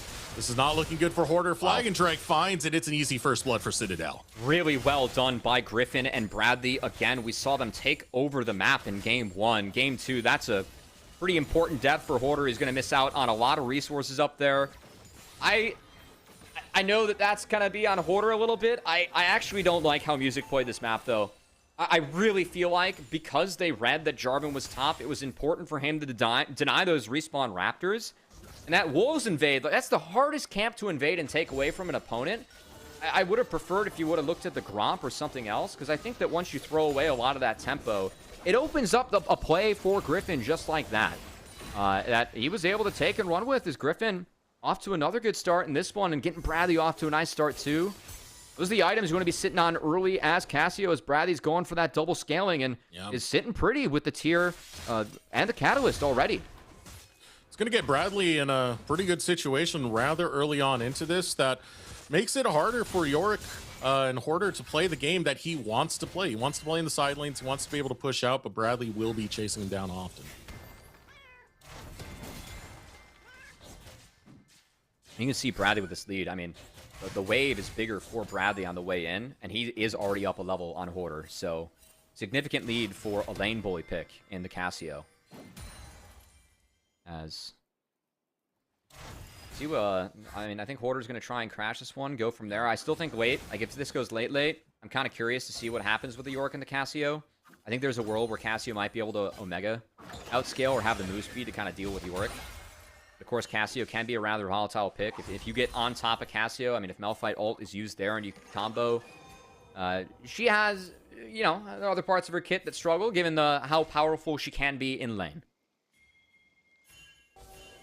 Music, level 6. We want to see where this unstoppable force is going to lead him. Flash is down for Syla, so this could be an angle to go for. Damage coming in from the weirding. Now jumping in with Between Worlds, looking to get Music into the fray, but it's a 3-man stack. Now stepping up, Unstoppable Force goes in, looking for a Syla. Zyko's going to take that kill. Now Stray has to run out of this. Will jump right over that wall, and it's a pick for Supernova. I think it was an Ignite tick that took it, so a little bit unlucky for Supernova, but a good play. Honestly, props to Citadel. They kind of read that one coming, but it's really tough to win a fight against Malphite when he has 6. It just doesn't really happen from the Malphite jungle. if a team's able to take the play with him. That said, that ult being down, Griffin could look to fish. Doesn't win the duel, but can take away the camp for sure. How many times have I seen this, man? But here we go with the Realm Warp. It forces the flash out of music. Griffin has constantly been on this blue buff of music. Yeah, that's really nice. I mean, he's going to get the entire side of the jungle here. I think music's kind of forced to base and go to the grubs. We'll see if this leads to a dragon as well, given the pressure. That's a good look from Griffin again. I think Griffin is... I want to say quietly, just because we've been quiet about it, but gameplay-wise, loudly has had a really nice series here against Supernova. Yeah. 300%. I mean, the impact that he's had on the map, to be able to constantly put pressure onto music and put pressure onto this mid lane as well. Shochi looking to try and get away from this one. Hops right across the veil. Buys him a little bit of time, has the backup of music. Yeah, like, I think music showing there is unnecessary too. I don't really think there's a play there without Cataclysm, and I saw W used on, or W was already used on the Aurora. So again, like showing there, it gives Citadel even more information. They can do stuff like this. As music, hoping that ultimate comes off cooldown, which it will be off cooldown soon. Griffin gets one. Stray's here. Stray, I think, was spotted. And I think that's going to be it. You got to respect Malphite 6 and the fact that the Maiden's out. As Yorick Mori's got his buddy with him. And having Grubs gonna work pretty well for Supernova if Hoarder can get going. And you're always playing towards those side lanes. You're always looking to take plates, take towers, take whatever you can. This. And now look at this, the setup onto the top lane. Bradley is by himself. Unstoppable Force goes out. It's a chunk of damage onto Bradley. Tries to use the Petrifying Gaze. He's going to survive. No, Zyko picks him off in the back end, uses the magical journey to get out, and Griffin can only watch as this top laner falls. The fact that the kill did go to Zyko is a small win. That is worth noting.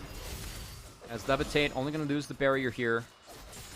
As Sivir ult was popped, but I like the look a lot from Supernova. Again, I think the onus is on them to attack this Cassio. And the fact that Bradley's down flash now is going to make the next time a little bit easier. And Bradley does lose out on quite a bit because that was right off of a teleport. So it means not only do you have to walk back to lane, the minion wave was pushed right onto the tower, so there's going to be a lot he misses out there. And now Hoarder looking to jump right onto Griffin. Griffin doing everything he can to take down the Maiden. Now Hoarder, big Angie. Griffin has the flag and drag away.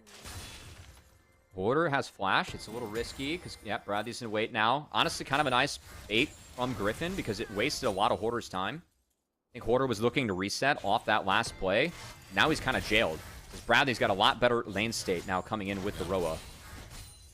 So I actually kind of appreciate that from Griffin. It might have looked goofy, and he did use some of his time, but he definitely used it in favor of Bradley. That's really going to favor Bradley. That said, not going to come for free. As music starting up that dragon, you see bot priority in favor of Supernova. I think if Levitate and Zyko walk up here, this dragon should be Supernova's.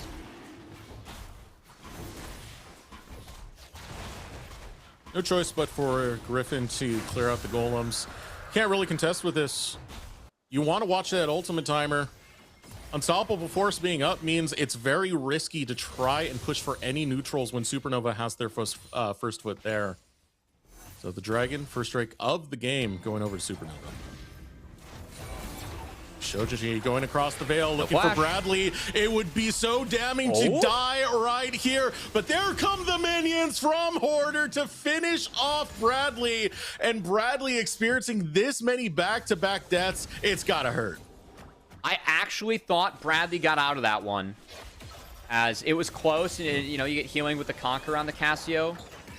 Wasn't quite able to escape it. I like the walk a lot from Shochi. Want to give kudos to him on that one. Oh, man. That said, may not come for free. He's going to try and go across the veil. Oh, ultimate going to be used from Zyko. Creative. Puts out the Tempered Fate to make sure that Shochi's going to stay alive. Even stuns up Stray. The Cosmic Binding, a few thwacks right in there, but the important part is Shochi lives. Yeah, and honestly, it kind of resets the map in favor of Supernova. Order is going to get a free wave. Also... yeah, you can see both Levitate and Shochi were walking mid. Shochi's going to clean that one up. He gets a free wave, so things kind of back in favor and a little bit more balanced for Supernova. I want to see them kill the Cassio again. Cassio's down flash. Kill the Cassio again. You have to set this pick behind, because if not, it can run this game. I don't know if they have enough damage if this game goes late to really deal with Cassio. So I think while she is missing the tool that is really big for her. It's pretty easy for Supernova to punish Cassio now before more items come in. I want to see them give it a go. They're going to give it a go indeed, as Zyko has to flash out, seeing Stray coming in with the quickness. True Shot Barrage will not land onto Bradley. Bradley gets away this time. You can see the focus is there out of Supernova. I mean, again, it's double scaling items, so that means a late game, deadly, deadly snake, but right now, very vulnerable if you can pick her out. Yeah, I mean, double scaling items, but also just who the champion is. Like, the more stats that you get, you are a giant stat check. Your weaknesses are you lack range and mobility. They want Bradley. They really want Bradley. Griffin is around the corner, though. They haven't spotted him out just yet, but here it goes. The unstoppable force. Bradley is dead again. And this time, Levitate picks it up. I love it. There's no defense for it. So I think that, again, this direction is really strong from Supernova. And, I mean, going back, Nelfight and Vi, it's the point-and-click abilities. I think that the direction that Music has in this game is sound. Like, you're setting the Cassio behind. You really don't care what happens to the other lanes of the rest of the map. I mean, obviously, it's in a box, but I think it is the most important thing for them to set Cassio behind, because what does York need to do to be successful in this game? Win the side lane. Bradley has died 3 times in a row now. That early lead that we saw Griffin grant Bradley with the good play the two of them had is now gone. It's to the wayside. Next base Hoarder has. He's walking out with a Trinity Force, and he's even footing with this Cassio. And York becomes a giant problem later on, too. Yeah. Given that, I mean, he already has level 11, so that Maiden already growing in power. Yeah, 150 gold in the lead. Pretty much, for the most part, it counts as neutral for Hoarder, but that's a great place to be after what we had from that early game and the pressure that was put onto Hoarder. Now, Syla going to try and do some work over on that top end to get rid of the Maiden, all while the Rift Herald does spawn. Citadel have control of the river for the time being. Magical Journey going to be taken by Zyko. Zyko looking to get the Cosmic Binding onto Griffin. Tempered Fate lands onto both Griffin and Zyko. Zyko's got nowhere to go but to the gray as he's taken down by Griffin. Funnily enough, I think Hoarder can kind of soak this. So, like, yes, they get the support, but as long as York lives here, it's fine. And if Music comes in and is not spotted and Citadel goes for this, it's going to be a doomsday scenario for Citadel. Yeah, Unstoppable Force waiting to be unleashed from Music. They're still looking to hold down the Maiden. If you take down the Maiden, that takes a lot of the pushing power, so that's why it's such a priority that you see from CTG. But here we go, Flag and Drag looking to catch out Hoarder. This is going to be a hard play to make, waiting for the Unstoppable Force. Music has it available, can jump in, but needs a little bit more vision before he commits to it. Doesn't have enough damage in the back pocket as well, so gonna have some patience with that play going forward. Hey, here we go, Levitate caught by the Cataclysm, will be able to Arcane Shift out and look to get away from the grasp of CTG. Now in a bad way is Griffin. Zyko gets kill number 3, keeps taking down people, man. He's a bloodthirsty support. And we're not done. Shochi goes after Ray. He pops him with the Between Worlds. Supernova on fire right now. I mean, I feel like Citadel kind of walked into that. Again, I'm looking at that top lane play from here, being like, this play is not there. You cannot make this into Yorick. They go for it anyway. And the flip side, I mean, I don't think Zyko needs to take that kill. It's a bit of a silver lining that the kill did go on to Zyko. I think that one was the first one where I'm like, all right, we probably don't need to take that one. The other two were completely acceptable. But that play isn't there, and you can see the loss of tempo, putting that sunk cost time into the top lane. On the enemy side of the map, it allowed for Zyko to respawn, allowed for that Unstoppable Force to come back up, and allows for Music to make the plays that he needs to make for his team to continue to stock up on this lead. This is now 2 Drakes and 3k gold in the power of Supernova.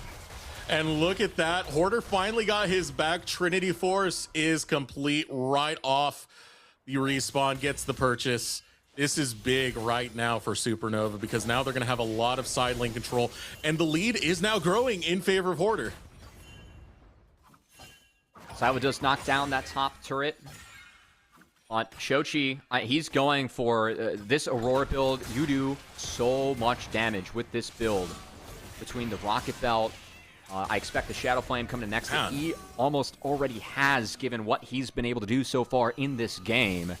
And the boots. I mean, the boots are pretty OP if you're looking to do damage. Is Array. Goodbye. Array's gone! Levitate shows up and Music rocks his world. The carries of Citadel are suffering. Oh, man. And he didn't see the Malphite. Spell shielded the Ezreal W and then goes down to the Malphite ult. Now Zyko's here to hover. They can't do this against Yorick. It's a 2.5 v3, and the 2.5 crew is winning. Oh, and we're not done just yet. Porter not willing to step up until Griffin used that flag, and Dragon catches out Zyko. Zyko's flashing away, but Griffin in a bad way as he goes too deep underneath that tower. And now the chase coming through. No one to fall but Zyko just yet. Low health bars for Citadel. Well played by Griffin. I think that Zyko, the Cosmic Binding was a little bit funky after the Tempered Fate and the minions coming in. Wasn't quite able to connect. That said, Hoarder looking to do his best to keep him distracted. They don't win this. Round warp. Round warp coming in. Hoarder. Yeah, okay, they got a flash, but I think Griffin's dead, maybe? Yeah, he might die to the Maiden right now. Oh my goodness!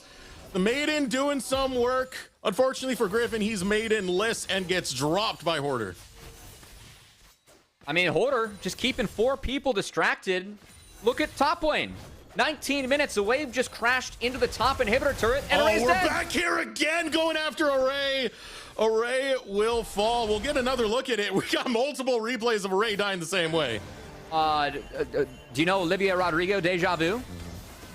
I know Olivia Rodrigo. I don't know the song. Oh, okay, I just got, I don't know about you, but I just got some Deja Vu right there, baby. As Array going down twice, you can see him in the death chamber again. As Music, that unstoppable force, it's getting through the spell shields with the help of the Ezreal. And Supernova right now, the team that is feeling like an unstoppable force in this one. As TP coming in, Music doesn't have ult, he does have flash. It's a really strong commit. Bradley might be in a bad way. Needs to find an angle for the Petrifying Gaze. They dunk onto Shochi, but there's the Tempered Fate, and now the rest of the team looking to show up, including Hoarder, who goes forward. Petrifying Gaze finds the money. Hoarder is getting low. Levitate will eventually drop. Knockup coming out from the grand entrance. Here comes Shochi chasing on the Griffin. Will step away with the Hex. It's messy. Belt, and now it's a lot of damage coming out. Bradley starting to do some work. He's getting shutdowns on top of it. Shochi too far, too deep, and Asylum will get another shutdown. A lot of money was just cashed in by Citadel. A little bit too big of a cortisol spike coming out from Supernova there as they went way too hard on that play. Levitate, eat in, catches the root from Rise, dies immediately, and they're fighting without the unstoppable force from Music. It's so much easier to just play around Malphite ult, punish these immobile targets. Gotta give kudos to Griffin, who outhands Sochi in the duel, and frankly outhands Sochi twice because Sochi initially got in trouble because the Cataclysm stopped him from going, using the Between Worlds to get out of the fight. As we get another replay. All right, Deja Vu sincerely. I don't think we need to see that one. This is like, I don't know, man. The 10th time we've seen that specific play. Mostly because it keeps happening, and also there's that play right there with Hoarder. But this is what we wanted to see a bit more of. Really well played by Griffin there. Sidestepped the Q. Got through the E from Aurora. Still found the knockup as Griffin did really nice job there. Utilizing some mechanics, and that's a lot of gold that went back over to Citadel. Yeah. I know Asila got one of the shutdowns. Didn't see where the other ones went. Looks like one went into Bradley. As that, the Cassio just got a lot scarier. Keep in mind, there was a lot of work put into trying to keep that Cassio down. And that was a 6K gold lead that was just cut in half by Citadel, thanks to some mistakes from Supernova. Overcommits, not doing them well. And now, situation for Supernova. They're still in the driver's seat, all things considered, but they have to be careful about the way they play around some of these choke points. Dragon spawning. It's going to be an Infernal Drake. It will be the 3rd Drake for Supernova. They got their first foot on it. Too far away from it is going to be Griffin, but could be a win condition for Supernova to just keep Drake stacking and keep the side lanes pushed out.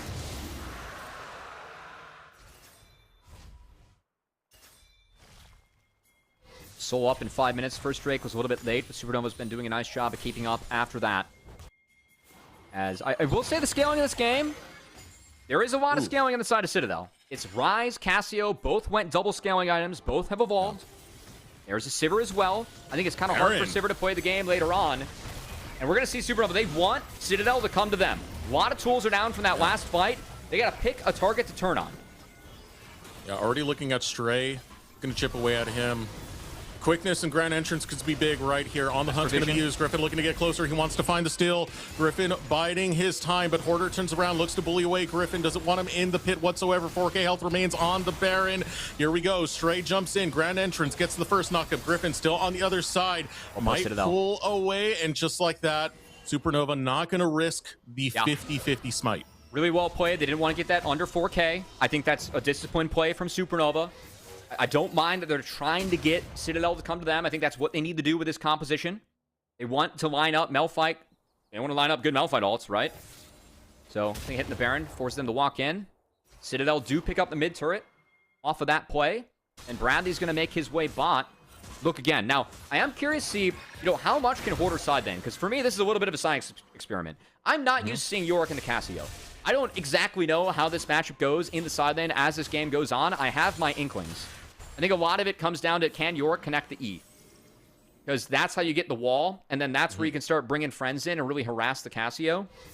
But don't love seeing Hoarder grouped up there. I think that Hoarder needs to be on side lane duty because I see a Bard, I see an Ezreal, I see a Malphite. For me, this is about really spread, at least playing two lanes when you're going into the Rise and the Casio and trying to utilize the strength of the Yorick to find strength there. Recall out a Shochi in the bot lane while laying in wait is Bradley. Might look to run some level of interference, taking control of the Baron side river, Supernova. And Citadel have to play very carefully. There's a lot of vision that's been acquired by Supernova inside of their jungle. And Zyko has a bit of a longer range engage than Music that can set up the fights before Music's Unstoppable Force even gets out there. So getting caught by the Tempered Fate would be disastrous for Citadel, but they are able to stay in the fog of war at least a little bit. Drain Griffin, the wrong side of the map right now. Magical Journey coming out from Zyko. Hoarder, Tempered Fate, not going to land onto Griffin. Hoarder's got to be careful. He doesn't want to overcommit in the direction that his team is moving away from. Now Stray, Grand Entrance comes out, gets caught by the Unstoppable Force. Support is down for Citadel. Look at mid, Sivir Cassia, we're getting the wave. Unstoppable Force is the biggest cooldown for Supernova. Not in length, but in importance. So I don't know if they want to pull the Baron without it, because that is the tool you're looking to turn off of. Oh, Petrifying Gaze lands onto Hoarder. Hoarder taking a lot of damage, has to flash away to get to safety. Now Griffin looking to chase through. Cosmic Binding stops Bradley. There it is, the Cataclysm onto Hoarder. Asyla follows through, and it's a kill onto Hoarder. No side laning for Supernova. Zyko on the opposite end, looking to run out of this one. Shochi now jumps in, gets the burst of damage coming through. Between Worlds going to be used, does not follow through on the opposite side. A little bit too dangerous to try and find that pick. More gold goes into the pockets of Citadel. Again, Citadel, they scale really well in this game. I'm starting to get concerned for Supernova. I think that this is where their comp spikes. I think they start to run out of gas after this. Outside of the Yorick, but overall. As that kill onto Hoarder, he's got TP in 15. I don't love this Baron call. You're asking to get Malphite ult. Yeah. This is a little bit too fast. Unstoppable Force is big here. Tempered Fate comes out, buys a little bit of time, jumping forward, Levitate, looking to get those Mystic shots in. Here comes the Malphite ult, finds the Unstoppable Force onto the back line. Now 3k health remains. Can Griffin secure the smite? He's critically low. Griffin smalls. Oh, this should be big for Supernova, but Asyla's still able to do some work now. Levitate picks up one kill. Baron going the way of Supernova, but they don't have much left in the chamber to fight right back. Instead, going to take the recalls. Bradley went huge in that fight. The Bloodletter is going to help the Rise, too, as both him and Asyla were doing big work. But now, with Jungler off the table, that's Dragon Soul spawning for Supernova. Citadel are forced to stay on the map. Yes, they have a man advantage, but they are down Smite. So they need to really, really buy time and wait for that Smite to come back up. As I mean, Supernova, if they get this, I think that could be game. Oh, now looking straight for Hoarder. Hoarder's in a bad way. Will be able to put up the Dark Procession. Buys some time for him to step away. Now Music looking to step up. 5 seconds before the Unstoppable Force comes up. Teleports are coming out. Music has an opportunity to turn this fight right here, right now. Shochi going to teleport in. Another teleport being used. This might be Supernova's fight. True Shot Barrage not landing onto anything. Syla's there. So is Griffin. And this might be a trade. Focus on the mid lane in exchange. But Music, he's done some deadly things before. Not going to go for The flip on the steal. Recall's now being called. Mid lane tower will be taken by Supernova. I was about to say, how weird does Supernova want to get? Because they're buying time for the Yorick.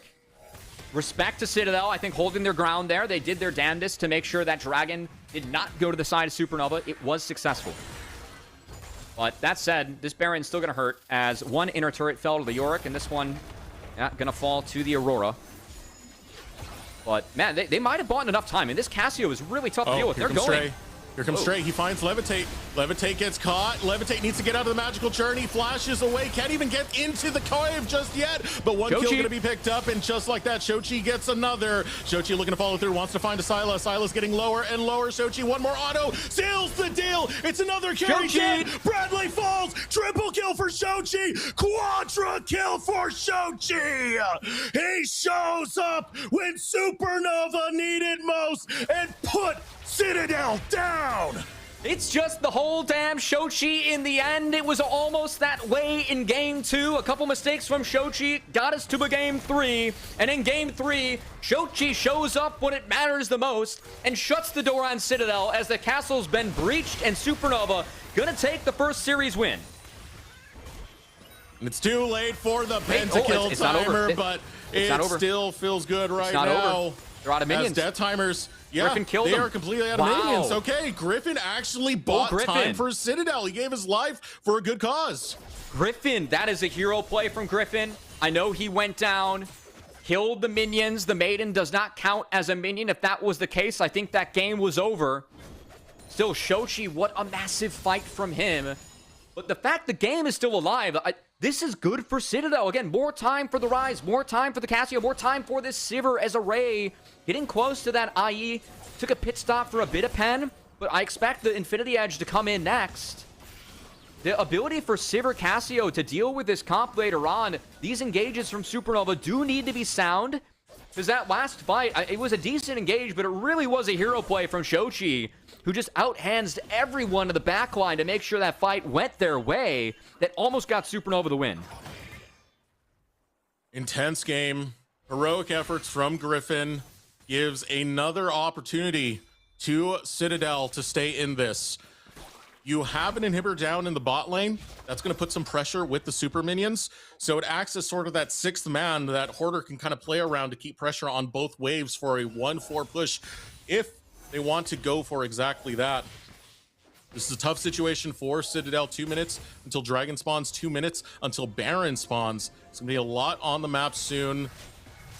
Double scaling for Citadel needs to do a lot of work in this next team fight.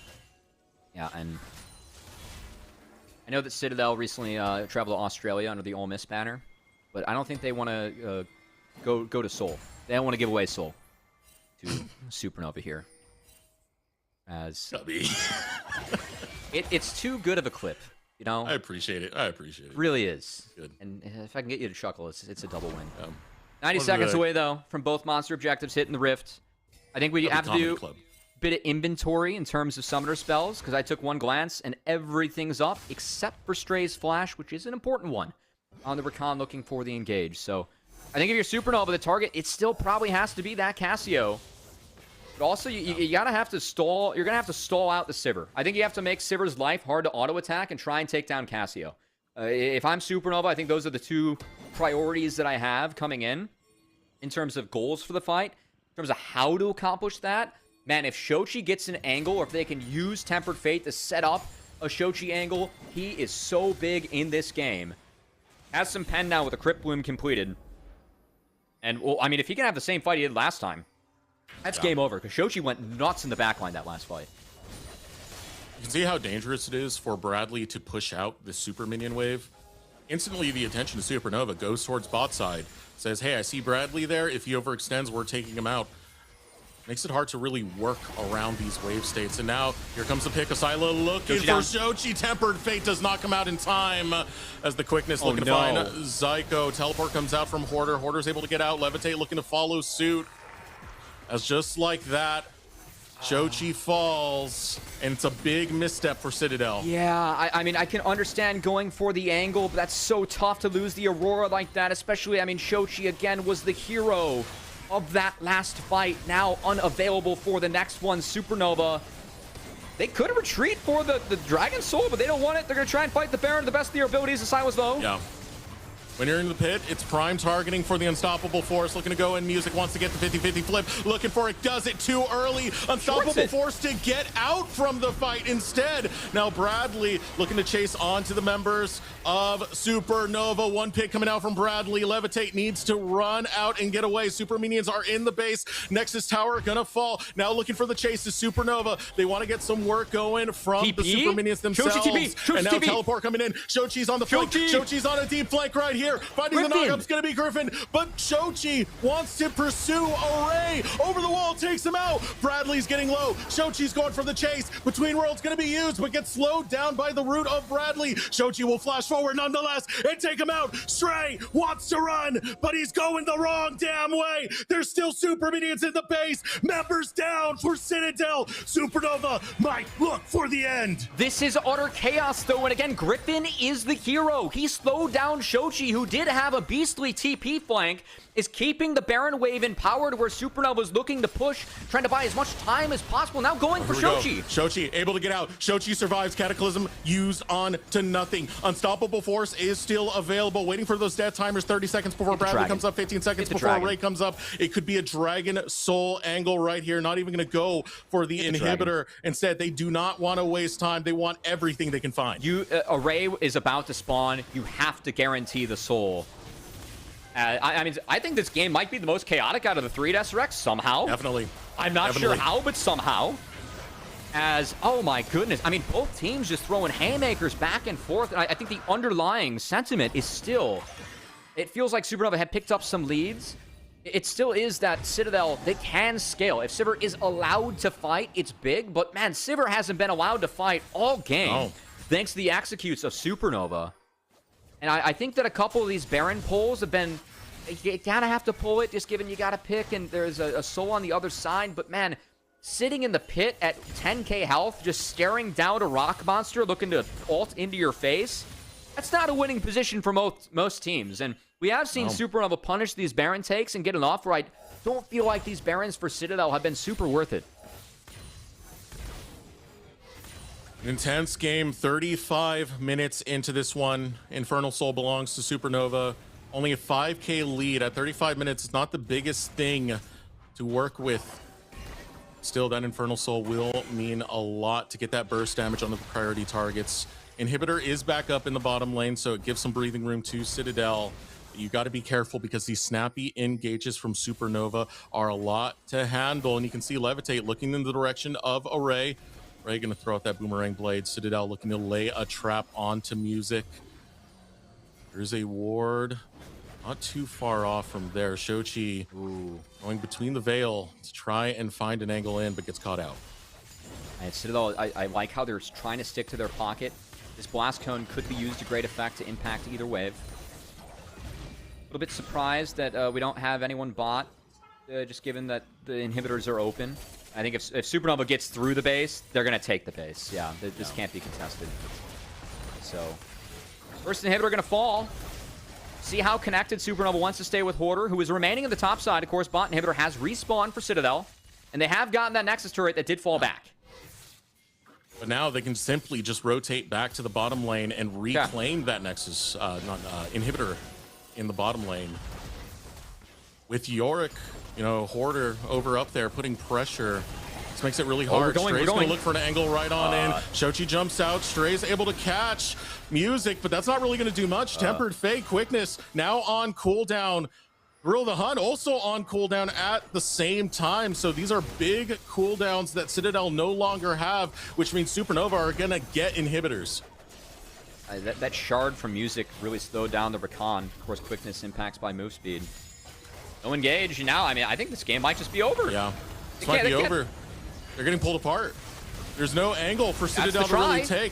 They jump right onto Music. Griffin? Music gets rooted, but jumps right back in. Shochi able to go golden in time. Griffin looking for the backline. Shochi's blown up in the process. Levitate still up, looking for Stray. Can't Levitate, get no! him. The carries are doing work. Levitate falls after jumping forward. Now Psycho and Hoarder need to get out. This is a huge misstep from Supernova as they had victory in their grasp, and it all falls to Citadel. What an engage from Griffin, the hero, yet again. That engage was so sound, they had to go with the round warp.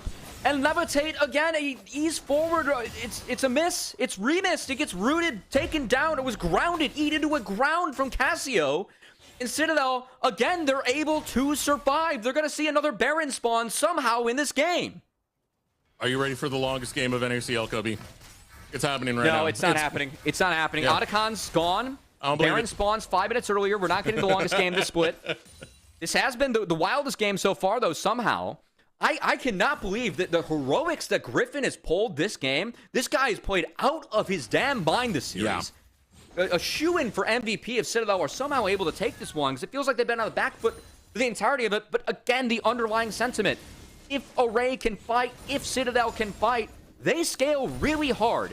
And Array with the Vamp Scepter, I find that to be big. It just means that he's always going to have conditions on the map later on as Sivir is starting to get to the point of no return. Oh, Levitate. Oh, they found Levitate. Levitate caught out of position. He's grounded. There's nowhere to go. He dies. And it's only Hoarder in the bottom lane while CTG runs straight for the Baron. They realize they have to back off. Here comes Asila looking for an angle in. It's going to be Shochi. Puts the Between Worlds down. Now Music chasing onto Asila. They want to buy time for Hoarder to do work in this bottom lane. Recalls now being called. Unstoppable Force comes out, but Array is able to teleport right on out with the flash. Here comes the TP. Hoarder's looking for the end. He wants to find it, but it's a lot of damage. He needs to get through if he's going to do just that. And 3 jump onto him, take him out. Array falls, and this game is absolute madness. We're getting into chaos mode here between these two teams. You can start to feel Supernova, the desperation leaking through for them as they kind of recognize they can't win the 5v5, or at least the 5v5s are pretty hard from here.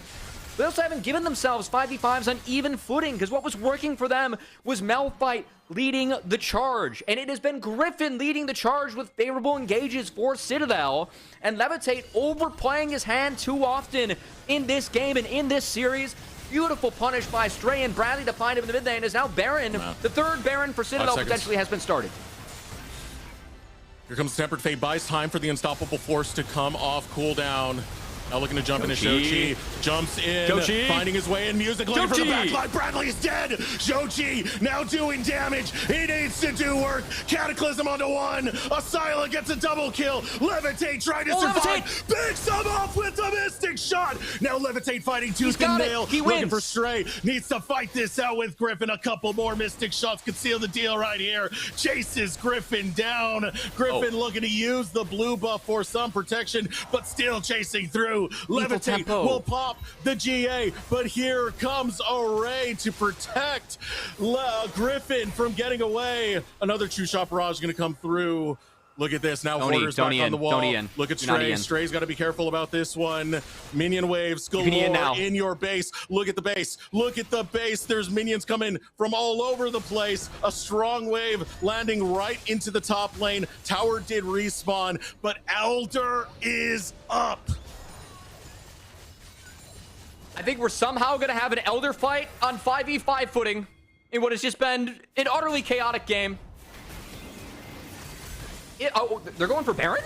I think they're giving Elder going for Baron, taking what they can. That's a huge gamble. That is a huge gamble, man. I thought they would TP in and try and contest this, but the waves are so in favor of Supernova, they can't get into the Dragon. There's no way. Wait, they don't know. They don't know. They don't have a smite. They're waiting for music. They're waiting for music. Okay. Baron's gonna fall, but Deserex, I've seen Baron for Elder trades before. This doesn't favor the team with Baron, and it's too slow. It's too slow. Hoarder's here now. Array trying to get some damage in, but remember, this is Elder that's been picked up. There's a lot of damage just waiting. Music now coming out of the flank. He wants to find Array. He's looking for Array. He gets Array! Is able to lock him down. Array's dead. Hoarder chasing for Bradley. Supernova see the clothes in their eyes as they hunt down Bradley. Put him in the dark procession. Put him in the grave. As Supernova, the most wild game that we've seen in week number 1, comes to a close, and Griffin falls. Supernova win 2-1. If at first you don't succeed, try again, as the 4th try to end the game by Supernova will get them the victory and the series win. And I mean, what a way to kick off the weekend. What a way to end our first week of NACL, as Citadel gave them everything that they could possibly think of. But Supernova, that early game pays off in the end.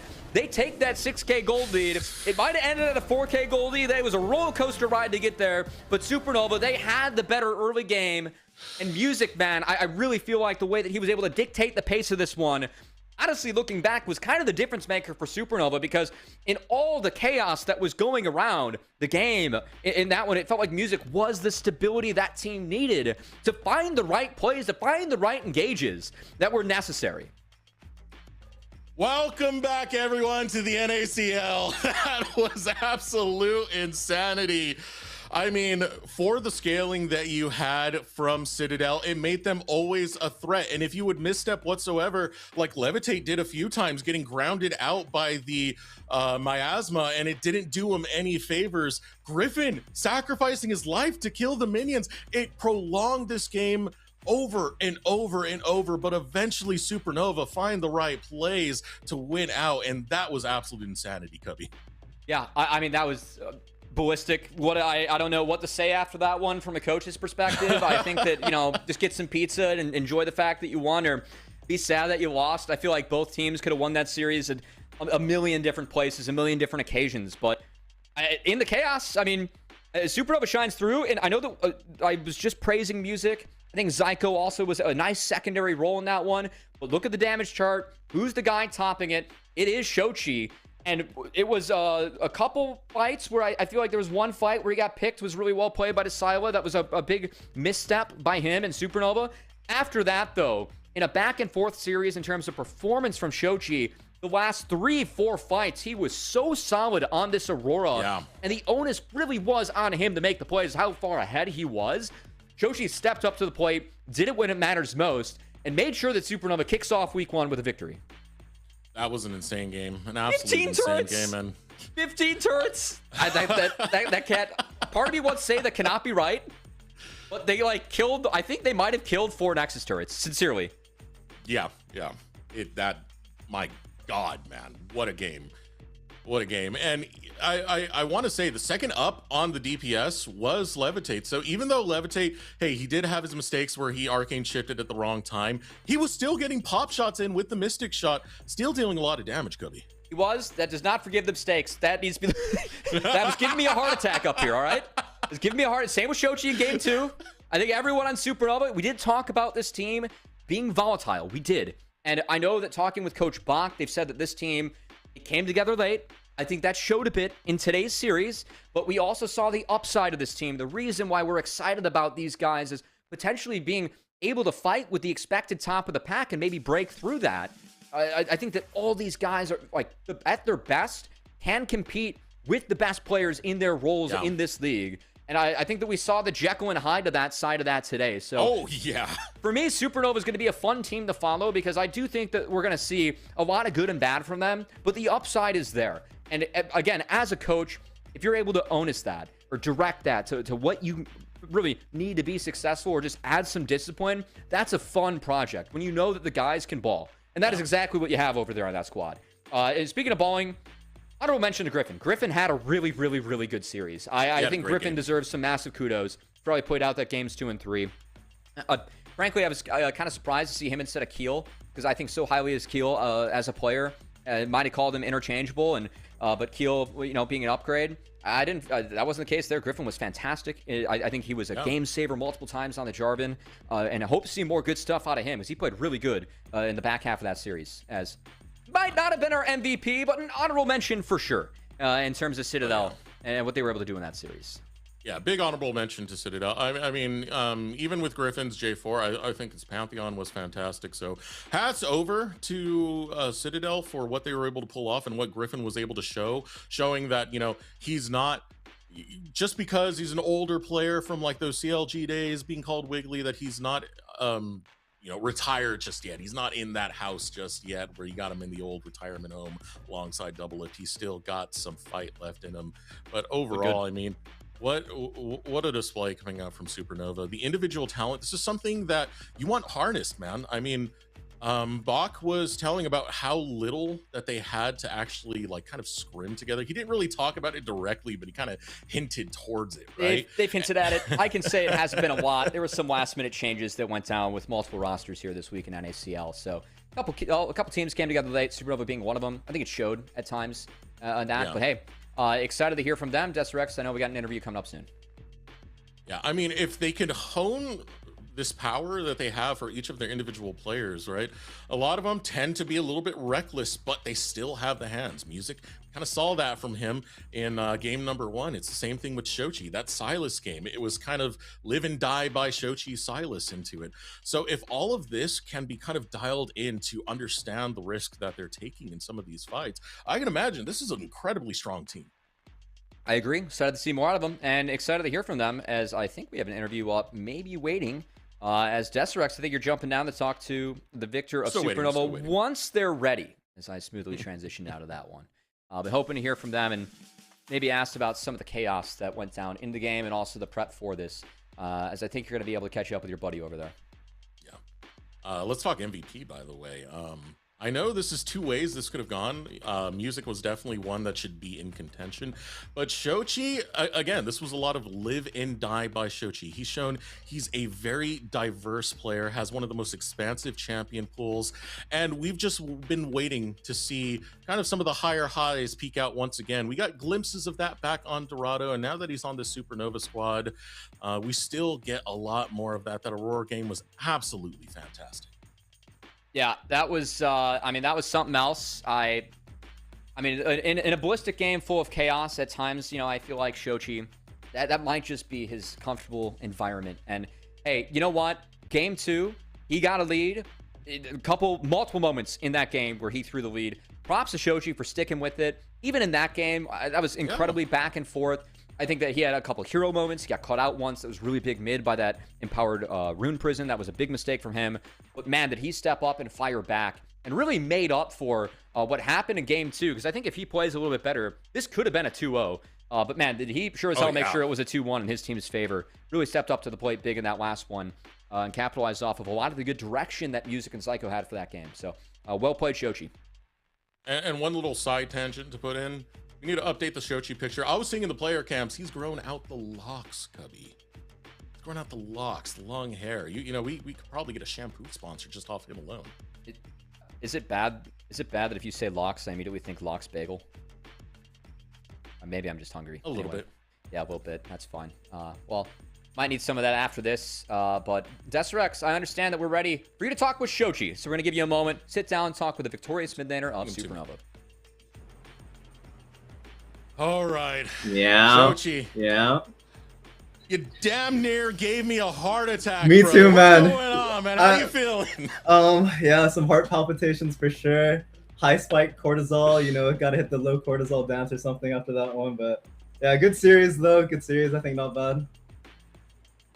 Okay, first thing I want to ask about, Bach kind of alluded to this, but didn't say it directly. I want to know, how many scrims did you guys get in? You don't got to talk about like the specifics of the results, but it kind of seemed like you guys didn't get to play that much leading into NACL. Yeah, I think tryouts went on for like an extremely long time for this team. And there was so many like iterations and team rosters that like pieces were flying left and right. And so this core of 5 players maybe played like, you know, like 6 or 7 scrims before our official match. The first couple scrims were like a lot of growing pains as well. So we kind of got our stuff pushed in. But then past couple scrims have been going better and better. And, you know, even if you get destroyed in scrims, it's all about like the takeaways you get and what you can learn from it. So I mean, I'm glad we had those scrims going into today's match, because if we were the supernova of the first 1 to 2 days, like, it would have been bad. It would have been pretty bad. I'll leave it at that. So would you say you're still kind of honing in your blade as you get further and further into this? Because I say with a lot of these players, right, I feel this is one of the scrappiest teams that are currently in the NACL. I want to know how you guys are kind of vibing together to start to like begin to get on the road to realize your full potential. Yeah, I think at the start we were like extremely vegan, and now maybe with like me being really vocal, like I've overcorrected us to being like extremely blood hungry and scrappy, especially like that game 3 when like Bradley's teleporting in on Cassiopeia with a 5 million HP shield, and I'm like, guys, kill the teleport. But no, like we didn't have Malphite, and there's things like this where I'm still like a little bit too eager to fight at times. But I do think it's better than like just being too vegan. We just have to find a nice balance and like continue honing that blade, like you said. I think give me 6 or 7 more scrims for next week. Like, we're gonna destroy our next opponents. I don't even know who they are, but they're getting destroyed. All right, let's talk about the games now. That was really back and forth. One of the things we said on the broadcast desk was this was live or die by Shochi, especially that Silas game. You had moments where you stood out, and then moments where, I'm gonna be honest, you kind of inted a little bit. A little teleportation device down the bot lane. Yeah, but tell me, what is it like when you have a moment like that and you got to stop yourself from just going full tilt and still staying locked in with the team?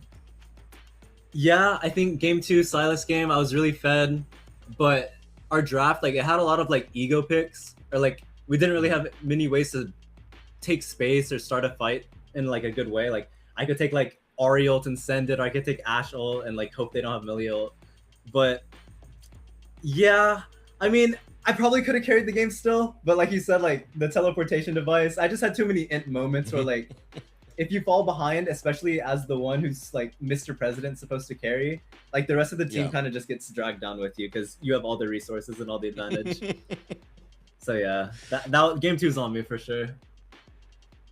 I mean, hey, you kind of got them to the ballpark in the first place, but let's look at game 3. Let's look at game 3, for example. The Aurora was absolutely disgusting. I mean, how many plays you were able to make with between worlds, and I saw you using Across the Veil to try and sneak into a lot of fights and just burst people down. You look really confident on the Aurora. I swear, this Aurora champion, I don't care if this is leaking anything. This is just my opinion. I swear this Aurora champion is so fake, and it's only good if you get 1 million kills. But, oh, what happened? Array's in mid lane, thinks I'm not going to go for him. Pop the ult, pop the protoball, pop an auto, electrocute. Array is dead. No flash for the next 5 minutes. So when you can find those kind of plays on the Aurora, champ, it does deal a lot of damage. But yeah, I don't know. I think it's just one of those champs where like, if you're feeling yourself, you can play it. And after the first 2 games, like I felt chill on the Aurora. Like they picked the Jarvan, so I want to play someone who has like a little bit of mobility. I mean, champs, whatever. It's just player gap. I'm best player in the world, bro. Just player gap. I love to hear it, man. Yeah. Off of that, I mean, like, if you are the best in the world, who's second best? What is the team that you're looking forward to going against?